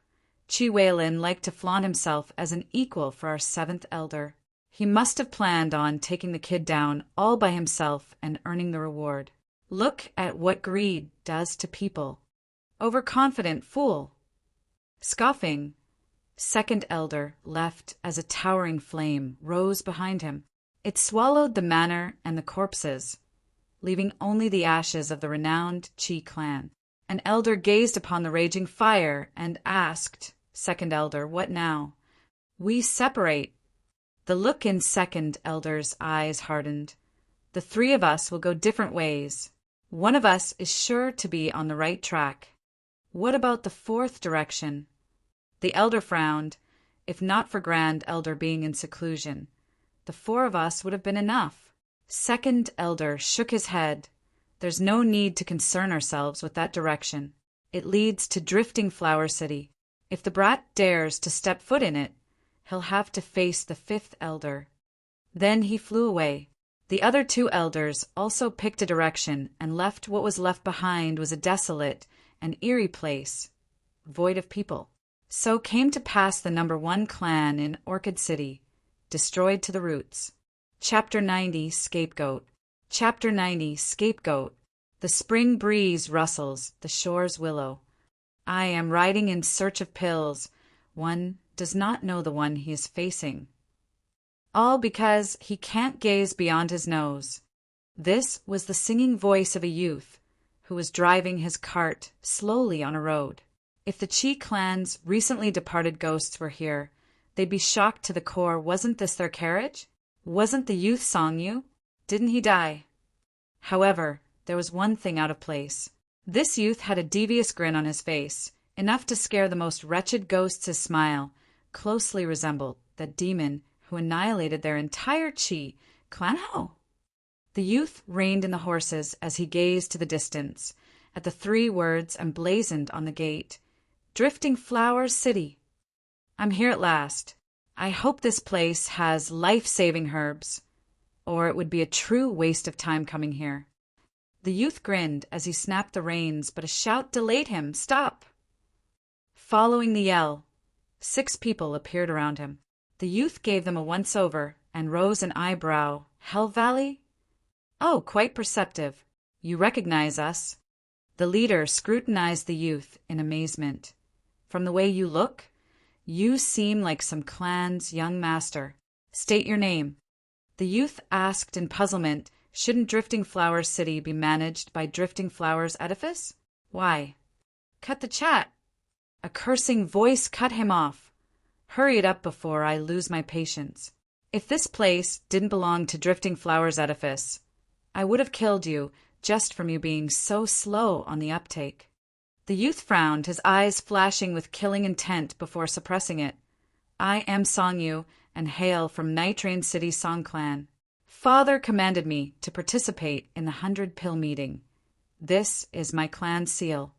He fished out an engraved jade from his bosom. The leader looked over it and nodded. Meanwhile, his men rummaged through the carriage, and they too nodded. Fine, you can go. But if you catch sight of this man, notify us at once. The man gave the youth a sidelong glance as he handed over a roll of paper before leaving. Once the men were out of sight, the youth regarded the unfolded paper with a sneer. It was the Hell Kill order on Zhuofan, along with an impeccable drawing of his features. On the bottom of the paper, rewards were stated. Anyone who provided clues to his whereabouts could become a vassal to Hell Valley, and whoever brings his head could become the foremost among all of Hell Valley's vassal clans. Humph! They really can't see beyond their nose. How can you find someone you don't even recognize? He mocked as he rolled the kill order into a ball before throwing it away. Indeed, This youth was Xue Fan. After damning the Qi clan, he was aware that everyone in the Tianyu Empire would be privy to his face. So he refined a little pill that turned him into Songyu and resumed his way to Drifting Flower City. This would work wonders in searching for treasures unperturbed by narrow-minded fools. And wearing the Song clan young master's identity would also leave Hell Valley grasping straws. As he entered the city, he realized how grand it was. A perfect match for the headquarters of Drifting Flowers edifice. It was a city, true, but it was 10 times more expansive than an average city by contrast. Wingay City and Blue Expanse City looked like towns, especially when it came to the people on the streets. There were many young masters of clans wandering about, but the difference was they were all from first-rate clans. These young heirs were more important than the clan head or elders of a third-rate clan. This made the third-rate young master, whom Xue Fan was impersonating, look like a beggar with a bitter smile. He snapped the reins for picking up speed. He'd best find lodgings fast, or he'd feel dwarfed in this crowd. He assumed that posing as Songyu was a walk in the park. But now that he got here, he knew that third-rate clansmen were a rarity, as most of the people in the city were from the second and first-rate clans. Instead of blending in, I became the odd one out. Xue Fan's carriage creaked down the street before finally stopping in front of a tavern. "Owner, do you have a room available?" Xue Fan asked the man at the counter. The man looked up, then returned to counting his profit. "Hey, now you really aren't looking beyond your nose." Xue Fan was getting irate fast and slapped the counter as he roared, "Do you have a room or not? You think I don't have the coin for it?" Looking up at him again, the owner said in a laid-back manner, "Show me the clan seal." Xue Fan was a bit shocked at this. Even a shop owner asks for it now. But he still chose to take it out. The owner got one look at it and jeered. "Yeah, just the Song clan, a third-rate clan. And what's wrong with that? Didn't you open this establishment to make money? Are mine unwelcome here?" Shaking his head, the owner patted Xue Fan's shoulder, and impersonating a wise sage, he counseled, "Young man, there's a rundown hut 3 miles out. It won't charge you a dime." Xue Fan blinked in shock, then rage burned in his eyes. "Owner, even I know those are the slums. Even if I come from a third-rate clan, I am still a guest in your tavern and should be treated as one." The owner sighed, but didn't pay him any more heed. Then sudden laughter drifted over. "Ha ha ha, Songyu, you hick! You came for the 100-pill meeting without even knowing the rules of Drifting Flower City?" Xue Fan's heart seized. How come the first place I visit, someone ends up recognizing Songyu? He saw a flashy young master coming down the stairs with 4 elders in tow, bone-tempering experts. That person himself was at the 5th layer of bone-tempering stage. On his left was a cute young lady. Not a beauty, but one worthy of appreciation. But the lady only looked at Xue Fan with despise. Xue Fan narrowed his eyes as his mind was going a mile a minute in his curses. "Damn brat, you got what you deserved. I spent half a month traveling with you, yet you didn't say anything about the ones you know here. I should have seen this coming." In any case, the young master saw Xue Fan keyed up and laughed. "Brat, are you still a scaredy cat? No wonder my little sister doesn't like you." As if on cue, the lady snorted. Xue Fan licked his dry lips in embarrassment and said, Brother is quite right. Since you do not welcome me, I shall leave." "Hey, wait!" Just as Xue Fan was planning on leaving, the young master called out to him, his face tinted in suspicion. "Strange, something is off with you today. What brother this and that? Why are you calling me in such an odd way?" Xue Fan secretly cursed his bad luck, thinking he was exposed. If that happened, Hell Valley would come storming in, and his plans would go up in smoke. All the more reason he was itching to snap this punk's neck. "All right." The young master interrupted his inner cursing by coming up with a seamless explanation. "Don't tell me you're still mad that Warner turned down your marriage proposal and ruined your self-esteem. Are you so petty to be still brooding over it after all this time?" When he heard this, Xue Fan's eyes sparkled and his heart leaped. It was as if he was grasping straws while drowning and finally found purchase. He instantly changed his demeanor and faked anger. Humph, don't mention it then. We are done here. I don't want to see you guys ever again. Sai, this is where you're wrong. Why are you dragging me into yours and my sister's problems? The young master shook his head. Then his eyes shifted as he said in an understanding tone, Don't forget we are close as brothers, lifting our spears together, and together he. This, Zhuo Fan understood perfectly. The way he looks, he must be a second-rate clan's young master.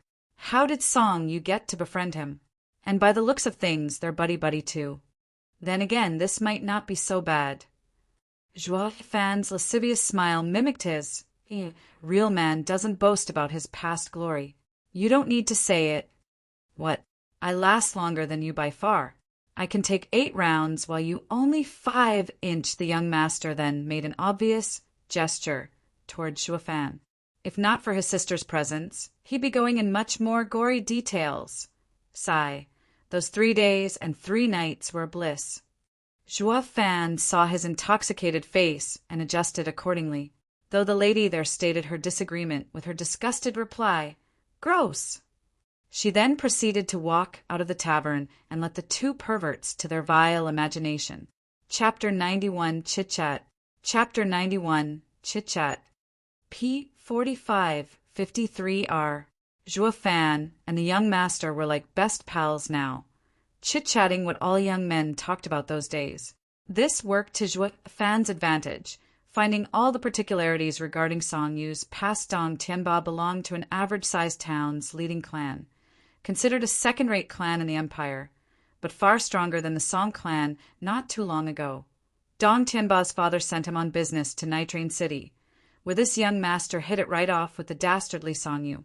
The moment Song Yu found that his friend was from a second-rate clan, he took it in stride, drinking and going to pleasure houses, not forgetting to act the haughty part that deigned his new position, and all of this alongside his friend.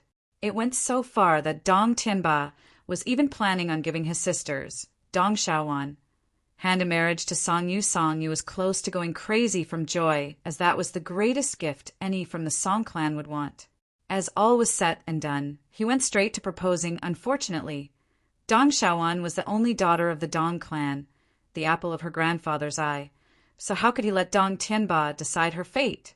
As a result, when his grandfather found Song Yu's social standing, his dastardly moral talent, the grandfather catapulted him out of his home and even rebuked his grandson. As for Dong Xiaowan, she never forgave her dear elder brother for bringing up such a proposal.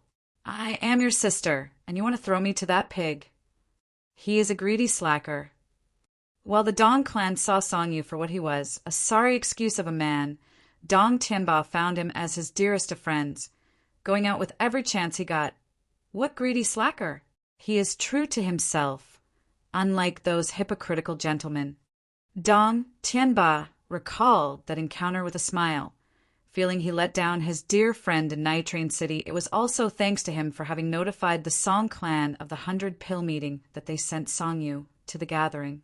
He hoped Song Yu would use this chance to climb the ranks and dismiss the Dong clan's despising glances. With a bit of luck, the Song clan would be under Drifting Flowers Edifice's care, and the Dong clan would have nothing to say if he asked for Dong Xiaowan's hand again. Zhuo Fan gave a bitter smile at the side. This is one odd elder brother. The rotten Song Yu just invited him to a drink a couple of times, and he is ready to throw his sister in the former's lap. If I were the Dong grandfather, I would have tanned his rear to a paste. Furthermore, how come you push your sister on others you like while you yourself are unmarried? Zhuo Fan shook his head, worried over the happiness of the Dong clan and Dong Tianba's sister. Even the 4 elders behind them were red-faced with humiliation from having such a weirdo for a young master. They even looked around at times to make sure no one heard him. Zhuo Fan sighed. Birds of a feather flocked together. Bro Song. Dong Tianba beckoned him with a strange smile. Where's your sister? Zhuo Fan replied. She left after bringing me here. I made sure to personally see her off. He had an ineffable smile when he said, personally. But it went over Dong Tianba's head, who was downcast, and I really wanted to gaze upon Miss Song one more time. I would have long sent the dowry if not for my old man refusing to have anything to do with your clan. Ha ha ha, the world houses countless beauties. Bro Dong needn't hang on just one. Zhuo Fan smiled. My sister doesn't deserve you. Look around. There are countless girls in Drifting Flowers City to feast your eyes on. Sigh, Bro Song, you wouldn't understand. You can't touch any of the girls here. Dong Tianba made sure no one was around before whispering. Don't you know that the Drifting Flowers edifice is unique among the 7 houses for only having women?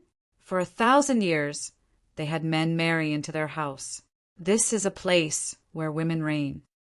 Does that mean you can't even chase girls? Dong Tianba had a deep look this time. Bro, how come I feel like I know you less and less? Don't you know chasing and harassing have different meanings? Zhuo Fan laughed in dismay. Yeah, you're absolutely right. Bro Dong is a genius. Ha ha ha, we both are. Didn't we use to swap pointers? How could you forget? Must be from the blow my sister's refusal gave you that you succumbed to your vices. Zhuo Fan nodded repeatedly. Dong Tianba was an oddball, but quite true to others. Talking with him all this time made Zhuo Fan feel at ease. By the way, Brother Dong, what other rules are there? Like this tavern. Almost forgot. Dong Tianba spoke in a heavy tone. Because of the massive influx of people throughout the 100-pill meeting, the Drifting Flowers edifice has laid some rules regarding lodging. The third-rate clans are to stay in the poor district, the second-rate clans in the taverns, and the first-rate clans are welcomed by the 15 floor keepers, the 7 noble houses. There are people from the 7 noble houses here. Zhuo Fan raised a question. Dong Tianba nodded. That is only natural. The 7 houses might be plotting and scheming among each other, but Drifting Flowers edifice is neutral. It is expected for 2-3 houses to be here, welcomed personally by the edifice lord. At the very least, Hell Valley is certain to be here. Zhuo Fan gasped. That explained the Hell Valley's disciples at the gate. They weren't purposely placed in every city for searching him in particular, but because they followed someone important from their house to participate in the 100-pill meeting. The one who must be representing Hell Valley had to be an elder, or maybe their valley lord. Who came from Hell Valley? Zhuo Fan asked, frantically wrinkling his brows. Dong Tianba shook his head, but then a man burst through the door huffing. Young master, the young miss is in trouble. Dong Tianba jumped to his feet and rushed with the 4 elders. Zhuo Fan was right behind them. They arrived at a market. There were many people standing at the sideline in silence. A fine and charming lady stood in front of a stall, holding a delicate piece of jewelry. Her phoenix eyes darted towards the crying woman on the ground. Dong Xiaowan's cheeks were swollen as tears streamed her stinging face. Anyone there would realize she was slapped. And not just once or twice. Dong Tianba hurried to help his sister as he roared, Xiaowan, what happened? Who did this? Brother, let's just go. Dong Xiaowan held in her sobs while taking a side glance at the stuck-up lady in red. Who said you can leave? The lady said with malice. Her sharp eyes stabbed like swords and made Dong Xiaowan shiver. I told you to slap yourself 100 times. Aren't you skipping some from 30?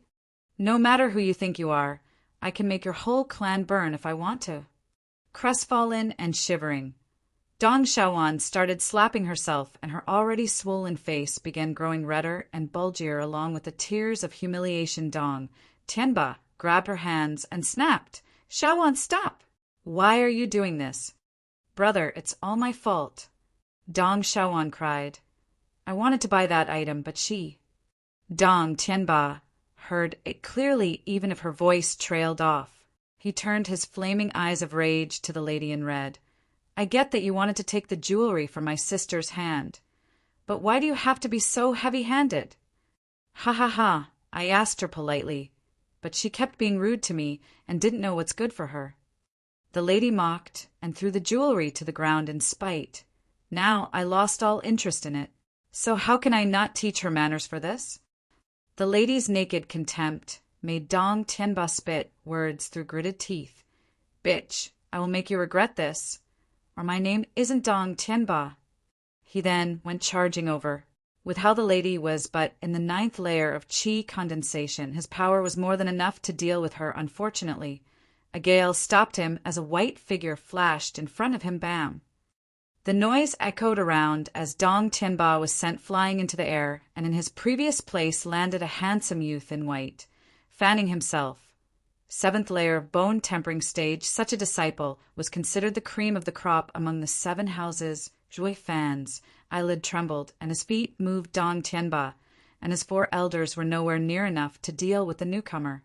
If he was impassive, this pair of siblings would experience a world of hurt today, but if he did act, he would earn a world of trouble, affecting his plans. But this bitch was too ruthless. She was asking for a beating. Not even he, a demonic emperor, could take this lying down. When all was said and done, some things couldn't be held in. This was his demonic path. Chapter 92, Only a Game. Chapter 92, Only a Game. P. 4553R. Dandan, what happened? The white youth turned a blind eye to Dong Tianba and focused on the red lady. She, on the other hand, had only naked disdain for the Dong clan. Nothing of importance. Just some blind dogs yapping at my feet. Oh, they must be truly ignorant to offend peony edifices, Grand Miss Xiao. Ha ha ha. The youth mocked. His words caused widespread shock, especially to Dong Tianba. What? The peony edifice? Belonging to the drifting flowers edifice? Dong Tianba looked towards his terrified sister in a daze. That was why his sister was so set on bearing this humiliation. No one from the 7 noble houses could be offended, or one's entire clan would go extinct. Wonder how Dong Tianba sighed at his tear-stained sister. Feeling how wronged she was, Xiao Dandan couldn't care less for their plight and glared at Dong Tianba. Weren't you about to hit me? Well, what's stopping you? Dong Tianba's body shivered and started to regret his transgression. I was at fault for not noticing your grandeur and offending Miss in my rash action. Please pardon me. Pardon, how are you guilty? Xiao Dandan sneered. You just said that I coveted your sister's item and then humiliated her. Sticking out for her is only normal. But do you have the strength to back it up? Gnashing his teeth, Dong Tianba cupped his hands. Miss' lesson is that I am powerless and still dared to strike. He then slapped himself 6 times and his face swelled. The people around shook their heads. Stumbling upon any from the 7 houses was bound to bring humiliation to your entire clan. Humph! Such filth! Not in the least bit entertaining. Xiao Dandan grinned. Why are men such cowards, lacking the basic metal to stand tall? Then she came up with a great idea that brought a smile to her lips. Brother Tianyu, why not have some fun with him? Dandan, what are you suggesting? The youth in white smiled with a sweet smile. Xiao Dandan replied, This kid must be quite fond of his sister. You're quite able in martial arts and such an understanding character, so this should be convenient for you. If you can shred that girl's clothes under the protection of those 5 bone-tempering experts, she's yours to indulge in. The drifting flowers edifice will even turn a blind eye. What?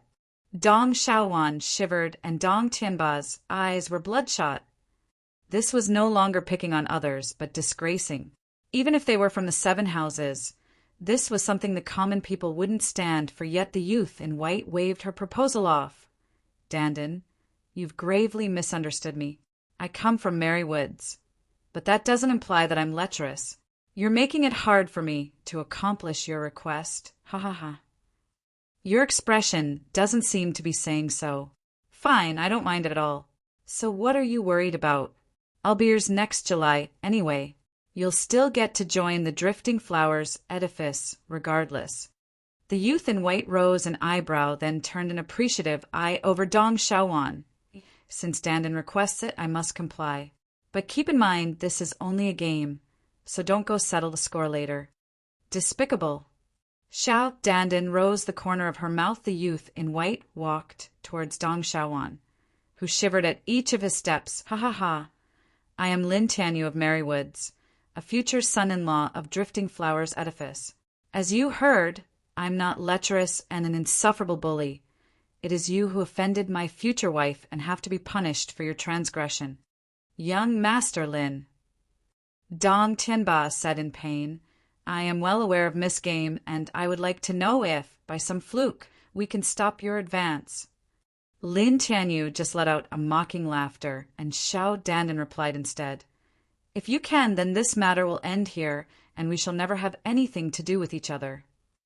Then please forgive this offense. Dong Tianba roared, and his eyes were filled with fighting spirit, having heard what he wanted, yet Lin Tianyu's contempt only grew. Good eyes, but— Whoosh!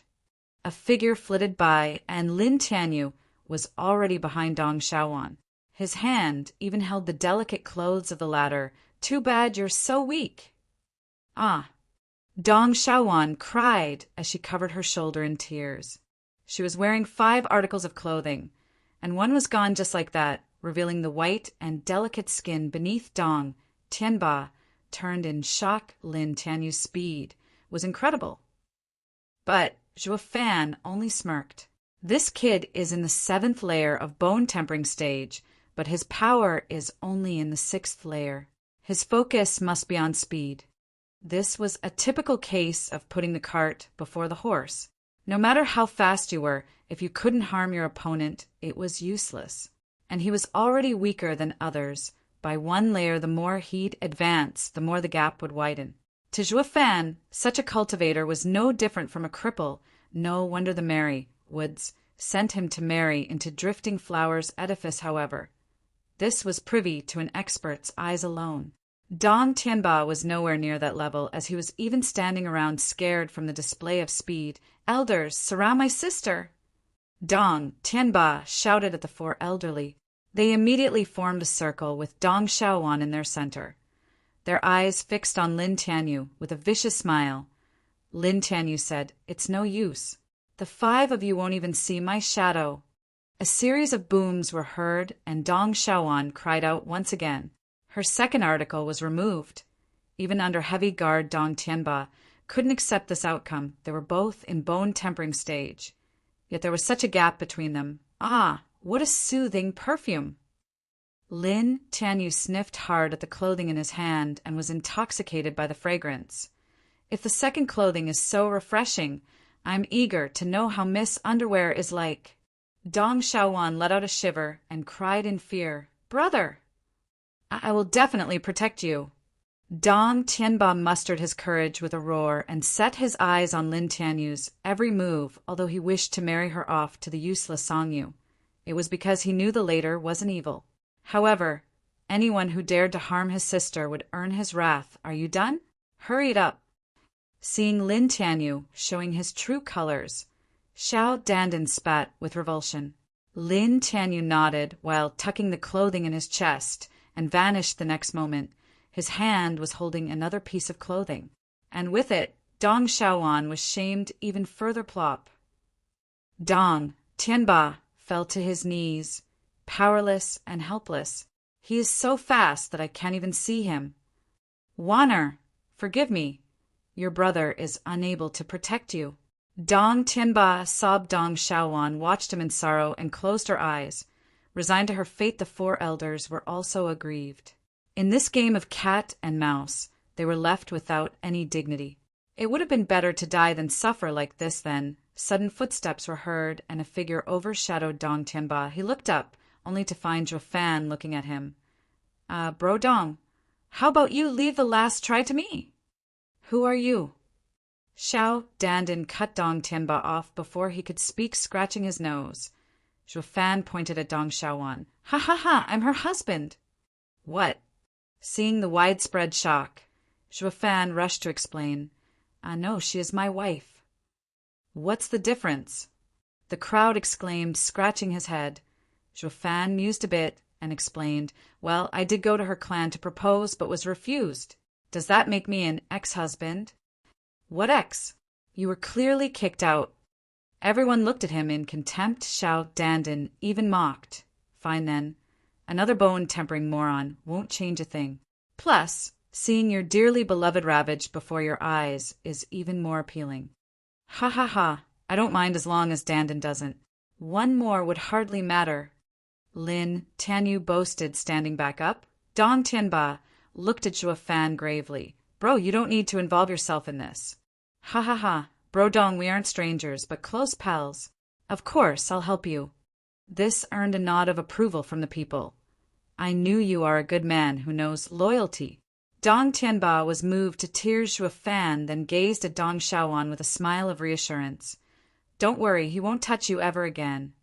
She thought Zhuo Fan was using this chance to take advantage of her, but his clear eyes evoked unknown feelings in her heart. Zhuo Fan now turned to Lin Tianyu and stuck out his hand.